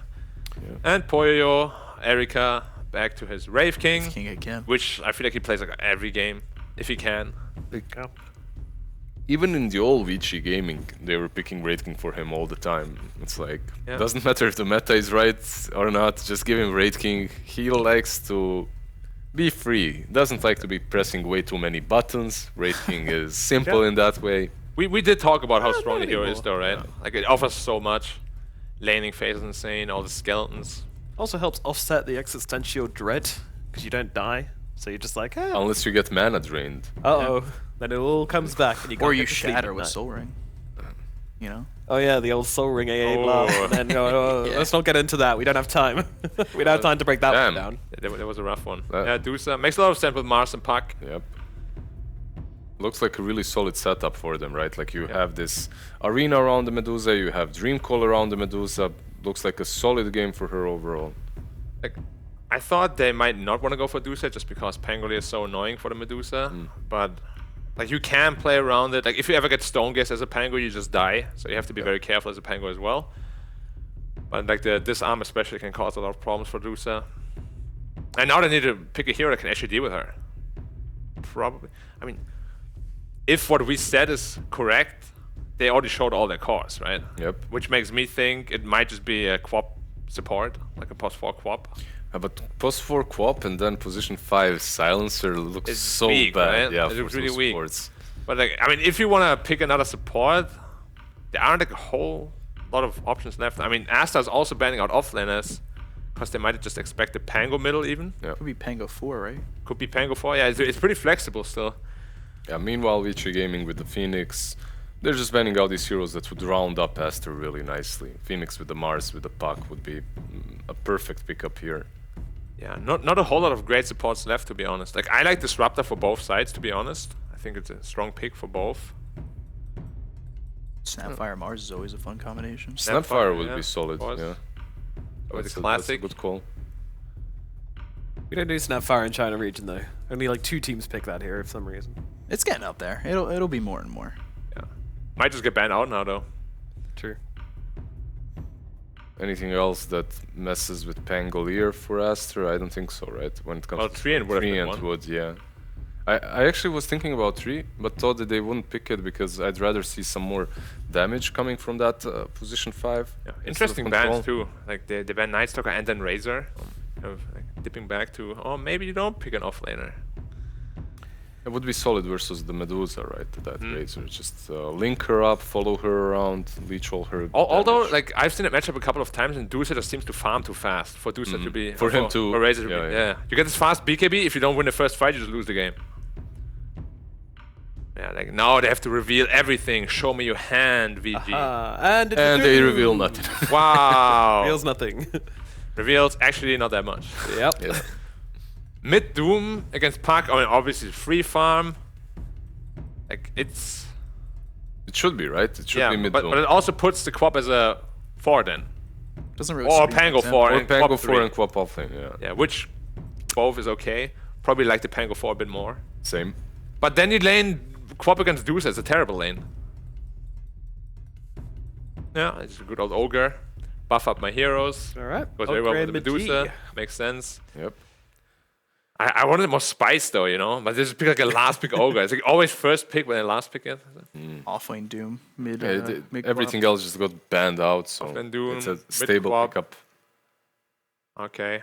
All right, very much online with what we expected here. No big curveballs coming out from either team. So, where does this leave your expectations, though, Mighty Draft Master? I mean, it's hard to go against VG when they get their comfort heroes, and I think they do have their comfort heroes, but I'm gonna go with Aster because I just like that. Yeah. That Medusa, Ogre, Puck. Like the combination is just too strong, and It makes sense. Like if they didn't have that Puck, I would probably go for VG, but that Puck because it seems super strong, and they don't really have an answer for it. I'm just worried about this Doom if he'll be able to dominate the Duza and just follow her around, eliminate her from fights, which we have seen a couple of times. But still, Aster's drafts just look way easier, way more simple to execute. Big up. Going Aster. I think that Ori's on a hero that he's going to be very comfortable with, going to be a playmaker in this game, and I think maybe Vichi's draft. I don't really like Erica on this Wraith King. He doesn't really show me much at the moment. Yeah. Blasphemy. I like him more on like a PL. He's coming for you, dude. Blasphemy. You're insulting his signature. Wow, he's coming Give him for me. PL Give him PL. every game. Alrighty, it's time for game number 1. Let's bring in our casters for this one. We've got our Cryptic and we've got Neff to bring you game number 1 of Aster vs. Vici. Thank you so much, Nomad. And yeah, super happy to be back on the casting desk here with my brother in arms, Neff. How you doing, buddy? Amazing, but I'm kind of with Black on this one. 5th pick, Ogre Magi for the team. Last pick overall. Like, that is the final thing to come out. That's your gotcha card. I love it. It's actually, I mean, it's great. Like, you need something to amplify the Medusa, right? It's really good. You just bloodlust the Medusa, and then she just becomes this artillery. Fair enough. But yeah, as much as I don't like the last pick on the Ogre Magi there, I think like the Puck pick, amazing countering out to both the Pango and the Queen of Pain that they started the draft with. I definitely prefer Aster's lineup here. But, they had huge ability to flex a lot of these heroes around. Basically, the only person you knew was going where was the Wraith King, position 1, right? Yeah, I mean, that's true. I mean, after the Doom, to me, I still would have expected it to be Doom off lane, mid lane. We see a little bit of an Earth Spike here. Nice blink out from XM, but that is a blink first for the Quap, and that feels pretty rough. Yeah. Your lane kind of in shambles now. You don't get to go the first point in the dagger to trade with the enemy. You don't go first point in the scream or to secure yourself that ranged creep. Having to go that blink, I mean, on one hand, yes, you don't end up feeding first blood to the enemies, but again, your lane a lot more difficult than it was going to be before. You don't usually level that ability to like level 4, if that. Yeah, I mean, against a Puck, you might lane, or you might level it earlier, just so you can contest a rune, right? Because the last thing you want is Puck to double rune you. But yeah, either way, starting level 1 blink is rough because you need the Scream of Pain to counter push that the Puck's going to do, right? Or no, to secure the range creep. Otherwise, you just get bodied in lane here. That's probably what's going to happen. I mean, maybe you don't go at the early point into the dagger against the Puck because, this is a skill-based matchup. He's got 2 different ways to dodge that projectile as it comes out onto him. But again, I imagine the CS war will be won by Ori here because of that initial point into the blink. Yeah, we'll see how it goes. And Ori, gonna get that deny potentially? No, it goes the way of XM anyway. All right, so not the end of the world here.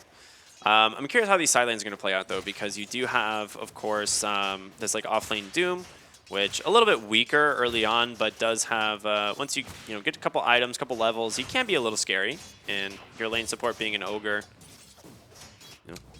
shouldn't be too bad. Liz was talking about that one. Like, it's not the best hero to run at the Medusa. She's got a lot of bulk, chasing her down with Scorched Earth. It's not going to be so easy, unfortunately. So, I think that she's going to have a fairly simple time in the lane here. And, does have an Ogre Magi in the lane with him, like you mentioned, that tool to help accelerate her farm, make her feel bigger in these team fights. I think, she's not going to keep up with the Doom farm with all the extra that he gets from Devour, but she's going to be pretty farmed herself, and I don't think she's going to be able to contest her too much. Yeah, a lot of damage coming out here from this Wraith King Silencer bottom lane. Like to see this. I mean, Silencer is such an annoying hero, and Wraith King has become fairly strong. Now, B-Cop was saying he's not a fan of Erica on the Wraith King. Everyone else seems to disagree, though. How do you feel about it? Well, B-Cop's crazy. No, that's fair enough. He understands the region much better than me, but I just feel like it is such a solid hero right now. In this game, it's not amazing.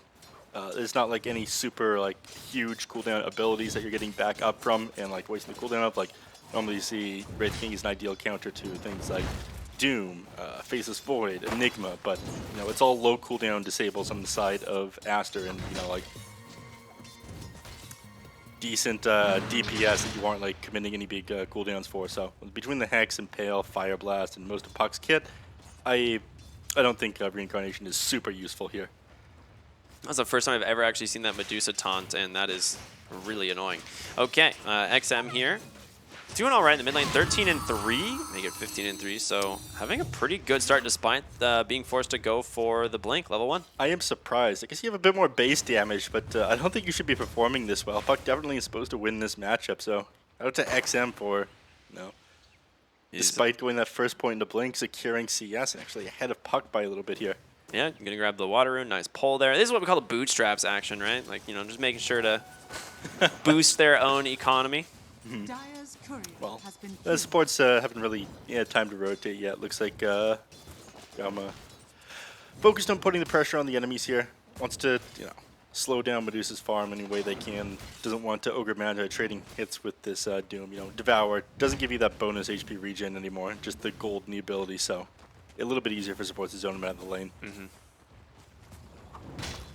Yeah, so far, I mean, both of these side lanes seem kind of static, right? The Medusa, they're not going to be able to apply a lot of pressure on her with this Doom.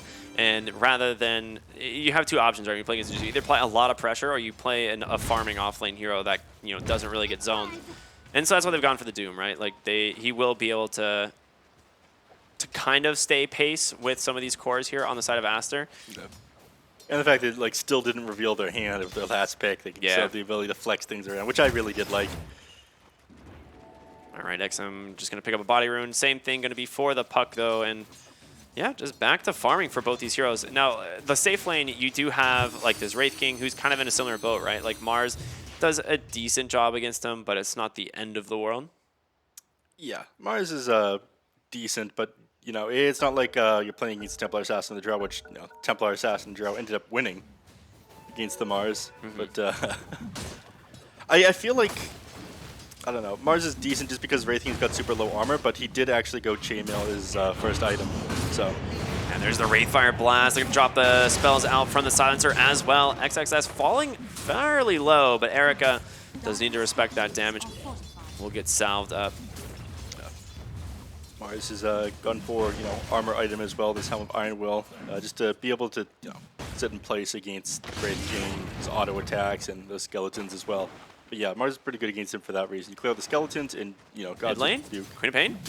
Following low? Wait, where is Queen of Pain? No, looks like she's okay. All right, never mind. She's heading back into the base. Okay, so she was just farming up some camps. Yep. She's going to be just fine. Situation under control. But yeah, you know, Mars is good against Wraith King just because he's such a low armor hero. Like one of the lowest melee heroes as far as base armor goes. He sits at 2, and his agility growth rate isn't amazing either. So you're usually forced to go chainmail them at the beginning of your armlet when you're playing against the Mars. Otherwise, God's Rebuke just does way too much damage to you. Yeah, and that's what we say here. He's going just for the phase boots right out of the gate. Just make sure that he has those. Surprised that he didn't start with a Ring of Protection. Usually, people do that in lanes against Mars, but. The Lion's like not the strongest lane hero, right? So he's not going to take too much damage from him. Silencer much better at trading there, right? Yeah. So it kind of, that might be why. Yeah, he's doing fine for himself, sitting at the top of the net worth right now already. Well, just surpassed by Puck, but you get what I mean. I mean, look at all 6 though; they're very close. Yeah. And this is the thing, like the Doom, like we knew was going to struggle a little bit here. Now we're going to finally see that 6-minute rune come out and a nice stun bottom lane. The first blood finally going to come through as it goes to Bobica here. However, the nice trade. They do manage to finish off 1, and Bobica going to burn down 2XM. Double kill for the Queen of Pain. You weren't having a good enough time already beating that Puck in lane. Now you've got 2 kills under your belt. Almost level 7 already here with that 6-minute rune. But Ori did manage to grab that Arcane rune. Unfortunately, I don't think he's going to find too much use out of it. Yeah, very well done. I mean, Queen of Pain doesn't get the first blood, but those 2 kills will net him quite a little bit of XP. Ori, though, just rathers to dodge it. Advantage. Yeah.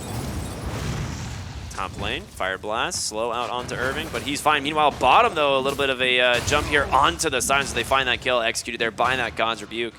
Erica just going to have to go back to farming. Yep. God's rebuked the Silencer to finish him off, so he's got all these skeletons running at him now. And he's actually in a little bit of trouble. He's got Wraithfire Blast up in a second, but after he's sticked up there, doesn't want to finish him off. Top lane, they're going on to the Doom this time. Infernal Blade going to do a little bit of damage, but he's not getting the disarm there on the Pango. He might not even have it. Yeah, he doesn't. 2-point shield crash, so Monet, with the help of Ogre, will find themselves a kill. Yeah, if you're level 4 there, I'm pretty sure you get, you might be able to save the Doom. It's difficult. You're getting run down underneath that Ignite. The slow is just absolutely massive, and Medusa whittling you down as well.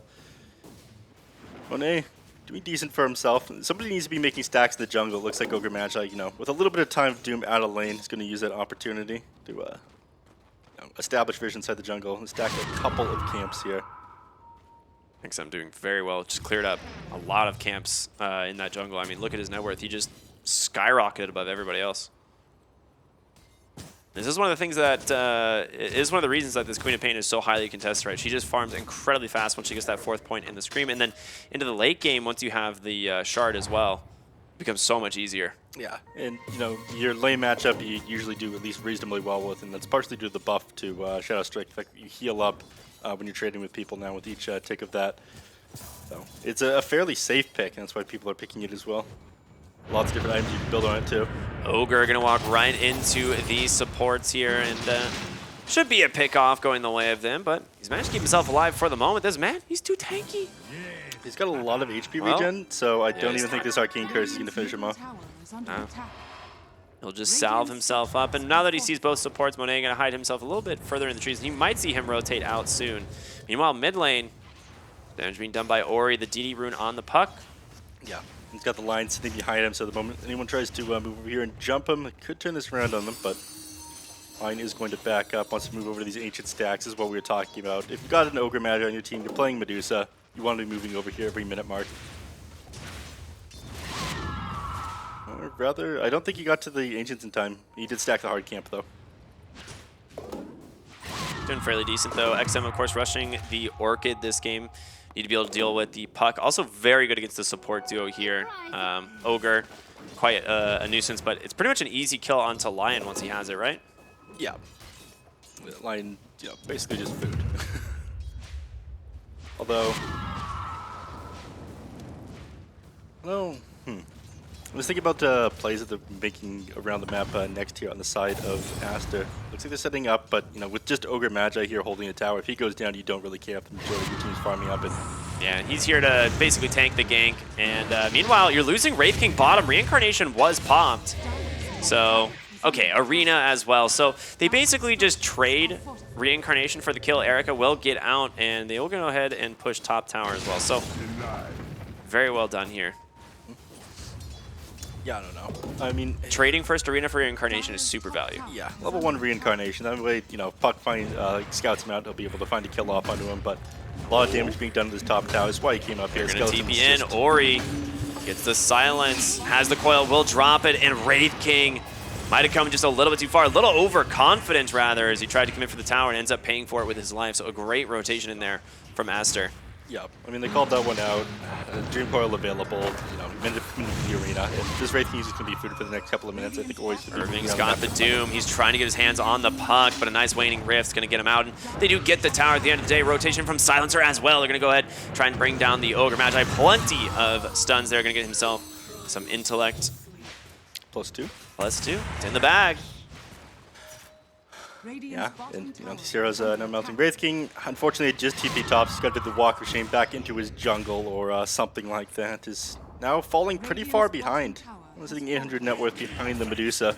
So that one unfortunately did slow him down, but you know, his team gets a little bit more map control after taking that tier 1 tower. XXS ended up finding the tower in the bottom lane as majority of those TPs on the side of Radiant were on cooldown.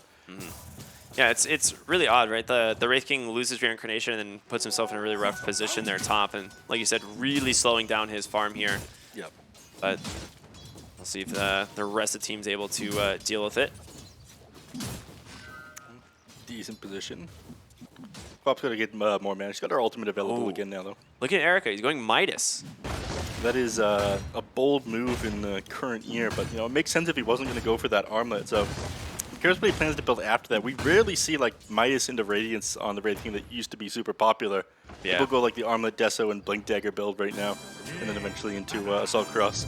I can't imagine he's going to go for a Radiance. Like, you can go for this Midas and then just, like, go back for the regular Wraith King items, like Desolator and stuff like that, but Radiance feels really rough on this hero. Yeah, I mean, it disables Blink Daggers, which is neat, but I don't know. It just feels like an archaic build. Nobody goes for it. Yeah.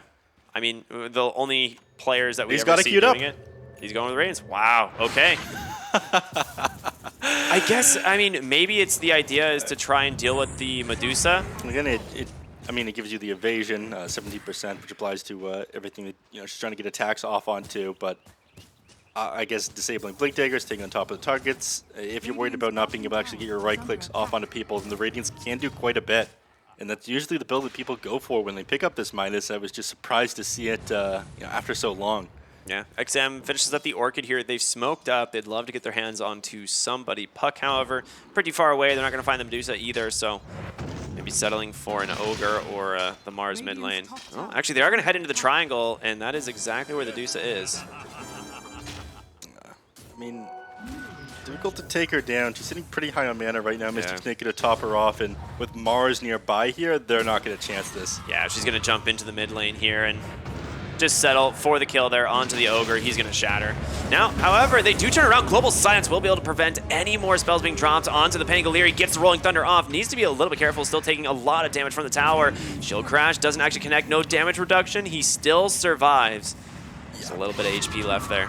Global Silence ended up being just long enough that he gets the Rolling Thunder off after being speared to the wall. Lion wasn't able to get that Hex off, and Lion knew that one. Started backing off from the Pangolier immediately rather than holding his ground and potentially getting gone on. He's got to be careful with his positioning here on Bobica. Yeah, counter smoke here though. They're going to try and find the Pango. Swashbuckle already committed. XSS not actually in range.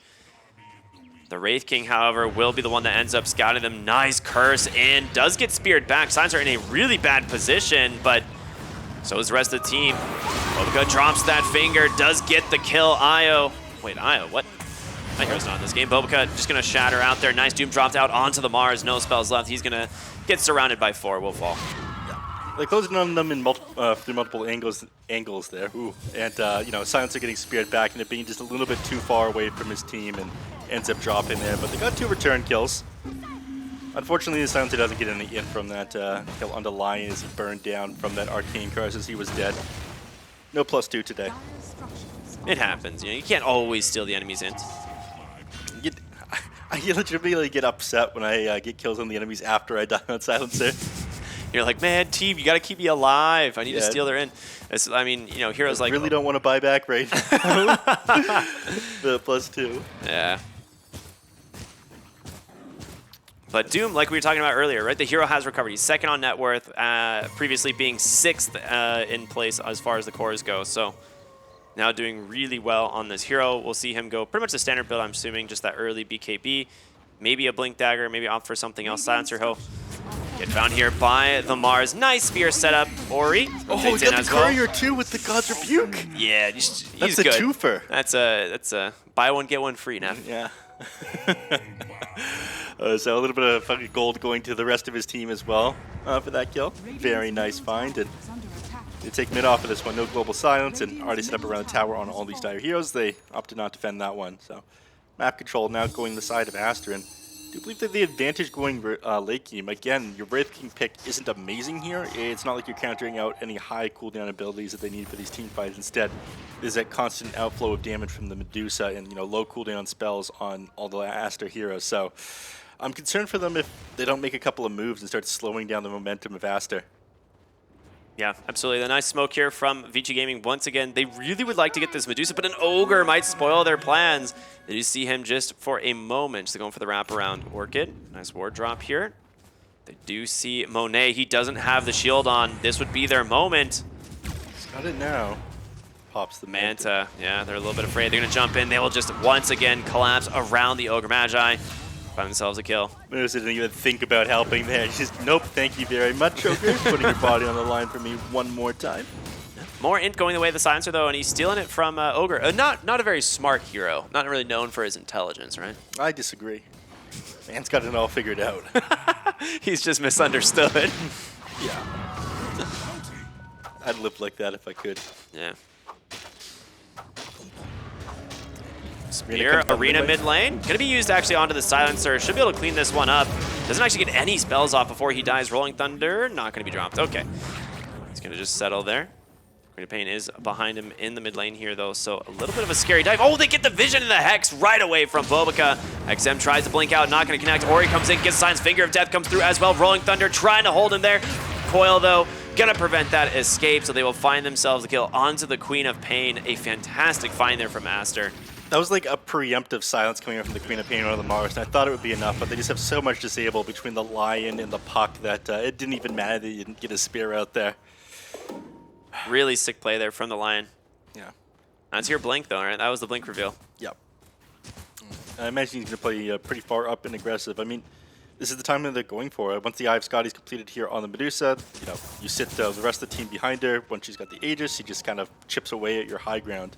And if you try to commit on her, Arena comes out, Spears bring you further back into the rest of the Dire team here. I'm concerned about their odds of winning, and you know they're trying to make moves now, but they're finding the jumps on the Silencer. And if he's going down at the beginning of these team fights before he can get his global off, there's no way they're taking the fights. Yeah, this Medusa is definitely going to be a problem. I'm curious what the item build is going to be for this Puck. I mean, I think I saw him go the Witchblade build, so chances are Witchblade Blink. After that, who knows? Like, could go the Aeon Disc, could go Yules. But bottom lane, Monet just feels so free, right? Like he's on, like you said, on the way to the Scotty, protected by his supports as well as the Mars, the tier 2 tower here. Yeah. Looks like they don't really want to contest it. You commit like one person onto where there's a very quick reaction that's going to come out from Bobica, or you try to commit multiple heroes. Arena is going to do an amazing job at, you know, zoning several of the enemies off Monet. And like they were kind of trading this for the tier 1, but they still managed to TP out and protect the tower. So I think they know that Mars TP'd out. But yeah, Monet backs up before they make the initiation here. Yeah, VG Gaming not actually finding really any objectives on the map right now. They got that tier 1 quite a tier 1 top a long time ago. Since then, they've really lost a lot.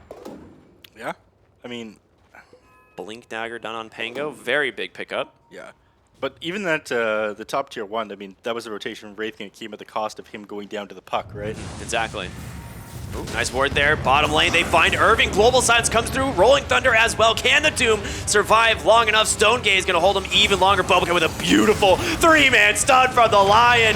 Setting up 3 more kills. Reincarnation going to come through. Erica's got to run, but slowed down for the moment. They've got plenty of spells left here on the side of Aster. Chiving behind the tower. Nice rolling, nice Pango reinitiation here, but Erica will end up falling at the end of the day. 3 heroes now dead, about to be a 4th, and Silencer, the only survivor for VG Gaming. What a play by this Lion.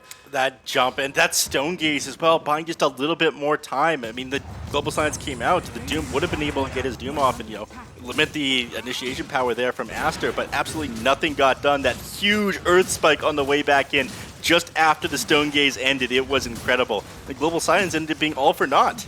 I mean, you feel like you've got to go in and get the jump when the Global comes out, right? But they're dangling with the Doom. With the Stone Gaze, like they're still being disabled with the Global Silence there. That Stone Gaze was amazing positioning, was amazing timing for it, and yes, that was the optimal time to Global, but with that Stone Gaze coming out, it was just impossible. I mean, watch this. Irving's like the last hero that can get caught too. He's got to get these Doom initiations off, but look at this. He managed to catch all 3. XM sets up for a super sick coil as well, so this Queen of Pain's never going to escape. And you know, Jama doing the best he can here on the Pango to keep his team alive, but comes back in one more time to try and save Erica, but it does not end up being enough. And Ori is just balling out so far. Yeah, and there's your Radiance completed in the middle of that team fight on the Wraith King. That done, things get things get slightly easier for you maybe, but you're 6k net worth behind here, 21 minutes. It's not the end of the world, but now Medusa has finished her Eye of Scotty. That becomes difficult. Bottom lane, Queen of Pain gonna get found here by Bobica, but yeah, nice save by the Pango. Nice Arena Spear though, the BKB bait. It's gonna set up another kill as he grabs with the Finger of Death, and now Jama trying to TP home will successfully make it out. Dude, they are just toying with the side of VG Gaming here, and they're going to smoke up right away underneath a ward, though, so they will know. Yeah. I mean, they'll play further back. Doom in the top lane, I think, will continue to push. You saw the enemies on the other side of the map. There's no towers up here still, but incredibly quick movements around the map coming out from Aster. They look damn good. Yeah, they are looking very clean. Mars at second on the net worth, dude. Not a good sign for Vici Gaming. They did manage to, like I said, complete the Radiance, and Doom on his way to the BKB, but he really needs this like 3 minutes ago. Yeah. Right? Like, you needed this BKB earlier. Bobica has just absolutely destroyed you. I mean, the Mars gets the spear off on you with the initiation. You can't do much about the Stone Gaze. It's going to pierce match community, but, you know, Bobica is putting in work on this Lion.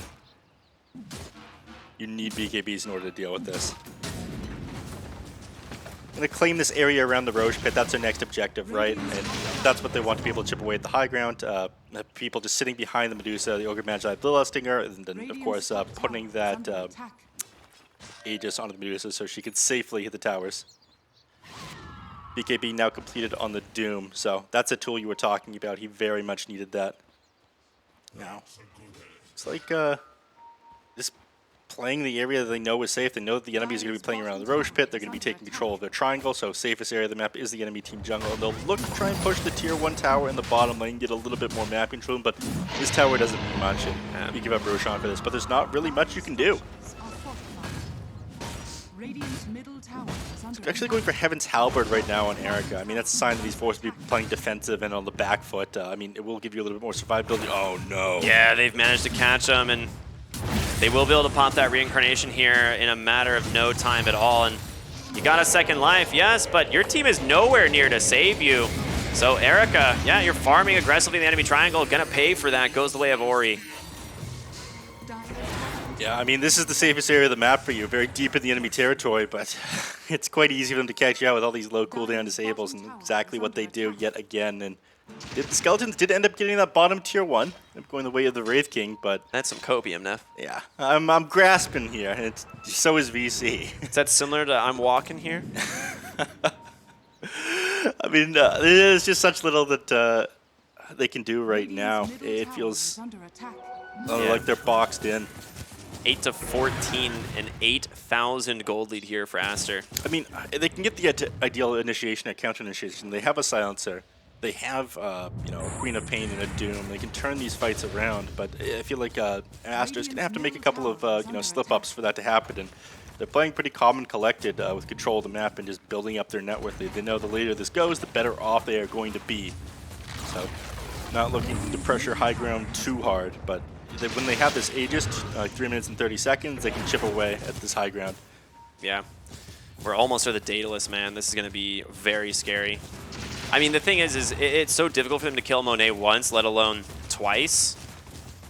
So this Aegis, very crucial for Aster here. Is going to get this tier 3 tower in just a few moments. Fortification will slow us down.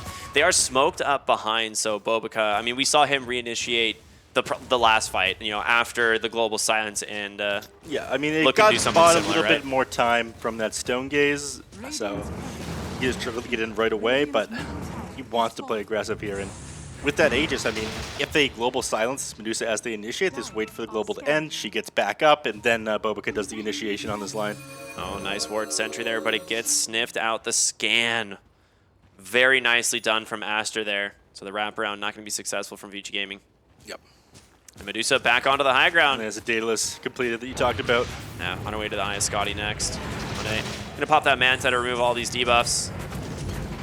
Gets pretty much barracks uncontested. Like, I don't know what you do here on Vici Gaming. They literally cannot run into this Medusa. The heroes behind them are so good at reinitiating this fight. Irving, he's got to be the one that finds these heroes like Puck or Mars with a Doom, and they're going to smoke up, go for another wraparound here. They do have a ward this time. Yeah, but look at the position. Oh, they found Pango in the trees. Spears, it didn't look like it should have connected, but it does anyway.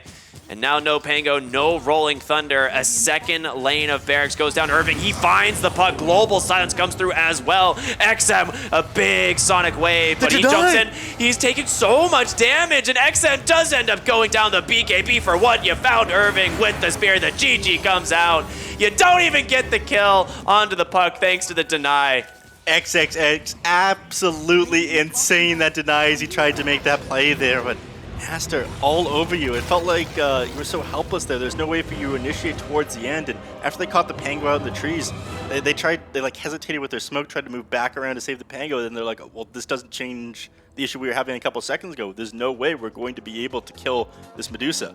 Yeah, I mean, they just ended up owning into the late game there. Like, it was very, very, very well done. I'm just surprised they did that with the first Aegis. That was, you know, just them playing so quickly. And again, Wraith King didn't feel like the ideal hero against this lineup here. And, you know, as much as making fun of last pick Ogre Magi, the lineup, you know, was amazing. And Aster with the clean victory. Yeah, it was. I mean, you just sit behind the Medusa here. Like, everything that they did was to basically be like, all right, Medusa, you just go walk at them. You know, us four will sit back here, wait for global silence to be over, and then we'll reinitiate. Like, the Aegis protects their lineup so good. It basically nullifies global silence completely. Yeah, exactly. They need to be able to do something in those a couple of seconds there. But if they can't do anything with global silence, then absolutely no way they win. It's as simple as that. It just feels so bad, too. Like, Doom goes in, he gets the puck. He's like, yes, we're going to do him. Puck is dead. And it's just like, nope, deny. I think they lost the game at that bottom fight, though. So, where they, you know, end up getting that stone gaze off. And the beautiful stone by Boba. Definitely my MVP for this match. Yeah, absolutely. I mean, let's see what the panel says, though, as far as who they think is MVP. But we'll have them break down this match further. So go ahead and take it away, guys.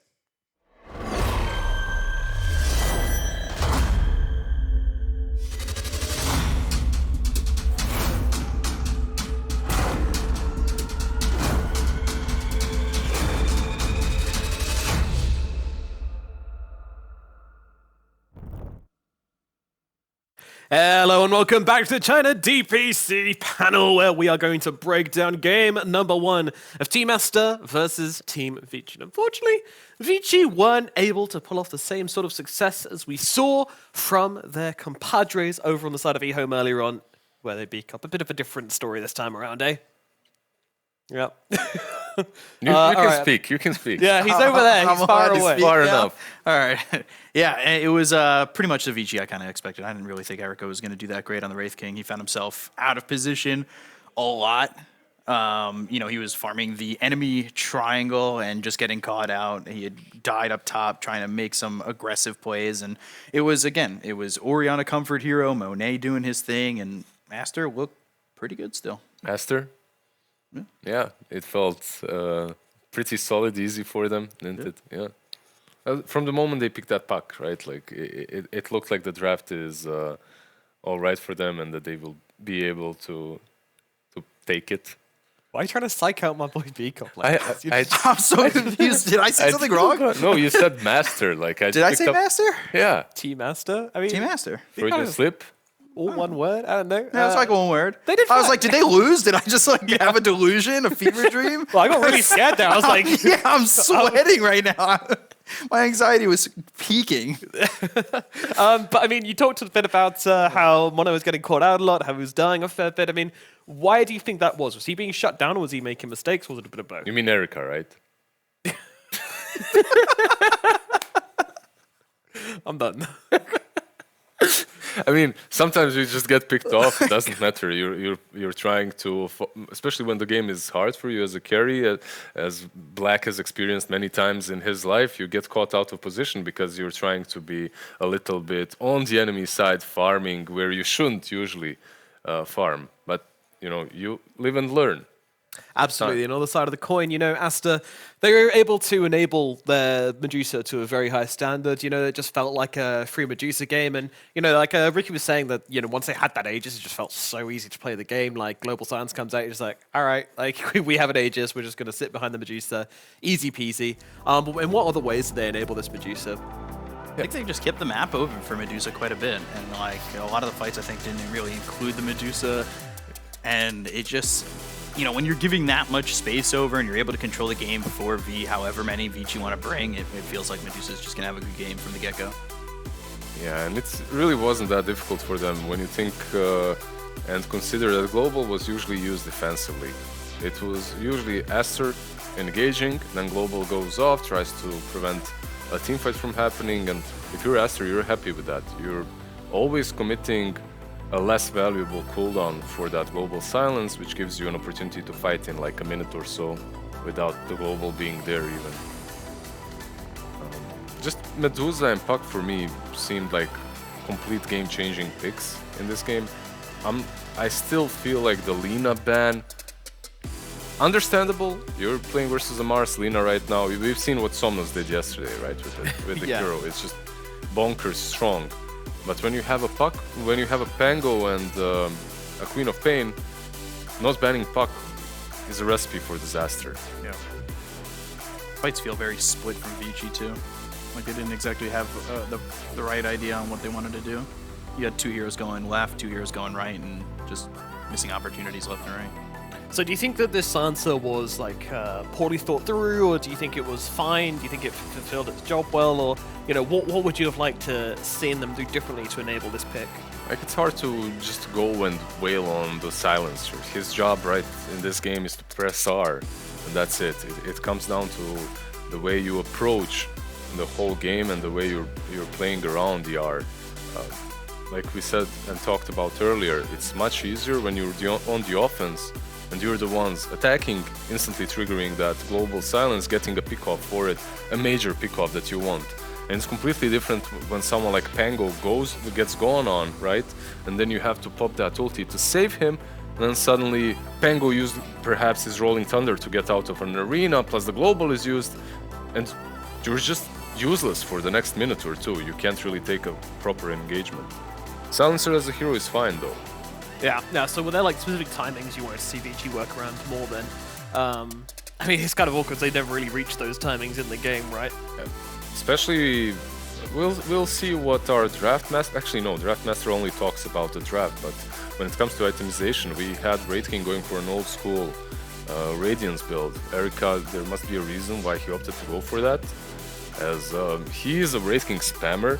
Maybe it's one of those things. Oh damn! I played this 2,500 times and I forgot that there's this new armlet into Blink Dagger or Shadowblade build that would allow me to actually fight earlier and be on the front lines. When you're going for this Radiance, you're just AFK for way too long. Yeah, and like, you're playing, I don't know, it feels weird playing the Radiance into the Medusa especially as well. Someone who already likes these really long team fights, you take too long killing the supports and she's just going to plink you down. It can be very annoying. I feel like when you're playing against Medusa, don't you want Burst to just kill off the supporting act and then isolate her? Yeah, that's usually how you go about that. I actually remember watching a couple of games recently in which there was a Doom and the Wraith King versus a Medusa, and if you get on top of her early enough with 2 blinks and that Doom, like the 2 of you, that's more than enough to take her down. They just didn't have that oomph in these team fights, mostly because of the itemization. All right, B-Cop, you're in the room of Vici Gaming, all right, you're there. Okay, the boys, they're looking a bit sad, okay? They're like, oh man, we thought we stood a chance, we saw EHOME this morning. Come up against the yards, they did great. We're not doing so great. What do you say? How do you pump them up? I've never been good at pump up speeches, but don't pick Wraith King is probably low all right. Low energy. I get in there, I start slapping some chairs. There we go, Yeah, we're gonna get in there. We're gonna fight because this is our DPC. We gotta come and make a statement, and the statement is we're never out. We always fight to the end. We're winning 2 games in a row. Let's go, boys. Woo! Draft hype. Let's go. Let's bring in Black. We got our draft panelists over here ready to go for the second one. Black, how are we doing, my friend? Yeah, I'm ecstatic. It's super hyped up because the speech. It was amazing. If I was in his team, I would be literally just going 20-0 right now. Easily. Except he's going to pick Wraith King again, and it's going to not go that well. I don't know. Like, they actually need to go away from the Wraith King, or if you pick Wraith King, at least itemize properly, because that build...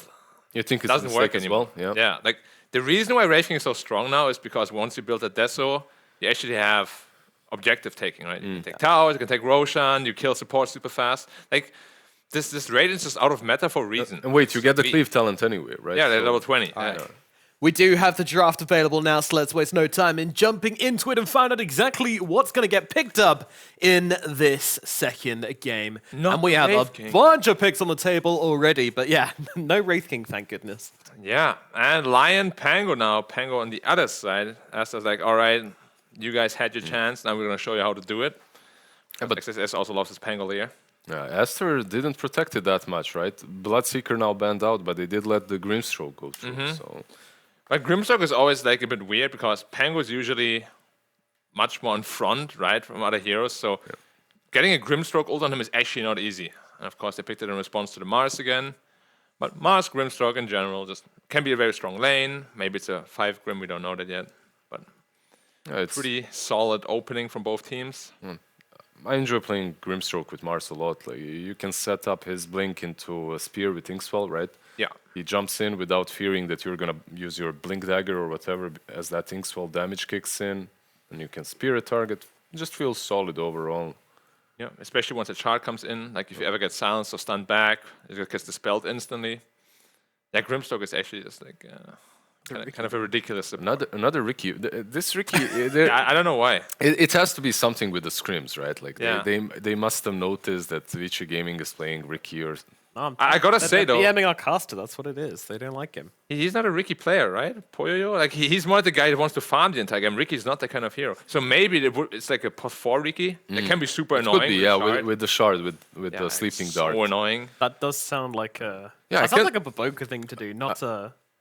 I can't remember Erika playing Ricky in the first 2 seasons, and if you guys remember, Ricky was Omega broken like that. Yeah, there was the cleave thing. Yeah, right? the cleave thing. Yeah. Yeah, and like they got double attacks for some reason on his Aghanims, which they never really was like. Yeah, it's fine. a feature. Is it a bug? It's a feature. Who knows? We're leaving it in. What was like Aghanims into rapiers and just cleave everything. It was Battle Fury into Aghanims. While being invulnerable. Yeah, Battle Fury Aghanims. You're right. They go with the Quap. Yep, that's the Quap. Not Puck is not banned though. It's the same thing here. Quap is actually the 5th highest contested hero. She actually has the same contest rate, yeah. As the Bane. It's XM and Ori as well. Like these two love playing Puck, love playing Quap. Yep. I mean, Puck seems like a pretty straightforward pick again. Again, right? Doesn't it? I mean, you're playing against a Lion, which is a bit of a threat, but I mean, it's completely the same. Even Quap, Lion, Pango. Now you pick a Puck. You have that Hex to get him with, right? But he doesn't care because he's playing into a Quap and Pango, so he benefits a lot from that matchup already. Should be a Puck here, right? Like, I don't really see why they wouldn't pick it. Maybe they'll pick like a support now or something else and then pick it in the next pick once they reveal another hero. What do you think the only hero with a 100% contest rate in this tournament is in the China region only? OD? Nope. Io? Yeah. Io. OD was ignored? It had to be one of these. Io was ignored? OD was ignored? OD was ignored for 1 game, Spirit Breaker has been ignored for 1 game. Yeah, they go with the Void Spirit. Interesting. No Puck. Okay. I mean, it's a different approach. Somewhat of a similar approach, though. Once you have that Aghanims, you just jump into the backline and silence them. But I do still think Puck is much more valuable because it's much easier to set up, right? You don't put yourself in danger, especially together with that Mars. It just seems like a much stronger option. But I do know that XM prefers Void Spirit. So it's just player preference, right? Yeah. Which, I'm not the biggest fan of. Like, I think if you see a good hero, you should just pick it. Right. And this Void Spirit also benefits from Inkswell. We've seen what Puck can do with Grimstroke. Void Spirit is just as strong, getting on top of targets, stunning them up. Is this where they show the Wraith King? I mean, how unexpected of Wraith King. Wraith King looks like the thing is Wraith King always looks decent. They go Weaver, okay, so they're gonna leave the carry for last pick. Well, yeah, one Weaver maybe. It could be one Weaver. Like honestly, Weaver scales so well now with the talents. Like you have the Gemini damage, Gemini additional attack on 25. Late game Weaver is no joke. Man, I love that talent. It's so fun. It's ridiculously strong. Triple Gemini. The shot as well. You're just like annihilating everyone. There's that one point in the game in which you maybe find Enchanted Quiver and get that level 25 talent with like a crit. It's one right click from the parking lot and a support is dead. A core might even be dead too. Yeah.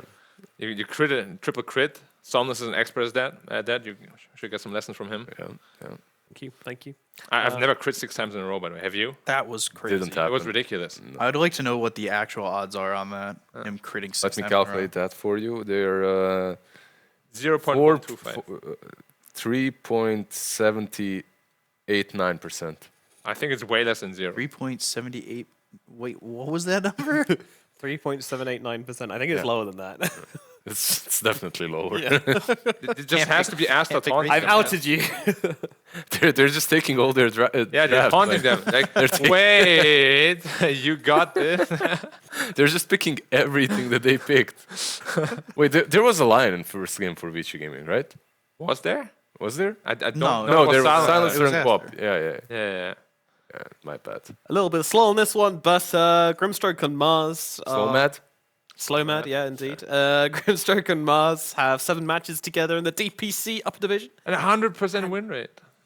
Close. It's like 83. 71.43%, so I guess 5 wins and 2 losses would be. Unbelievable. How did they lose twice? Who lost with it? I can't. I don't have that information. Readily This is the available. Vici bait, by the way. Yeah? They let Aster pick Wraith King, so now Erica can't get it. I feel they like- have to give him a different carry. There's not a bait, though. It's like... I feel like they banned. Wraith King's actually strong. Yeah, I feel like they banned the Monkey King and Aster was like, yeah, we're taking the Wraith King. Or was that? Yeah, They'll give Erica Lifestealer too. PL, for sure. it's an option. What does Lifestealer play, though? I mean, what does Erika play? I mean, he could play Weaver potentially, but like it's a very active carry. I still think Poyo does best on the like really AFK carries, like Terrorblade, potentially. Still an option, right? Like Yeah, it's Medusa not could banned also out. be an option again. Actually, no, it's banned. I lied. The Draft Master lied. There is PL, Erica PL still in the pool. Yeah, it's an option. It's pretty hard against. There's Quap, Pango there's and Quap. Pango, yeah. A Night Stalker. Okay, so they're expecting actually the Pango on a support position. Instantly from Aster. They're putting the pressure on. They're saying, hey, you TA want so to quick. Yeah, And use up TA. that reserve time? The TA doesn't strike me as an Erica hero either. Well, I guess they just ban out what they think is good with the lineup. what strikes you? Like Wraith King? The Weaver was. Terrorblade? Wraith King or PL, that's it. PL is good. the Weaver I, honestly, I'm with B-Cop here. Like, his Wraith King is a bit outdated. So you're thinking B-Cop, you're thinking Weaver, safe lane, and then the last pick of support? I know he used to play it, especially with like King Gaming Luminous. That was like that and Phantom Monster was definitely Yeah, his go-to. It would make sense too. Oh, Void. Oh, a swing and a miss. Void. Wait, His into support- Wraith King? His support. Yeah. Support void. And it also, Is it a sports one? I don't know. I'm still gonna. I'm hoping. so what's the Copium on that combo? pick. Copium on Yeah. Decop There here. is. Yeah, it's still right. But what's the combo with Void here? I have no idea. This has to be something from the left field. As why would you pick Void into a Wraith King, right? That's first. Like usually you pick Wraith King into the Void. Isn't it terrible against Pango too? You get disarmed in your chrono. You're like, oh, I'm not hitting you. What do I do? And if he isn't hitting, no one else will Yeah, because because they have their no draft combo with doesn't it. have a combo with Void. So there's one target he can't chrono in the Wraith King, then there's 2 targets which he kind of has to chrono in the Lion and the Pangolier. Yeah. It's And the it's Quap, a tough yeah. Void game, honestly. It's a pretty tough Void game. That's why I'm setting it on a support Void. Just there for the chrono. So do they take the combo away from the Void? Look, this is what you should have had. Well, block pick the Snapfire. That was their last pick. Oh, well, let's do it anyway. Copium's run out. It's Erica Void. Oh no, the Copiums run dry, and What? that is going to be a super strange Void pick. I mean, is there any reason you can think of why they wanted to face this Void in this situation? It's No. Like, I thought about a lot of carries, and Void was not on that list because it just doesn't really do much. Like, the lane is pretty weak, Yep. right? Like Pangos is going to farm there, no problem. And then what do you do after? You don't chrono the Wraith King. Well, who do you chrono? You can't just jump past the Wraith King. I mean, you can, but then you die. The hero is popular in other regions, in other divisions. Like as a carry, it's picked much earlier, and Wraith King is usually picked as a response to the Void. Yeah. So it boggles me a little bit. It usually has also a combo, though, right? It feels really like they maybe misunderstand the hero a little bit, all right. potentially. Boggled. Boggleheads. Aster, Yeah, Aster, Yeah. Aster, Yeah. Aster, yeah, casters. yeah. Great transition there. Thank you so much, Nomad. I know Neff over here is also a killing it. bobblehead saying yes to Aster. You disagree. I do disagree. Well, I disagree with your disagreement, and I refuse to elaborate further. That's fine. That's a very power move there. That's something Nomad would do. Yeah. No, it is a little bit of a weird faceless Void pick. I'll give him that. You know, I'm gonna try and make some sense out of the nonsense, which is that they're just gonna kill Wraith King with the Mars Arena. And then you have Chronosphere. Kind of an underwhelming ability to kill a strength carry with, in my opinion. But if you believe in it, well, go for it. Thanks, Neff. You're welcome. Yes, of course. No, I'm trying to make sense of it. The Faceless Void final pick. It is very odd, but Chronosphere does stop rolling thunder. It's true. So we'll see how it goes. Yeah, I'm with them though. I mean, usually the Wraith King is picked up to counter this, and it's not like they have anything amazing to throw into this Chronosphere either. Maybe you could pop out some damage from the Weaver. I just don't 100% to see where this. Oh, maybe Grimstroke is the actual carry here. He builds the Egg and Scepter, lets Wraith King get super far, and then just creates an illusion of him. They're literally telling you no, Neff. They're literally telling you no. I would say, for me, the Faceless Void, you do have strength in it because of the Grimstroke. That is a really, really strong combo. So we'll see if that ends up panning out okay in this safe lane, because the Pangolier is a hero that is pretty elusive, but with Time Walk as well as the Inkswell, it can be pretty scary. Yeah, it can be. I don't know, but with Time Walk with the Inkswell, but you're playing against a Lion who's just going to hex you when you do anything. It's so good against the Faceless Void, and they last pick a Snapfire, which I'm sure you're aware. You can pick up an Aether Lens on that hero. You can actually use Gobble Up as a save for Chronosphere. Yeah, it's all good. Yeah. It's all good stuff. They last pick a counter to the Faceless Void, and they already had, the Lion and the Wraith King there as counters. So I'm concerned about VC game, but, maybe they'll play the sickest Dota we've ever seen. Just pop off, shut Aster down, and win the game. I know. We'll see. I'm definitely hoping for the game number 3. That would be very hype. Gonna go full 6 distance today. That'd be something we'd all love to see. But it's something that's interesting. It is the Snapfire 5, the Lion playing in the fort. Well, I mean, it's hard to say. You could technically just put Snapfire safe lane, still get the farm priority to her over the Lion. So we'll find out as the game goes on. But as of right now, he's playing in the safe lane. Ori mid lane, taking a lot of damage from XM here. Not gonna go for the tower dive. Smart though. Yeah, with that Fairy Fire there on Ori, he would have survived that one. He got tick healed as well by that Shadow Strike, so it was smart not diving there. I was almost certain Ori was dead, though. I mean, yeah, very close. Then I thought about it. Ori, the never even worried for a moment there, Mass. The guy's a genius. Yeah. So his courier ends up going down to the Weaver here. Very annoying, but we're finally seeing some Weaver picks come out. Surprised that we didn't see it yet today, because we had 3 games. Yeah, it wasn't picked up. It did make it through the draft a couple times, but people prioritizing different heroes, and that is a little bit surprising. Bottom lane, Bobica? Ooh, gets the Fairy Fire. It's going to be enough. Erica did not plan for it, and XXS can do a little bit of damage back on over to the Grimstroke. He needs a bash here. Okay, he's not going to get it. Yeah, unfortunate, but he's just too good at Bobica. No way he ends up dropping there. Not after the MVP of the last match. True. I mean, his Lion, legendary. Very good. Not the RGB Lion, unfortunately. Big fan of that one, but he's close at least. You're a man who likes his hats, and that is a very glowy hat. Yeah, there's very many glowy hats.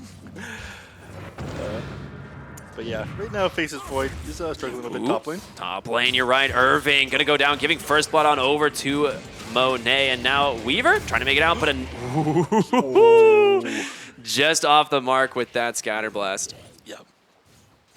Yama. I think we can just stay in lane, soak up a little bit of XP, but Mars will be back up here quickly. Things almost went very poorly for you. If you lost both your heroes there, I mean, this Wraith King has a good game already with this pickup against who's playing against. It just gets easier if he stomps his lane. Yeah, I mean, the panel touched on it, right? The Faceless Void, typically considered one of his worst matchups, is the Wraith King, because you can't really afford to Chronosphere him, so yep. He's as long as he has a good lane and can find farm, this Wraith King is going to be fairly strong. I mean, the Mars was ahead in CS a moment ago. He does do fairly well in that lane. I mean, again, we talked about this in the last match. Wraith King, very low armor hero, and he's got the skeletons. You punish the low armor and all those summons with the God's Rebuke, and you've got Weaver up there as well, who provides the minus armor with his bugs. So 2 heroes that do a very good job punishing the Wraith King, but Snapfire, baby. After he ends up finding that kill there. Not so one-sided anymore. Yeah, I mean, that's what it is. I mean, the Snapfire is such a strong lane hero. You have the Wraith Fire Blast set up into the Cookie, the Scatter Blast. You give a lot of control and a lot of magic burst damage. All right, gonna get aggressive here onto the Grimstroke. Inkswell is gonna come through. Nice time dilation as well. He will be able to drop that stroke out last second. Bobica trying to outrun the face. That is a very long range auto attack, but he will find the kill on Erica. So 1-for-1 trade. He's got the extendo mace. Ah, yes. You're obviously not familiar with that one. That must be a Dota Plus feature. Yeah. So we've got some action happening up here in the top lane. Irving getting aggressive onto the Snapfire. Oh, the Wraithfire Blast gonna stomp that spear, and he's in trouble himself. Nice, gonna be able to catch the Wraith King. Maybe turn this around. The Bug's doing a ton of damage, and Xiaoma will just zone Monet off the Mars, and they'll be able to trade or not even a trade, they just get themselves a free kill around there in top lane. Bit of recovery there, but unfortunately they don't get the kill off onto the Wraith King, which is the one they're looking for. It's a little bit harder now that he's got his Helm of Iron Will. It's really important to shut him down that initial lane stage. Ooh, nice fort on the mid lane there. Actually, Ori toying with XM a little bit. Meanwhile, top lane, Irving gonna get found. Does have a spear, will throw it. Last second, will he actually survive the one more auto attack? He will be able to make it thanks to the armor from the tower. Now Xiaoma will just chase down the Snapfire, and that's gonna be an incoming walk of shame for this hero. Yeah. He's dropped it twice in a row up here, and this is kind of what you wanted. I mean, you wanted Wraith King to have a little bit of a rougher start than he did, but finding these kills on the Snapfire, this is, the reason why you pick Weaver. It's to win your lane. Hero is amazing at that, and when you pair with the stun, a lot of extra damage, and Monet, you have to be a little bit careful, my friend. Yeah, they don't have mana. Oh, they do have the Swarm. Oh, got it now. Yeah. They're going to go back off a TP in from Ori behind the tower. Wants to be able to finish off the Mars, but doesn't have the mana quite yet for the Sonic Wave. Does throw it. Clips him at the very edge, and Ori ends up making use of that rotation. Very nice. It was, yeah, an excellent find there, coming back in, turning that one around and finding the kill. Mars, I mean, again, the worse this lane is for the Mars, better it is for Wraith King, and he's not going to struggle against any of these heroes in the late game. I think you pretty much lost your opportunity to shut this guy down. You've pretty much got to accept that he's going to have a decent game at this point, unless you make some huge movements around the map, but kind of hard to commit that much up there. 6-minute rune's going to favor the side of Aster as Ori grabs himself an Arcane Rune. Very nice. XM, bottle refill from the Weaver. Great support play. You love it. Mid lane, looking for Ori. Oh, just off the mark there with that Astral Remnant, or Aether Remnant. Yeah. Would have been rough for Ori if he ends up getting caught down there, chained up and potentially killed, but he's going to be just fine. They still got 2 points in the screams. This takes a little bit to actually clear up some of these stacks, but yeah, bottom lane. Try to get aggressive onto Eric. It looks like they missed that Earth Spike. He's going to be just fine. Power Tread's almost completed. I mean, like, he's doing all right for farm. Second on the net worth right now on Erica. Yeah, absolutely. It's mostly everything's fairly even except for the, Chronosphere just drops it right on the Pango, and why not? In comes the Inkswell. Time walks on forward, misses, however. Stroke of Fate on the mark. Erica needs to be able to get these bash, but they get him. Okay. A little bit too optimistic with that time walk, but there's the rotation top lane, and XM's going to help find a kill onto Monet. Very nice find.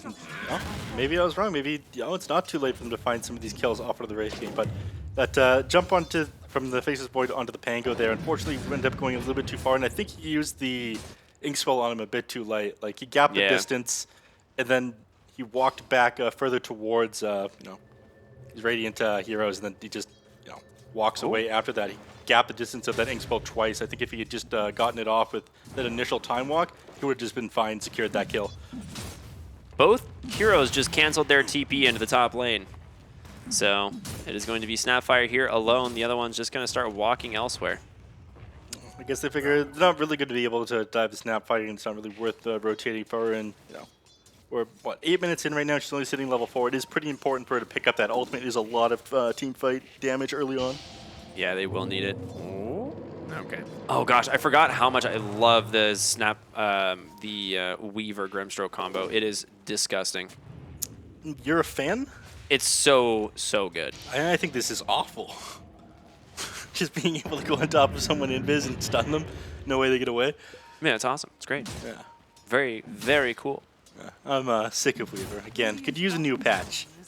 You just are anti-bug, aren't you? You're just not a big fan of the bugs. I like Nyx Assassin. I don't believe you. You're lying. Okay, you caught me. I hate Nyx Assassin. I'm lying to you right now. All right. Forced to play pretty far back at the moment, both on the Lion and the Snapfire underneath the tier 1 tower. I mean, they TP one more person in here. They could potentially turn things if they try to push. Oh, they're going to go ahead and drop the arena. Nice cookie to stun them up and a nice Earth Spike to follow. Ori with his rotation. Easy pick off onto the Mars. Very well baited by the Snapfire. Yep. Timing of those stuns absolutely perfect. I mean, he goes in with the cookie the moment that arena comes out, follows up with a stun, and he's just not able to pin him to the side of the arena. So, looked like a fairly free kill there, but no, they end up turning that one around, getting a kill on position 3. It is worth the rotation.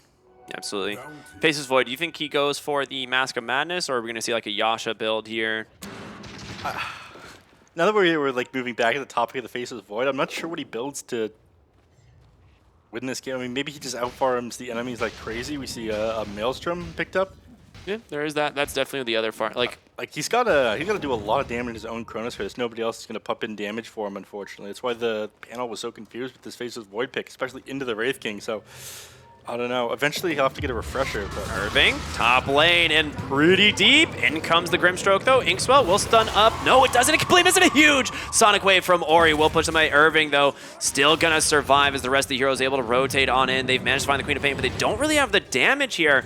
XM will just force her to blink away. Faces Void, Erica did have the Chronosphere there, opted not to commit. I guess he figured he wouldn't have enough damage to finish off that Queen of Pain, even if he did drop it. So feeling pretty weak at the moment, but nice turnaround there. Kill off one of the Lion will help them a little bit. They're going to be able to find this top tower here. I think they wanted to commit for it earlier, ended up backfiring, right, as Mars died underneath the tier 1. But now with Sonic Wave being on cooldown, they might try and be a little bit more aggressive around it. Meanwhile, bottom lane. This is where they're going to be aggressive. They've got a ward. They see these heroes rotating here. And there it is. The Chronosphere comes out. The chain stun there from the Inkswell. They actually managed to get the Pangolier as well inside of an XXS. Will have that Rolling Thunder. Doesn't get the Phantom's Embrace off in time, and it might cost this Faceless Void his life. Just getting beat down by Erica. And again, Rolling Thunder will connect. They got him. Unfortunately, only 2 points in that time walk, so massive cooldown on that. Once they caught him out the first time, he was just done. So he gets a kill on the Snapfire, but you're turning that one around, you lose your carry, and you're about to lose your bottom tower as well. Skeleton's putting in work, and Xiaoma not able to do too much about this. He's just a lonely little Weaver. Yeah. All right, he's going to go try and cut the next wave. He knows Boboka is here, so that's exactly what he just needs to do. I think we can see a Zinq situation where the Weaver just, pretends that he's at position 1. I'd love to see it. Why not? No, he's got the urn. He is going for the Orchid build. I mean, it was the Maelstrom into it was Gleipnir that we saw. Yeah, it was Maelstrom, Gleipnir, and I think he went Lincoln Sphere, all sorts of crazy stuff. Yeah, and just farming the creep wave, taking it from the cores, you know how it is. Yeah. Oh, Spear Arena top lane, this time onto the Snapfire and the supports. Rotating on in. Mortimer Kisses doesn't really connect too much, but slows for a moment. Boboka trying to get in range for the finger, doesn't drop it, and now Inkswell with the Weaver. I was just talking about this. They'll find themselves a pretty easy pick off there onto the Lion. A bit awkward. Maybe miscommunication or something. If they figured they would have had enough damage to pump into this Mars with the Mortimer Kiss. He's armlet toggling as he's moving back to base right now. I was about to ask, I was like, what is he doing back there? Yeah, that's why Lion couldn't quite finish him off. You armlet toggle that finger death will end up surviving in just, I think. Yeah, nicely done there. XM. Gonna be fine. I mean, net worth-wise, the game is still very even. About a 1K gold lead for VG Gaming, but this is all on the supports, right? The cores for Aster slightly ahead, but not by a significant margin. It's really just this Weaver who is having a fantastic game. Again, this guy's actually going to be position 1, you'll see. I mean, you need someone to pump damage in the Chronosphere. Faces Void not too far ahead of the Weaver, all things considered. This Wraith King, they're talking about the builds, we saw last game in the builds that are meta right now on the Wraith King. Last time we saw the Midas Radiance, which is just completely outdated. This game, going for the Midas, or sorry, the Armlet into the Thunder. Oh, okay, well, I'll put a damper in your plan there, holds them right in their tracks. Yeah. Grimstroke laughing as he tries to run away. He's still definitely dead. Finger death, they're gonna find it, but does protect the rest of his team. Boboka's waited long enough. He wants a finger of death stack. He's like, this one's mine, guys. Step aside. Well, very nice. I mean, you don't have it for the next team fight, but I do think you have map control for the next little bit. They do have Chronosphere and Arena to fall back on. Smoke out to the mid lane. I mean, they've still got the Sonic Wave, and Mortimer Kisses has to be cooling down here fairly soon. The ward will scout them. Oh, very well done by Jama. Sentry dropped. Should catch it. Yep. There it is. Unfortunately, they can't hold the triangle right now. Rolling Thunder on cooldown, Finger of Death on cooldown. If the enemies know where they are, then it becomes very easy for them to drop these big team fight abilities, the Chronosphere, the Arena. So they back off after the D ward rather than push their luck too much. But yeah, I was just getting on the topic of this Wraith King, the item build that he's going. Again, it does end up being the Phase Boots and the Armor and the Desolator, and he's super strong with this one. The Radiance is just completely outdated, especially with how they've worked his crit around. It just hurts so much on that initial hit. Yeah. So much damage. Especially as you can just go late. It just always scales so well. Yeah. And they're more than happy to go late. Again, usually it's the Wraith King you pick into the Faceless Void, while VC pick the Void into the Wraith King for you. Like, no better counter to the Chronosphere than coming back up after 3 seconds if he manages to kill you in it. Yeah. And he did end up going the Faces, or the Mask of Madness build for the Faceless Void, so it does have a little bit of extra damage to jump into the Chronosphere, but not as much farming speed. You don't have that Maelstrom. Oh, nice. Nicely scouted there by XXS. He's going to be just fine. Smoke popped. I think it's just popped on the edge of that ward vision, so quick reactions, but they will know about his Blink Dagger now. They finally claimed themselves their first tower of the game. Jama, he's all right. Yeah, it's not really worth committing up the hill for him. There hasn't, tried to break this triangle before. I'm sure is hell hesitant now. Silence into the Inkswell. Pango, will he chase? Thinking about it, decides no. More sentries. Neither team really willing to commit that hard. Well, thankfully, Void Spirit is in the top lane. We've got a Spirit here. He's amazing at shoving out lanes, and it's hard to move over to him. He's just going to Astral Step away. Should you try to commit? Bobaka's trying, though. And he sees him, though. The really deep lane ward here. Very, very difficult to actually de-ward. You just don't really know. And with that vision, he's going to be able to leave. Wow, pushing in the bottom lane on Void Spirit now after he's forced out the top, and the rest of the team, I mean, they figure they can't fight into these Aster heroes. They can't take a 5v5 engagement. I think they have to play around this Void Spirit, split pushing around the waves, forcing 1 or 2 people back, and playing a numbers game. If they had a Bane on the side of Aster, they'd be able to deal with this Void Spirit split pushing a little bit easier, but this game, it's going to be the, I think the biggest play that the VC Rolling Thunder? He's managed to catch the Mars here on the side, just absolutely melted here by the side of Aster. Very well done, looking for more. XXX goes in, manages to find the Grimstroke as well as XM. Monet just needs to get his hands on something. Erica goes in, he gets a 3-man chrono. The Inkswell is there as well. Can they take down these heroes? Lion gonna be first. Queen of Pain patched up, able to blink on out, but Erica falling low fast, gets a time walk out last second. XM needs to be careful as well. Ori doesn't look like he's gonna fall, but the fight falling apart here. A decent salvage, but you only get the Lion. You were so close to getting that Queen of Pain. That was a huge back and forth there. The Chronosphere into the Inkswell was absolutely massive, but unfortunately, not enough damage to pump it in these Chronospheres. Even if you get an amazing one like that, it didn't end up being enough damage to take down this Queen of Pain. And this is one of her squishiest phases in the game. Usually she ends up building pretty tanky as the game goes on. Like into Kaya Sanj, BKB, stuff like Lincoln Spheres, like different items along those lines. Yeah, but still, beautiful play and nice pick off on a Bobaka at the first. He is one of the most important targets. On forward will pull him off the wall, should be able to survive, and Ori drops the Sonic Wave. We'll be able to finish off the Mars there. Very well played. Yeah, there's your BKB that we're talking about, tanky Queen of Pain, and unfortunately, this is going to be the end for Simon's Cap. XXS comes in anyway. You do know that the rest of these heroes are here, so Jama. Bobaka? He's going to be fine. Time lapse. Oh, no. Oh, Dust does connect. They just didn't actually see which direction he went, though, so Weaver is out. Unfortunate. Just slightly off the mark. I mean, you drop the Hex because it's the instant disable, but if you Hex the Weaver, he's still moving at max movement speed in Sakuchi. Yep. Because you're locked to max. He's just a very fast little frog. Ritter. Or fish in this regard, because he does have the very cool Immortal nap.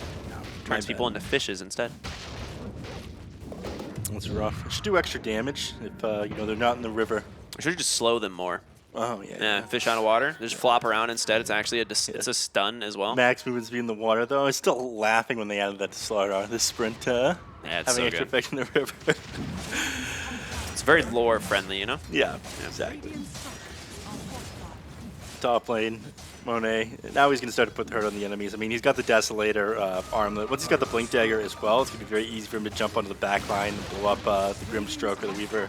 What's our status of the real carry of VC Gaming? What's his Weaver? No, the Grimstroke. Oh, yes, the Grimstroke. Yeah, he's the Aghanim's carrier. You know, they're letting Wraith King farm. He can get very big, so he can be big for the Grimstroke. He's only got 2,600 net worth, Nev. I can't imagine he's very close. Those aren't very good numbers. Oh, they, oh no, that's the money orb for the other team. All things considered, they're keeping it fairly even here on VC. And with pretty even, but, you know, it's a support issue. The Weaver is very farmed, and I imagine that, you know, he is going to scale coming to the late game here. Nice smoke from the side of Aster. Going to get popped by Xiaoma, and they should be able to know of this. They'll just back out. He's trying to pop the rest of the smoke. He's a playing with dangerous fire. game, yeah. There he goes. Gets another. Radiant's top tower is under attack. But, you know, this is space for his team. They're going to know Roshan is on their mind as they're still managing to hang around here. Monet inside the pit. Doing a little bit of damage here, but Boca, nice blink, gets the stun out on over to the Weaver. They commit the Mortimer Kisses as well. Can he get the time lapse off? He doesn't. Mid-animation, the Finger of Death will find it. XM bottling up a regen. That's actually pretty nice. Yeah. Unfortunately, the Weaver's all they find, but it was pretty telegraphed that you know, they were trying to do Roshan there. Tower in the bottom lane was pushed all the way into the tier 1, so they wanted to try to contest that, but unfortunately, they just don't feel strong enough. Yeah, they want to. They don't have Mortimer Kisses. They don't have Finger of Death. They don't have Rolling Thunder. I don't think you have the damage to pump into this Chronosphere. All right, this is Faceless Void's time to shine. All the doubters, beware. If you get Snapfire and get Arena comes through, spears up the Wraith King. Nice cookie. In comes XM, able to get on top of him. They've managed to take down the Snapfire. Here's when you get the Chronosphere, right? On the backside, right. Erica goes in. Can he catch Ori? The BKB still protecting him. Monet on the front side will take down Irving. No spear, gets him last second, but there it is. Chronosphere onto the Queen of Pain. The damage will secure it from the Void Spirit. The buyback from Snapfire. Is it enough to turn this around? Both supports back in.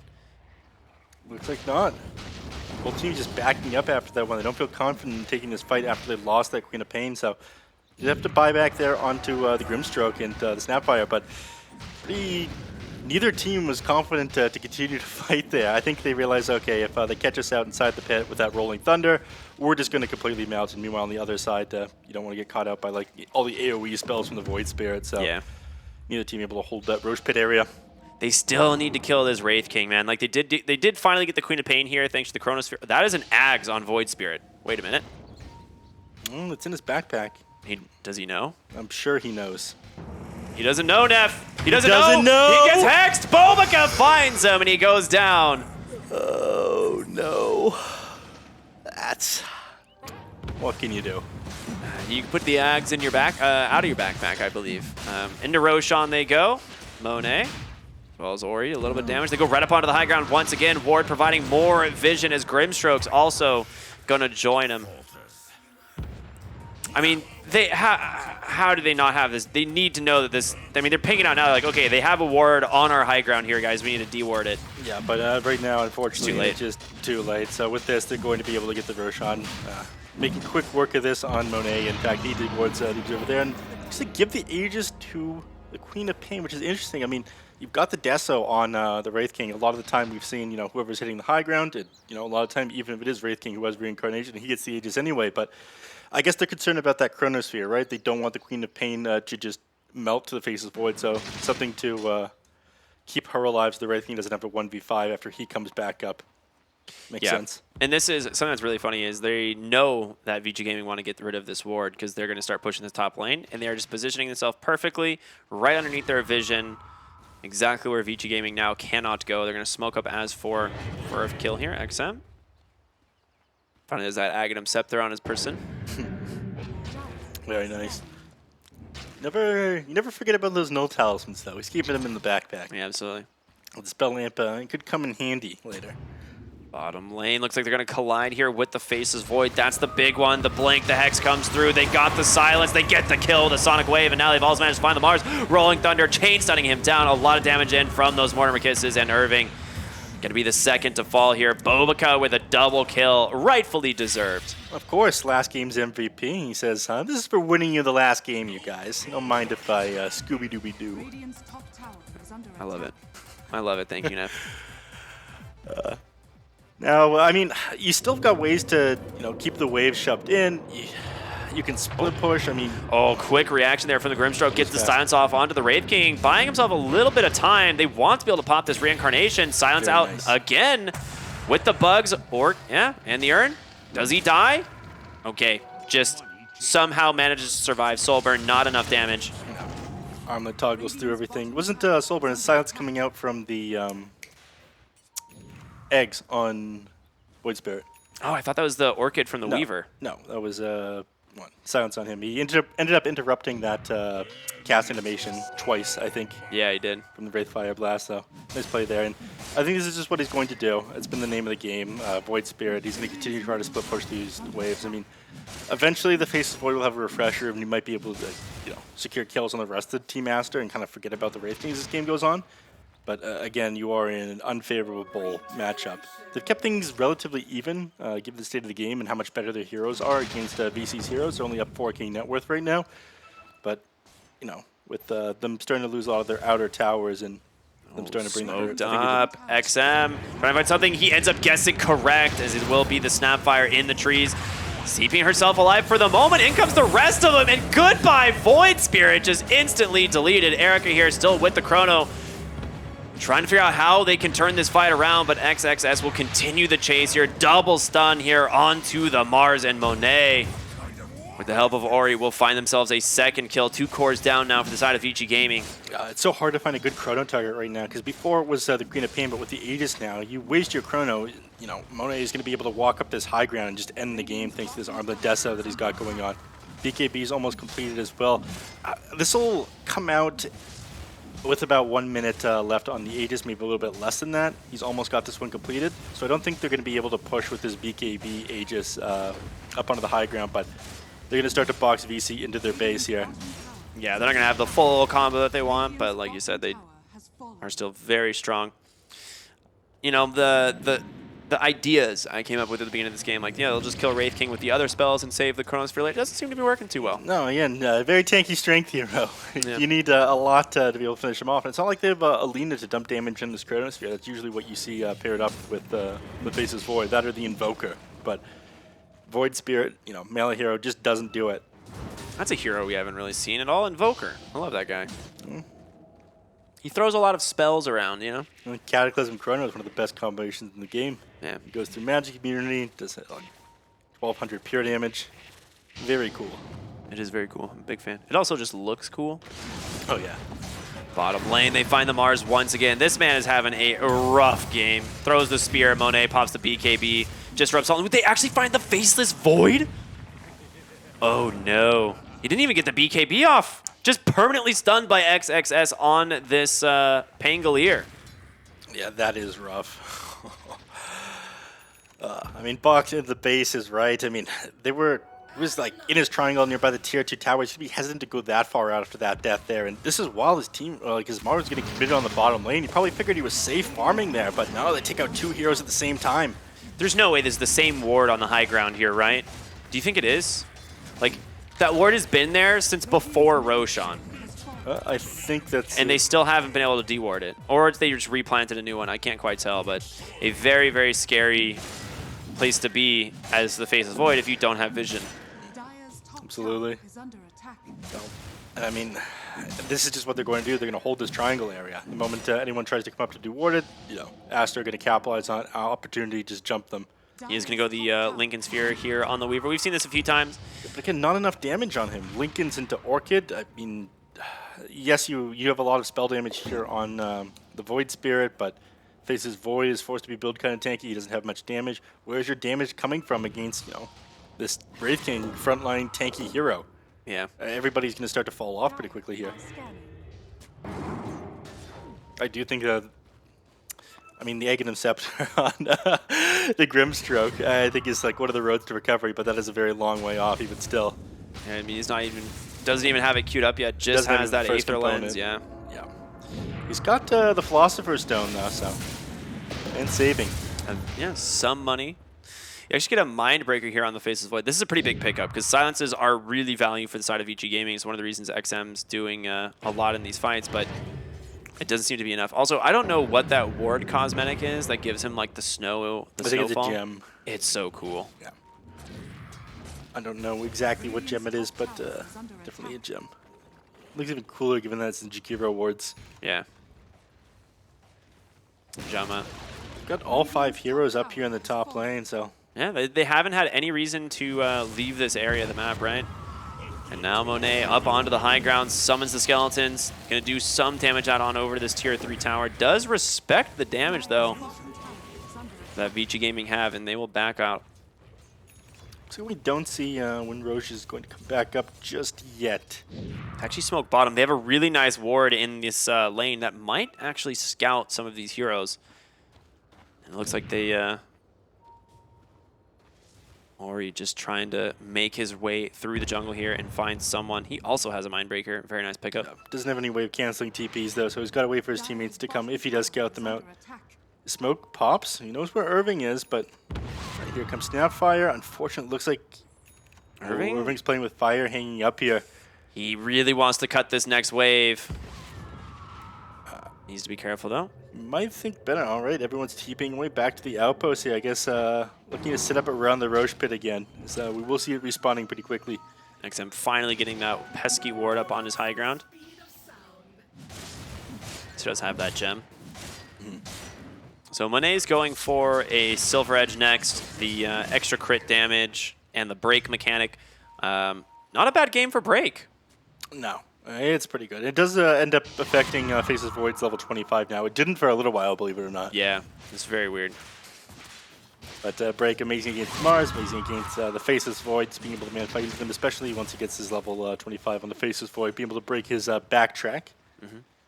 12,000 gold lead now for Aster, 13 to 20.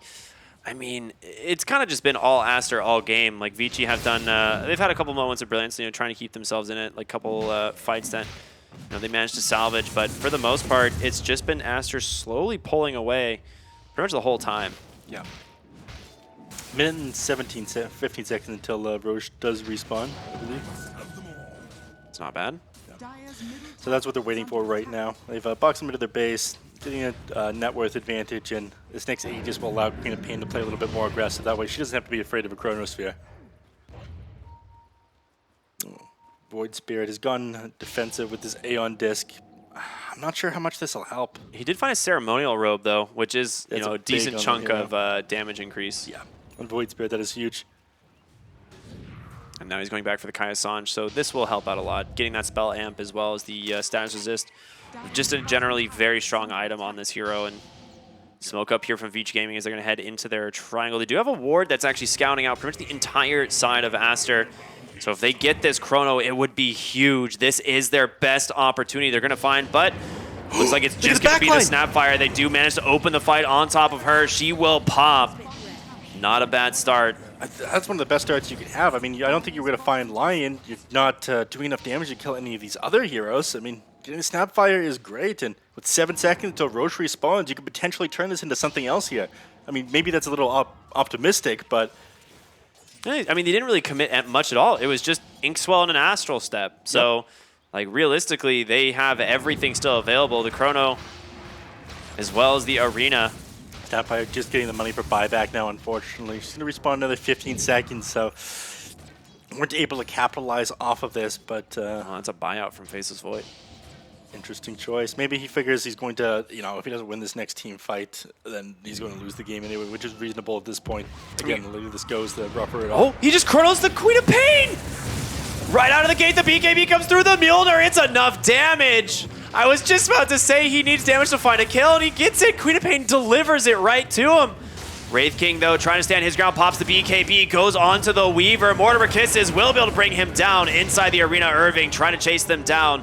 We'll be able to get on top of this Lion falling low, but the backside of your fight, your team is crumbling, and there's the Hex. Mars all alone.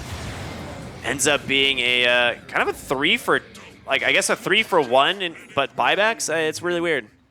Yeah, 3 for 1 exchange there. They end up losing 3 heroes. The Queen of Pain forced to buy back in the game, but they're going to get Roche off of this one. Yeah. I mean, that team fight, they didn't have quite enough damage to finish these heroes off, and that's something that I was concerned about. Even though we caught 2 of them inside that arena, there was no follow-up there.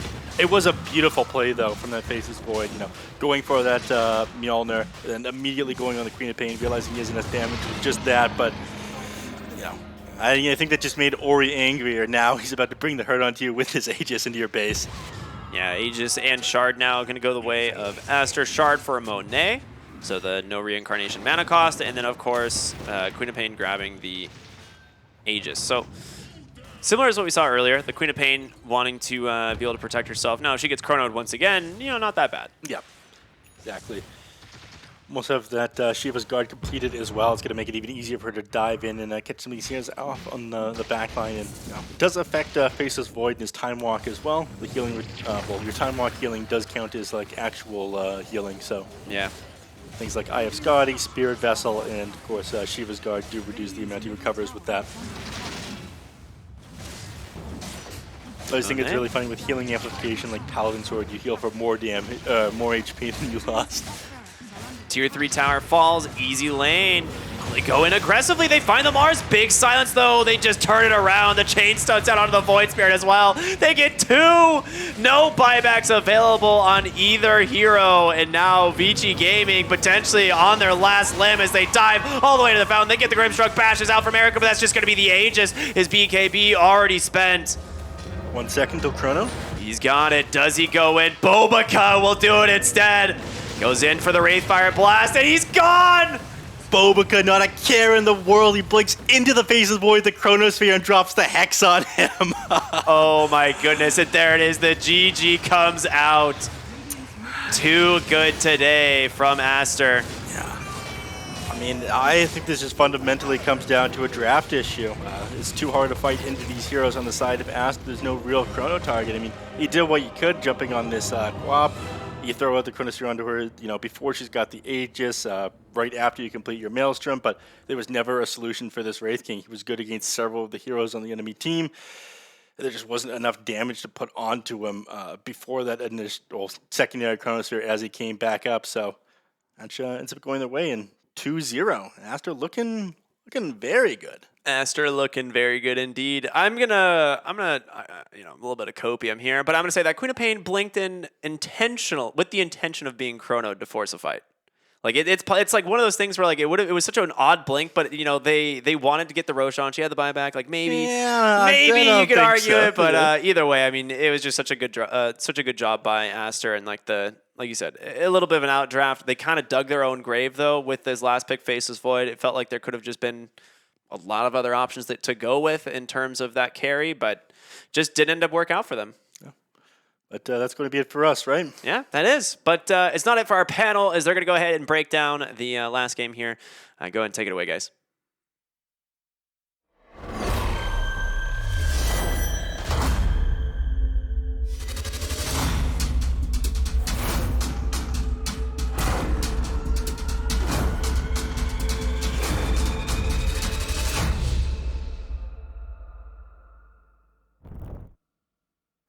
Well, it was a Cinderella story followed by a bit of a smackdown, unfortunately. Aster take the victory 2-0 over Vici Gaming, and unfortunately, it didn't really look close, did it, V-Cup? No, not at all. I thought Aster kind of played their game, showing a lot of positives. I think, again, the questions are on Ori with how much he didn't perform in that last year. But so far, he's looked like primetime Ori, and it's good to see. Absolutely, yeah. He had a cracking performance that game, cracking performance the game before. I mean, kind of the Oreo show today, was it not? Yeah, it looks a lot better than before, like B-Cop has just said. But this game, let's be honest, it's a little bit on the drafts as well. Yeah, for sure. Very rarely is the panel so in sync with just being boggled by a pick. That's what happened here with that Void. He found some use in the game. Some chronos were all right. We got that Queen of Pain once at the bare end of the match, but it truly didn't matter as you get the Void, you're playing into a Wraith King, plus you don't have a Snapfire or a Jakiro or any Invoker, some combination to go with him. it would have made a lot of sense if they'd have just kind of set up for it better. Yeah. But the fact that it wasn't set up for, it didn't seem to fit into their draft, and it didn't seem to counter the Aster draft. I believe it was just a straight up answer to Queen of Pain. I mean, it did seem to make a little bit of sense whenever they caught the Queen of Pain at the very end there. But, like, that's such a unique circumstance. That's not going to happen very often. And in this game, you know, it only happened the once, which just left us scratching our heads, completely confuzzled, really. The puck wasn't banned, Nomad. It wasn't. It was not banned. It was in the pool. They had Pango. They had Queen of Pain. Needed the puck. You just needed it. Yeah. Then everyone needs a puck at some point. Yeah, another Chrono here coming down. This time they do get the kill as well. I thought XM actually had a good game on Vici. Actually, you know, he got a couple of cheeky kills here and there. The old in and out. Dota 2. Yeah, the rest of their draft looks pretty solid, doesn't it? Like, you have this Grimstroke to work with, Mars to work with Void, Spirit also with the Weaver, a lot of Sakuchi initiations going deep in. The Orchid as well that Weaver was buying seemed solid, as they definitely did need some more disables, but... All right, let's talk about the other side of the coin. Let's talk about what Aster did well. They just played their draft extremely on point. Like, do you feel that they outperformed, or? I want to say, like, everything that they do right now feels like an outperformance based on what we saw from some of these players in the previous year, but, like, I think they're keeping up to par. There were some things that I think just draft difference made a big change in what was going on, and when you've got such an out-of-sync draft from Vici, Aster certainly took advantage, and that was something that they got away with. You know, they really know how to take advantage of, like, the mistakes that Vici made, and whether it's in the draft or in the game. And once again, they're looking like a top 1-2 team in the region. It's something that they've been even in the last seasons, right? Like, Aster always looked like this team that completely crushes Chinese teams on these LAN events or in the regional DPC. It's only that they struggle afterwards when they get onto the international stage. Yeah, and with Aster, you know, you've got Siamese Cat who's coming in here, and he hasn't played for a tier 1 team. He played for Aster Ares, and he played really well, and that's something that you got to look at. It was something that we looked at when Aster had White Album. He's a guy coming into a tier 1 position. How well is he going to play? And White Album, for the most part, in the region showed up. Interregional didn't show up. So is Siamese Cat going to be another one of those guys who plays really well within the region, or is he going to be a guy who also plays well if they go to the major and play international? Whatever it is, it's better than Red Panda, right? Like, so far at least. Yeah, I'm not so far, for sure. I'm not saying that Red Panda was a poor player by any stretch. It's just that the playstyle around him with Elephant back in the day, it just didn't work out. I mean, to me, Red Panda didn't really feel like... I mean, I don't know the guy. I don't know the don't know internal him? workings of the teams. No, we're not best friends. We're just acquaintances. Been for a beer here and there, but... I see. I've never met the guy. But to me, it does feel like he's more of kind of like that playmaking 5, you know? The kind of 5 which wants to kind of just play their own game. Which isn't necessarily a bad thing, but then you need someone else to step up into that role. That didn't really happen for them, but yeah, totally different story on Aster. For me, really, it doesn't matter how good you are or bad on the position 5 if your team is performing poorly or well, right? It's going to... Like, Elephant, they were a team of superstars. You had 4 superstars, and then you had Red Panda. Of course, they're going to replace him when things go south. Yep. And I'm happy for Aster right now that the things are going well for them, because it reassures his position. Like, Siamese Cat is 100% feeling like, you know, like we're doing well right now. Yeah, I got away with it. They can't just blame me. Yeah, absolutely. No, it's a good thing that they're doing so well. And yeah, Siamese Cat, you know, whether it's his leadership, I mean, you can't discount it for sure. He's definitely doing something right. It's definitely working for his team. And the mental game seems strong so far as well, right? Like, they haven't really shown many cracks yet. Like, yes, they did drop that series versus LGD, but at no point in that series did they just look utterly defeated. At no point were they just kind of like cracking. And I think the same can't be said for a team we saw earlier today. EHOME. Okay. All right. I thought EHOME looked really good. Well, it's time for the interview, which means we get to luckily sit down with a player from Team Aster. And today we have the absolute honor of speaking to Ori from Team Aster. Ori, how are you doing after this win? Ori, 你现在赢了之后感觉怎么样？比较平静吧，也没什么特别的。I'm pretty calm right now. I don't feel there's any special. Fair enough. We on the panel were a little bit confused by this Faceless Void pick. Why do you think that they decide to go for that hero? 他们最后拿了大哥虚空假面嘛，当然是我们分析台觉得这个选项可能不是特别好。你觉得为什么 VG 会这么选呢？我也感觉这个区块选的不太好吧，可能他们就搭自己体系，或者是实在没什么大哥才选的吧。We don't think Faceless is a good pick either. I think they probably wanna pick a good hero for their lineup. Maybe they didn't have the good carry left. That's why they picked the hero. Possibly out of options, I see. Beakup? Yeah, Ori, you're playing up against Vici. You have the most games played for that organization. Did it feel weird or different to play up against Vici and get this win? 就是你之前的话也是作为 VG 队史上出场次数为 VG 最多的选手，然后今天再打 VG 的话，有没有感觉到一些比较奇怪的感情？没有，就正常打，正常打，尊重对手。Not really. I just try to play like normal and respect every opponent. So, what is the team dynamic like within Team Aster? Who is making the calls at what point in the game? 现在队内的话是一个什么样的合作氛围？就是谁会在什么样的时间点去这个指挥整个比赛呢？每个人都有自己的主见，然后大家就最近大家定了一个方向嘛，然后大家按照这个方向一直打，就大家都打挺好的。I think everyone has their own opinion, and we have set a common goal together recently, and I think we are on the good path right now. And I think we are playing really good right now. So has Siamese Cat come in and been a leader to the team, or is he more in the back seat as he learns the players? Sorry, what's the question again? Siamese Cat come in and been a leader for the team, or is he learning the players?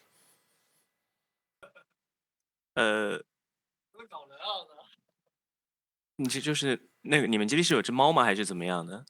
还是什么？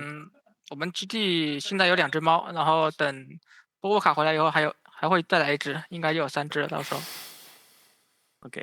I didn't know. Did I translate the question right enough? But he said we got 2 cats in the basement right now, and when Bobo come back, we're gonna have 3. Okay. Okay. Is that the question? Sorry, I didn't get it. It's okay. It's close enough. Yeah. Close enough. Yes. I have one for the end. Like it's a different stack, obviously, for Ori, and I'm interested in like how he's gelling with the team and who is he hanging out the most with. 我想知道，就是你们现在跟队里的话，就是谁的关系最好？然后你平时的话跟谁打的会比较多？队里的话，因为大家都在国外嘛，就基地就皮球跟国土在一起，就我们关系都比较好吧。平时聊一些游戏内、游戏外都聊挺多的。Since we still have 3 players not in the base right now, so I usually play with our position 5 and our coach Lam, and I think we are pretty good friends both in game and outside of game. All right. Who is the funniest one amongst those people then? 谁是队伍里最搞笑的选手？卡哥或者叉哥吧。我选卡哥吧。I think it's between Boboka and XSS, and I think I will pick Boboka. Somehow I thought that might be the answer. Big character. All right, final question from me then. Do we know if the players will be all in the base camp soon? 就是最后你们什么时候能够在一起基地里聚集呢？如果顺利的话，13号他们应该能回国，然后还要隔离一段时间出来。I think 可能春节前可以。Yeah, I think if everything went well, they will come back to China at 13, and they will need to spend some time during quarantine as well. So maybe before the Lunar New Year, Chinese New Year. That would be nice. Fingers crossed for them. All right, thank you so much for coming to talk to us, Ori, and best of luck for the rest of the season. 感谢你接受我们的采访，祝你后面的赛季越来越好运。好。Excellent stuff. All right. Well, that was Ori from Team Aster. Cool, Who calm. would have guessed Boboka is the funniest? That maniac. Yeah, you knew it, didn't you? Yep, guessed. I mean, I was surprised that he was so cool and calm about the fact that he was playing against his old team. You know, just stone cold killer, didn't care. He said respect to every opponent he plays against. I thought that was pretty interesting. There's no like special feelings playing against your own team. Honestly, I'm surprised you're stone cold and solid with all these questions because I would be fanboying if I was asking all the questions. Because I'm just like, you remember that time in DPL when you did this thing and you were going up against Newbie and you played Storms? I'd just be like, I'm so glad I'm not asking all these questions. You're like, yes, I played well that game. Yeah, like that would probably be the answer I'd get. I'd be like, it's not the answer I really wanted. I was hoping for a little bit more excitement. Alrighty, well, that is just going to about do it for today. So the standings now looking very interesting indeed, as we have a competitor to LGD, and who would have thought it's EHOME up and joining them in the 2-0 area, of course, winning their series earlier on today. And things looking very, very surprising for IG as they are now 0-2. Can you believe it, guys? It's very interesting because I think a lot of people had IG in their top 4 to make the major coming into this season. And top 2, top position even. Yeah, I mean, even that high. And I think now you're kind of finding what Kaka brought to the table.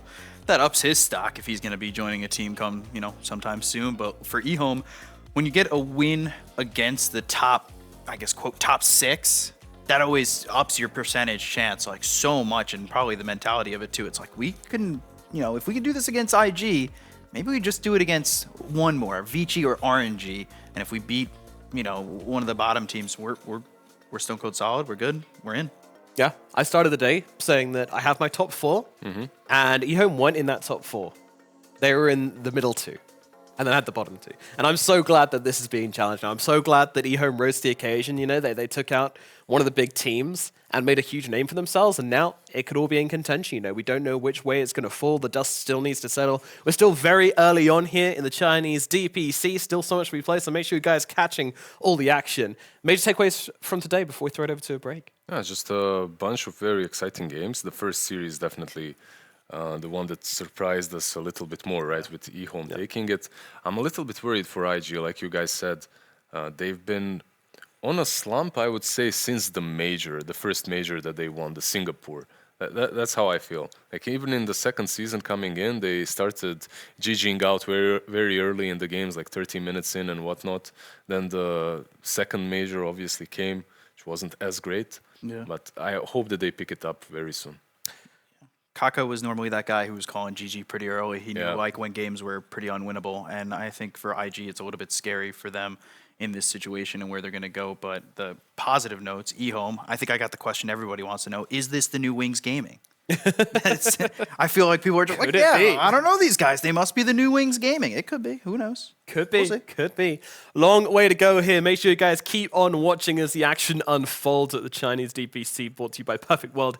We are almost done for the day. We are going to throw it over to a quick break, but then we will be back with the Community Corner recap. So don't go anywhere. We'll see you very soon.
Hello, everybody, and welcome back. I bet you didn't expect to find us here. Well, we're just going to be talking about a little bit of what's been breaking down in the CNDPC, the community itself. Yeah, first time doing something like this, but should be a lot of fun.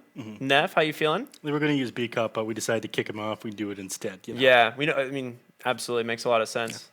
But one of the things that we've been talking about a lot is just the first day of the DPC was action-packed. We saw a ton of rampages. LGD is kind of getting known as like the villains now of the CNDPC. People are looking at them with hot eyes. Yeah, there was a lot of banter coming out in the all chat and whatnot, and then the community started talking about it. How LGD just being kind of disrespectful to the other teams in Aster. And things ultimately ended up breaking down and becoming a fight between like the Aster fans and the LGD fans in the community. People are loyal, man. They love their teams, and those are some good teams to like right now, especially now that they're both at the top of the DPC almost. So I was surprised to see that the amount of hate coming out to LGD. It was usually Aster inside the region. A lot of people were kind of sour about as they performed super well inside the DPC region. Then when it came around to major time, when they were representing the region, they didn't do so hot, but. Aster fans are still loyal. Yeah, absolutely. It makes sense, I'm not that surprised. Now, we did see a very interesting thread, I would say. People comparing God King to Eternal Envy. This is a cursed timeline. I was going to say, this is something that I did not expect to see, but Envy's still very much... people think very highly of him still in the CN region. Yeah, a lot of people, when they're comparing them, they're saying, oh, well, God King, even though he's got some of these unique builds and, greedy style of play, he's not at the level that Eternal Envy was at, when he was competing and winning in majors, all that sort of thing. So, Envy's got a pretty big track record, right? Like he's a very successful player. He's pioneered several builds, such as Blade Mail Medusa. Yeah, you remember that one? I don't want to remember some of these timelines. Yeah, you're saying this is the most cursed timeline. Yeah, that was also up there. But people were talking about in the Chinese interview. They were talking about why they didn't build a Battle Fury on Bloodseeker, which is God King special apparently, and it was because maybe was like, yeah, don't do it, please. I need to farm. You're not building a battlefield. I'm carrying this game. Yeah. You're the front liner, and boy did he. Boy did he. That was one heck of a turnaround there at the very end of the game. Ended up being the third rampage that we had. So we've had 3 days here and 3 rampages. None today, unfortunately, but unlucky. We started with 1.5 right out of the 1.5 a series. With the first day, so we started off strong. We gotta mellow it out a little bit. We can't have that much action every day. Yeah, fair enough. But it's been pretty fun. I would say a lot of people are expecting. I would say the teams are definitely like where they want to be from what we're seeing. Like there's not like a lot of surprise. I would say in the standings so far. EHOME maybe a little bit, but... Well, there was definitely an upset today. I'm interested in seeing what everyone's going to be saying about that. So hopefully when we get home, we get a chance to go over some of the things people are saying about that one. I imagine the IG fans today are crazy. Yeah, it is what it is. But yeah, that's going to be... some of the main things that we've seen from the community so far, but we're definitely looking forward to find more. So... definitely tell us what you all think about your favorite teams and what we, I guess, any spice that you find out there, because we're trying to find it ourselves. Yeah. But thank you all so much for tuning in today. We really appreciate it. It's been an exciting day once again here for the CNDPC, and we will be back in just a couple of days with so much more. Thank you all so much for watching. We'll see you next time.